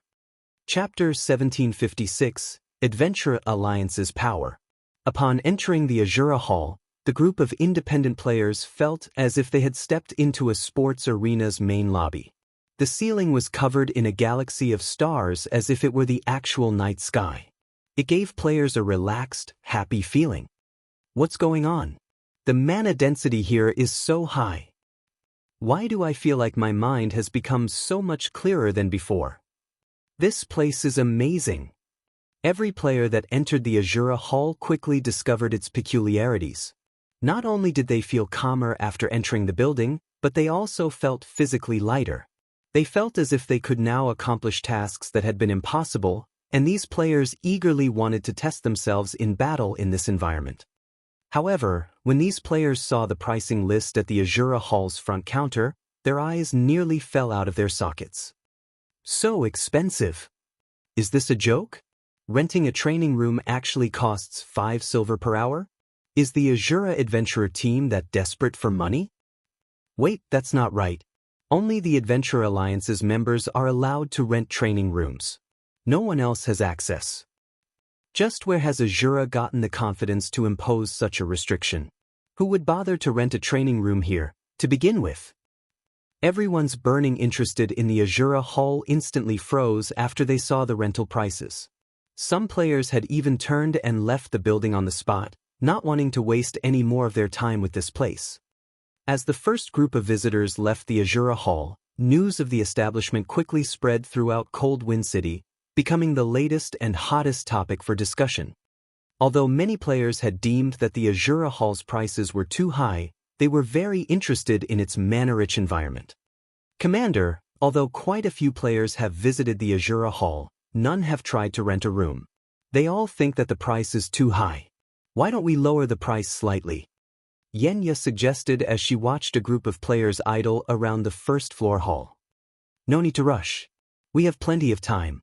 Players will eventually discover the Azura Hall's true benefit, Shifeng said, smiling. He then continued, right now, we need to focus on collecting enough ice crystal fragments and soul-devouring flowers. I've already posted a purchase request for ice crystal fragments and soul-dissolving flowers in the Adventurer Alliance. Moreover, I've ensured that players who want to purchase level 50 fine gold equipment or the magic light set will have to use both CPs and a sufficient number of ice crystal fragments or soul-devouring flowers, Xianxia said. Right now, a piece of level 50 fine gold equipment will require at least one ice crystal fragment. For level 50 fine gold weapons, each will require 2 ice crystal fragments or 1 soul-dissolving flower. For the magic light set, players must contribute 12 ice crystal fragments or 6 soul-dissolving flowers.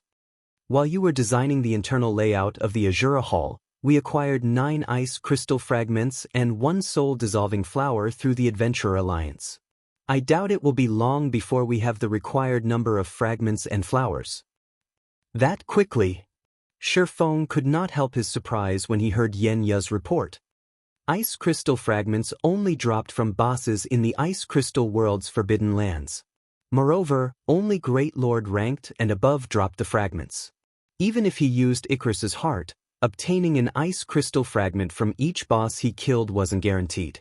The drop rate would be even worse for other players.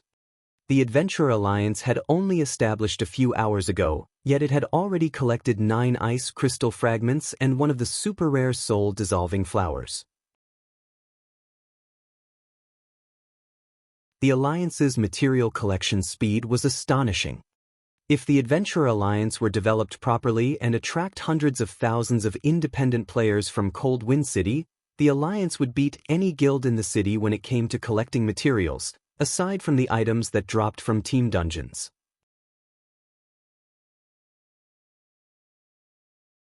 As for guilds that tried to acquire the Adventurer Alliance's top-tier weapons and equipment or combat techniques by disguising their members as independent players, Shifeng did not particularly mind. Rather, he welcomed it. After all, the extraordinary items the Alliance offered required other items of considerable value, such as the ice crystal fragment and soul-dissolving flower, in trade. At this moment, Shifeng finally understood just how frightening the Adventurer Alliance in his previous life had actually been. It was no wonder why the Alliance had become one of God's domain's apex powers. Resources were everything in God's domain. With abundant resources, one could even pump out batch after batch of expert players. If one was fortunate enough, they could even nurture peak or apex experts. Although our resource collection speed is very fast right now, as more independent players join the Adventurer Alliance, our stock of weapons and equipment in the Alliance's inventory will begin to dwindle. If we don't replenish the items soon, aside from the valuable items that require ice crystal fragments or soul-dissolving flowers, everything will be gone, Xianxia said with a bitter smile. The Adventurer Alliance indeed possessed a frightening resource collection ability. However, the cost of maintaining this ability was also frightening. At this point, the weapons and equipment they had gained from killing Hecate's members before had already been purchased with rare materials. These materials flooded the Adventurer Alliance's warehouse, and nobody had any intentions of purchasing the items. The Adventurer Alliance earned its income of coins and resources by buying and selling items, earning the price difference. For example, it would purchase a particular rare material using 9 CPs and selling them for 10 CPs, making a profit of 1 CP between trades. However, the problem now was that nobody in Cold Wind City wanted these rare materials. The Alliance was only gaining a mountain of rare materials that no one wanted while losing a bunch of weapons and equipment. You're right. Shifeng smiled after listening to Xianxia's concerns, although the situation didn't surprise him. The Azura Adventurer team wasn't like Zero Wing. which had the support of the candlelight trading firm. So long as the guild had rare materials, it could quickly turn those materials into products that various players needed. However, the Azura Adventurer team lacked this ability. Let's do it this way then. Have Solitary 9 bring a few assassins and load them up with rare materials, then head to White River City and hand these materials to Melancholic Smile. We'll have Melancholic collect as much ice resistance equipment and items as possible and send the items back with the assassins. Meanwhile, I'll try to craft as many items as possible to cope with the Adventurer Alliance's current expenditure. While rare materials might not be particularly useful to adventurer teams, they were very valuable to the Candlelight trading firm. In Starmoon Kingdom, Candlelight had difficulty purchasing rare materials in bulk, and the prices for these materials were very high. However, the situation was the opposite in the Ice Crystal world. Rare resources were more common and cost significantly less. Shi Feng could take advantage of this situation and make a profit off of the price difference of rare materials between the two worlds. The only problem was the amount of time and magic crystals required to transport the materials to the continent of God's domain. But compared to the potential profits, the cost was practically negligible. Hearing Shi Feng's plan, Yanya's eyes glowed with realization. Equipment and tools that could increase one's ice resistance were worth a fortune in the Ice Crystal world. For example, level 50 mysterious iron equipment with ice resistance was worth 2 or 3 times more than equipment without ice resistance.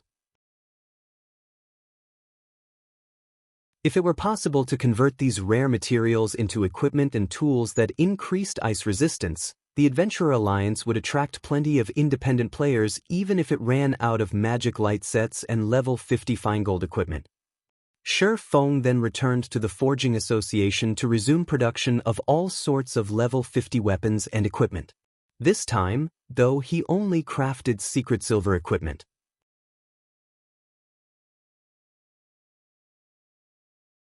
He left the level 50 mysterious iron equipment to the lifestyle players Azura nurtured internally.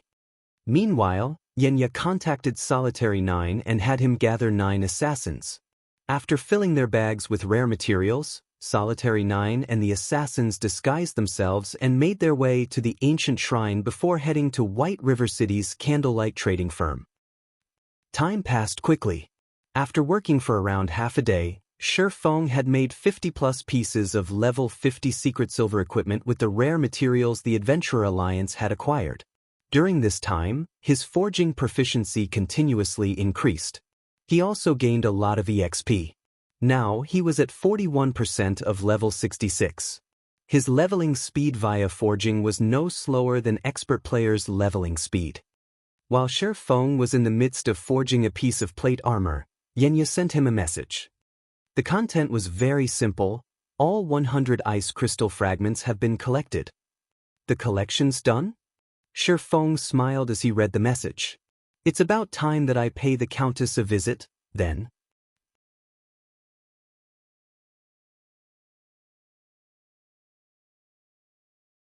Chapter 1757, Astronomical Wealth.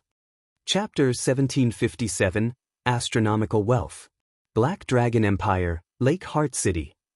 As soon as Shi Feng walked out of the teleportation hall, he was greeted by the sight of a crowded street. The liveliness of the city was not the slightest bit inferior to White River City's. In fact, it might even be livelier. Meanwhile, shortly after he exited the teleportation hall, players' shouts entered his ears. Seeking a powerful team to enter the underground maze's inner area. I'm a level 51 shield warrior with over 30,000 defense, 34% block rate, and combat standard at the late stage of the Trial Tower's 5th floor. Underground maze team looking for level 50 plus powerful MTs and DPS. 32 waiting on 18. Noobs not welcomed. Purchasing Ice Jade for 30 silver each. Buying as many as you have. At this moment, both sides of the street Shi Feng was on were teaming with players either hawking their wares or forming teams. Moreover, the players thronging the street were all very high-leveled, with the lowest-leveled player being level 49 and the majority being 50 and 51. Shi Feng also spotted quite a few level 52 experts. Normally, Such a scene could be found only in places like the Ice Crystal world, where the average level of players was slightly higher than that of the continent of God's domain. Yet, now, the players in Lake Heart City could actually rival the players of Cold Wind City in terms of levels. Looking at this scene, Shifeng even thought that he was still in Cold Wind City right now. Aside from the large number of independent experts, Shifeng also noticed plenty of guild elite and expert teams coming out from the teleportation hall from time to time. As soon as these guild teams arrived, they would dash out of the city. Did these guilds finally notice it? Shifeng did not feel particularly surprised to see the various guild teams riding their mounts out of the city. Rather, this situation was within his expectations. Back then, the reason why he had chosen to set up Zero Wings Branch Guild in the Black Dragon Empire's Lake Heart City was the resources in the vicinity. During the early stages of the game, the various large guilds and players disregarded a backwater like Lake Heart City. However, past level 50, the dungeon environments would become increasingly severe, and players would need all kinds of resistances if they wished to survive and raid team dungeons. Meanwhile, among the items that provided resistances, the ice jade found within the Lake Heart City region was one of the most well-known of those produced in the Black Dragon Empire. Ice jades could be turned into ice resistance gemstones, which could then be inlaid into equipment to increase one's ice resistance. What made ice jades so popular was the flexibility of ice resistance gemstones, which were different from weapons and equipment that had innate ice resistance. For weapons and equipment that had innate resistances, these resistances usually came at the cost of sacrificing some of their basic attributes. Moreover, most weapons and equipment with resistance increased only one type of resistance, in addition to having level restrictions, and would become obsolete as players reached higher levels. Players would also have to prepare different types of resistance equipment, depending on what kind of dungeon they were raiding. This was a great extravagance that even expert players could not afford. On the other hand, resistance gemstones could be freely equipped and removed at the cost of a little money. When raiding dungeons with different environments, players simply needed to switch to the appropriate resistance gemstones. Due to these reasons, Lake Heart City gained sudden popularity in the Black Dragon Empire, thanks to the resource known as Ice Jade. In Shifeng's previous life, Lake Heart City had managed to grow into the Empire's sixth most populated city at its peak. For comparison, since the player population in an empire far exceeded that of a kingdom, even an empire's sixth-ranking city would have a higher player population than the capital city of a kingdom. Finally, Shifeng's previous plans and investments were coming to fruition.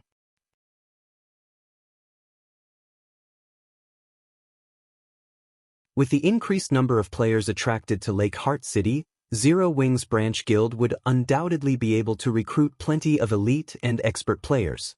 Soon, it would be able to truly contend against the first-rate guilds of the Black Dragon Empire.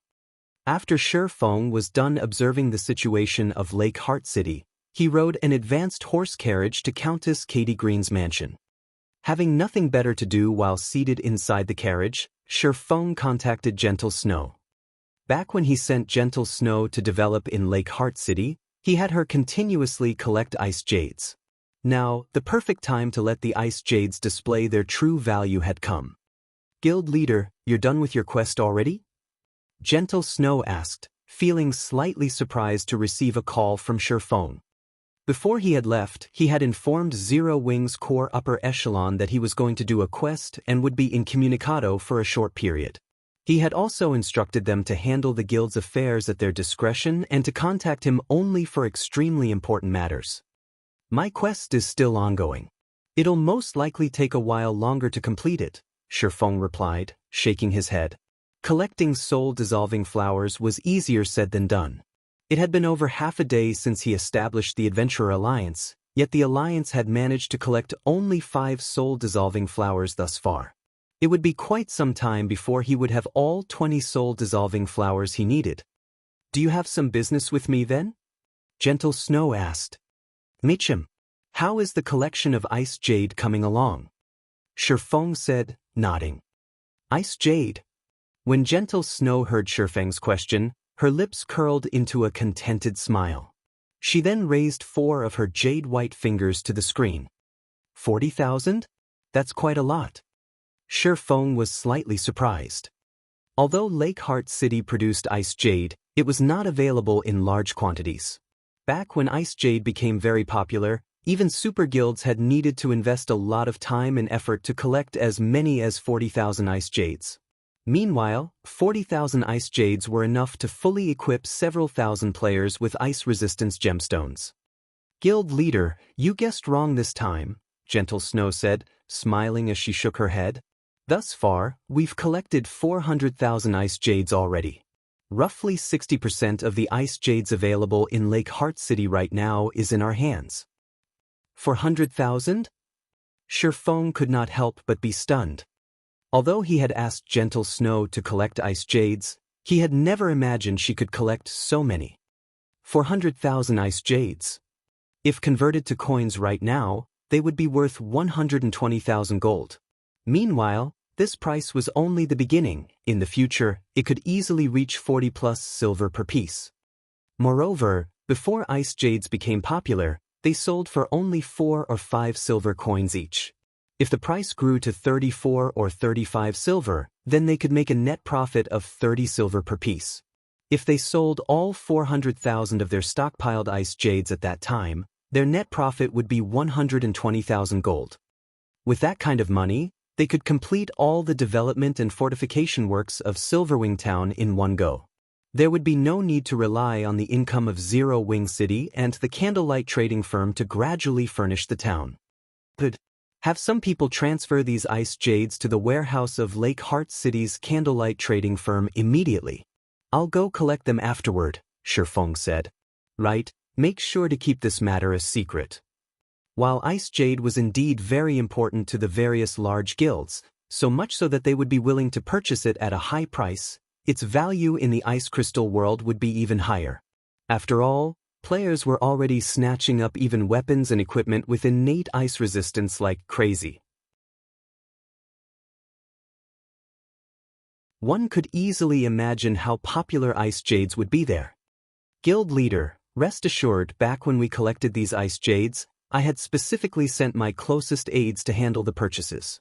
Only a few people in the entire guild know about our stockpile. Although Gentle Snow was curious about what Shi Feng intended to do with so many ice jades, she simply nodded her head and had some of her trusted aides deliver the ice jades to the candlelight trading firm's warehouse.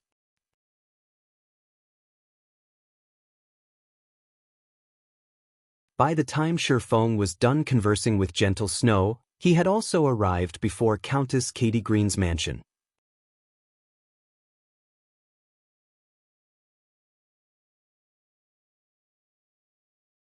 Chapter 1758, Treasure Acquired. Chapter 1758, Treasure Acquired. As he arrived before the Countess's mansion and disembarked from the advanced horse carriage, Shi Feng noticed several cloaked players enter the mansion under the steward Milton's lead. When these cloaked players entered the mansion, they watched their surroundings constantly as if they were afraid of being followed. When these players noticed Shi Feng, they became alert, their expressions turning somber. Someone's already discovered this place? Seeing the party's wariness, Shi Feng had a general idea of what they were thinking. Countess Katie Green's exchange services were a secret. Moreover, every item she offered was a treasure to players. If they could monopolize these treasures, they could profit massively. However, if others discovered this secret, it would increase their competition and reduce their profits. Moreover, the more people that knew about the Countess, the harder it would be to keep the secret. Naturally, these 6 players understood this. When the Countess's secret had become public in the past, the various large guilds had contested for her services, and the competition had become so intense that battles had been waged on the street outside of the Countess's mansion. In the end, though, the Dragon Phoenix Pavilion had monopolized the Countess and garrisoned players at the mansion's entrance long-term, preventing outsiders from entering. After watching Shi Feng for a moment, the 6-man party hastened their way into the mansion. Shi Feng simply chuckled in response and continued onward. The Countess only offered so many items, and in the 6 players' opinion he must be here to purchase these items as well. They likely wanted to get ahead of him and buy as many items as they could before he reached the Countess. Unfortunately for those 6 players, Shi Feng wasn't here to buy items. As Shi Feng reached the mansion's main entrance, he sensed someone's presence nearby. He immediately activated omniscient eyes to inspect his surroundings. Guild players? Shi Feng quickly discovered a level 50 assassin hidden behind a tree roughly 60 yards away from him. This assassin also wore a guild emblem that he had never seen before. It seems this place won't stay a secret for much longer. It was evident that some guild had targeted those 6 players. Once a guild discovered Countess Katie Green's exchange services, it wouldn't be long before even more people learned about them. After all, there were simply too many players in a guild. There were bound to be spies from other guilds as well. This was also why Shi Feng had never told any of Zero Wing's upper echelons about his business here. This way, none of the spies in Zero Wing could learn about this place. But he also felt relatively fortunate. Had he chosen to visit the Countess at a later date, there would have been a ton of players in the Countess's mansion. They might even have discovered the secret about the temporal sand. If the various superpowers learned about the treasure of time and, subsequently, the 7 treasures, they'd use all of their power to obtain them. If that happened, his quest would become exponentially more difficult. After waiting at the entrance for some time, Milton returned to greet Shi Feng. Under the steward's lead, Shi Feng then entered the Countess's mansion. After Shi Feng entered the mansion, the masked assassin behind the tree made his way towards the entrance. A sly smile appeared on his face as he watched Shi Feng's disappearing figure. Guild leader, as you've guessed, those people seem to have discovered some secret exchange point. The exchange point is in Countess Katie Green's mansion in Lake Heart City, the masked assassin reported to the middle-aged man on the screen before him. Excellent. Now that we've discovered their secret, we'll have to remove those players from God's domain. I will not allow other people access to my treasure. The gray-robed, skinny man replied, sneering. Aside from the people you instructed me to follow, another person has entered the mansion. It seems that person has discovered this exchange point as well. What should we do about them? The assassin asked. Someone else knows about it? The middle-aged man frowned slightly. Do you know who? They were wearing a black cloak.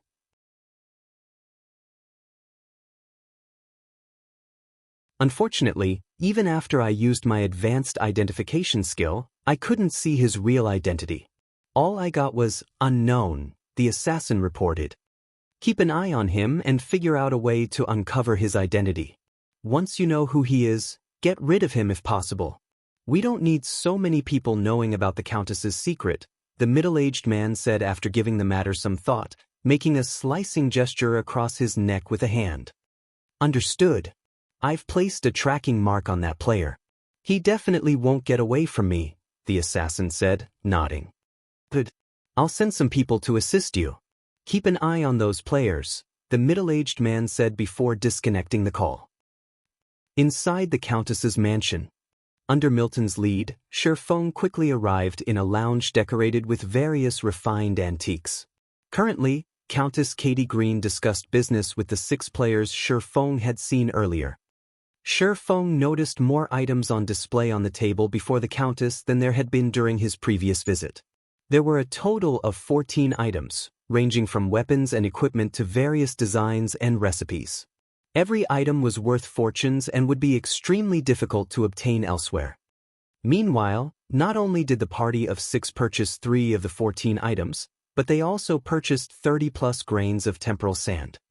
Each grain of temporal sand cost 1 mana stone, which was an item that could only be acquired from killing the bosses in large-scale team dungeons. To independent players, obtaining 1 mana stone was extremely difficult, let alone 30-plus. Moreover, the 6-man party had used mana stones to purchase the other 3 items. The party had spent more mana stones than what a party of ordinary experts could acquire. As Shi Feng approached the table and took a seat, the 6 players rose from their seats. Just before they left, these players sent Shi Feng gleeful gazes. It was as if they were stating that they had already purchased every item available, and Shi Feng had gotten there too late to buy anything. However, Shi Feng could only laugh inwardly at their response. Outwardly, though, he said nothing as he watched these players leave the room. "Demon Hunter, you're finally here. It seems you've acquired the items I've asked for?" Katie Green smiled at Shi Feng, who sat before her. Her smile felt incredibly intimate, as if she were greeting a longtime friend. In response, Shi Feng nodded silently. The Countess's words stunned the 6 players, who had yet to exit the room fully. What is going on? The 6 players watched the Countess speak so casually to Shi Feng with disbelief. Whenever they visited Katie Green, the Countess maintained a dignified air. Even when they purchased items, she barely spoke to them, yet the Countess treated Shi Feng like an old acquaintance, warm and friendly. For a moment, they even wondered if the Katie Green before them now was the Countess they knew. As the 6 players considered lingering to hear the conversation between Katie Green and Shi Feng, the Countess shot them a glare. "My business with you has finished. You may leave." Katie Green snapped with a frosty tone. Immediately, the steward Milton ushered the party out of the room. This further stupefied the party of 6. They could not help but wonder about Shi Feng's identity to warrant such treatment from a countess of the Black Dragon Empire. However, even if they wanted to know more about Shi Feng's identity and his purpose here, 2 guards began to walk towards them. It was evident that the guards intended to use force to evict them from the mansion. After a short moment, the party of 6 was chased out of the mansion. Meanwhile, only Shi Feng and Countess Katie Green remained in the quiet, elegant lounge. "All right, they're gone. You can show me the items now," Katie Green said, anticipation flashing in her eyes as she watched Shi Feng. Her desire for the eternal ice crystals was evident. Without speaking, Shi Feng retrieved the synthesized eternal ice crystals from his bag and lined them up on the table before him, one after another. When he placed the 10 eternal ice crystals on the table, the room's temperature fell abruptly. If not for his sufficiently high ice resistance, he might have had difficulty moving. "Wonderful! These are indeed the eternal ice crystals I have been looking for." Excitement lit up Katie Green's flawless face. Immediately, she stored the eternal ice crystals away before retrieving a dark gray pearl bracelet from the void, tossing it to Shi Feng. The instant Shi Feng received the bracelet, a series of system announcements bombarded his ears, stunning him.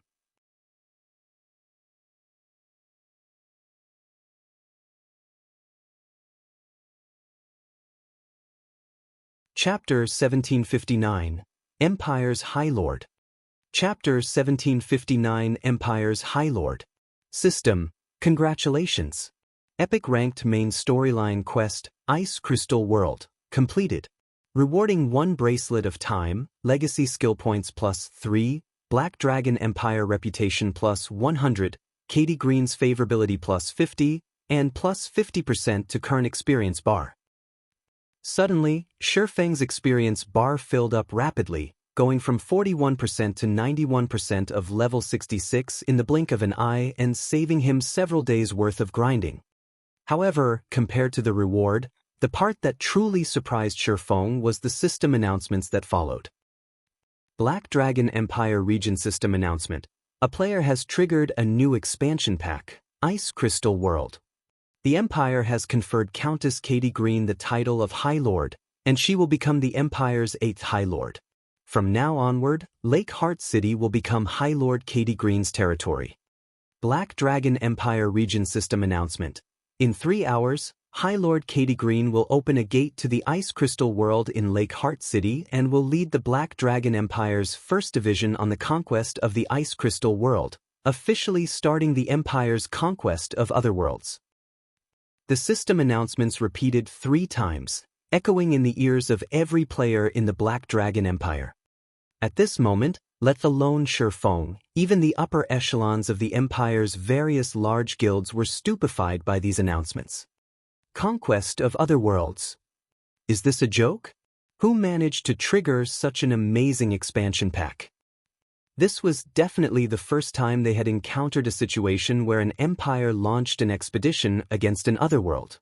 As for this so-called otherworld, ordinary players might not have an idea what it was, but those in the upper echelons of large guilds had a general notion because the libraries within the empire contained some basic information introducing otherworlds. One could easily find this information with a careful search. Meanwhile, the information introducing otherworlds stated that otherworlds were incomplete, smaller worlds containing many resources that could not be found on the continent of God's domain. According to rumor, ancient gods created these otherworlds to store their treasures. Hence, regardless of which era it was on the continent of God's domain, there were bound to be kingdoms and empires that would try to conquer these otherworlds to monopolize the resources available there. Among the various expeditions launched against otherworlds in the history of God's domain, 4 by ancient kingdoms were especially notable. Back then, these kingdoms hadn't been particularly strong. However, after conquering an otherworld, they had grown into empires within a very short period. Hence, the conquest of an otherworld was a major event in any kingdom or empire. Meanwhile, this was also a major event to players, as it meant that they would gain access to the resources of the targeted otherworld. The resources available in an otherworld were much more abundant than those on the continent of God's domain. If a guild managed to monopolize the resources of an otherworld, they could develop rapidly. The upper echelons of the Black Dragon Empire's various large guilds glowed upon seeing the system announcements. They immediately held emergency meetings to discuss matters regarding the Otherworld expedition. Lake Heart City, outside of High Lord Katie Green's mansion. After the steward Milton chased the 6 players out of the mansion, they all stood stock still with dumbfounded expressions on their faces as they looked at the latest system announcements. "Boss, isn't the NPC we just traded with called Katie Green? Why did she suddenly become one of the Empire's High Lords? What's more, she's even launching a conquest of the Ice Crystal world." "No, that's not right." The system announcement appeared as soon as we left Katie Green's mansion. And according to that, a player triggered the new expansion pack. It must be related to that cloaked swordsman. Indeed. Based on the Countess's behavior when she was dealing with that swordsman, there must be some kind of secret between them. "Boss, what should we do now? Our luck is really good."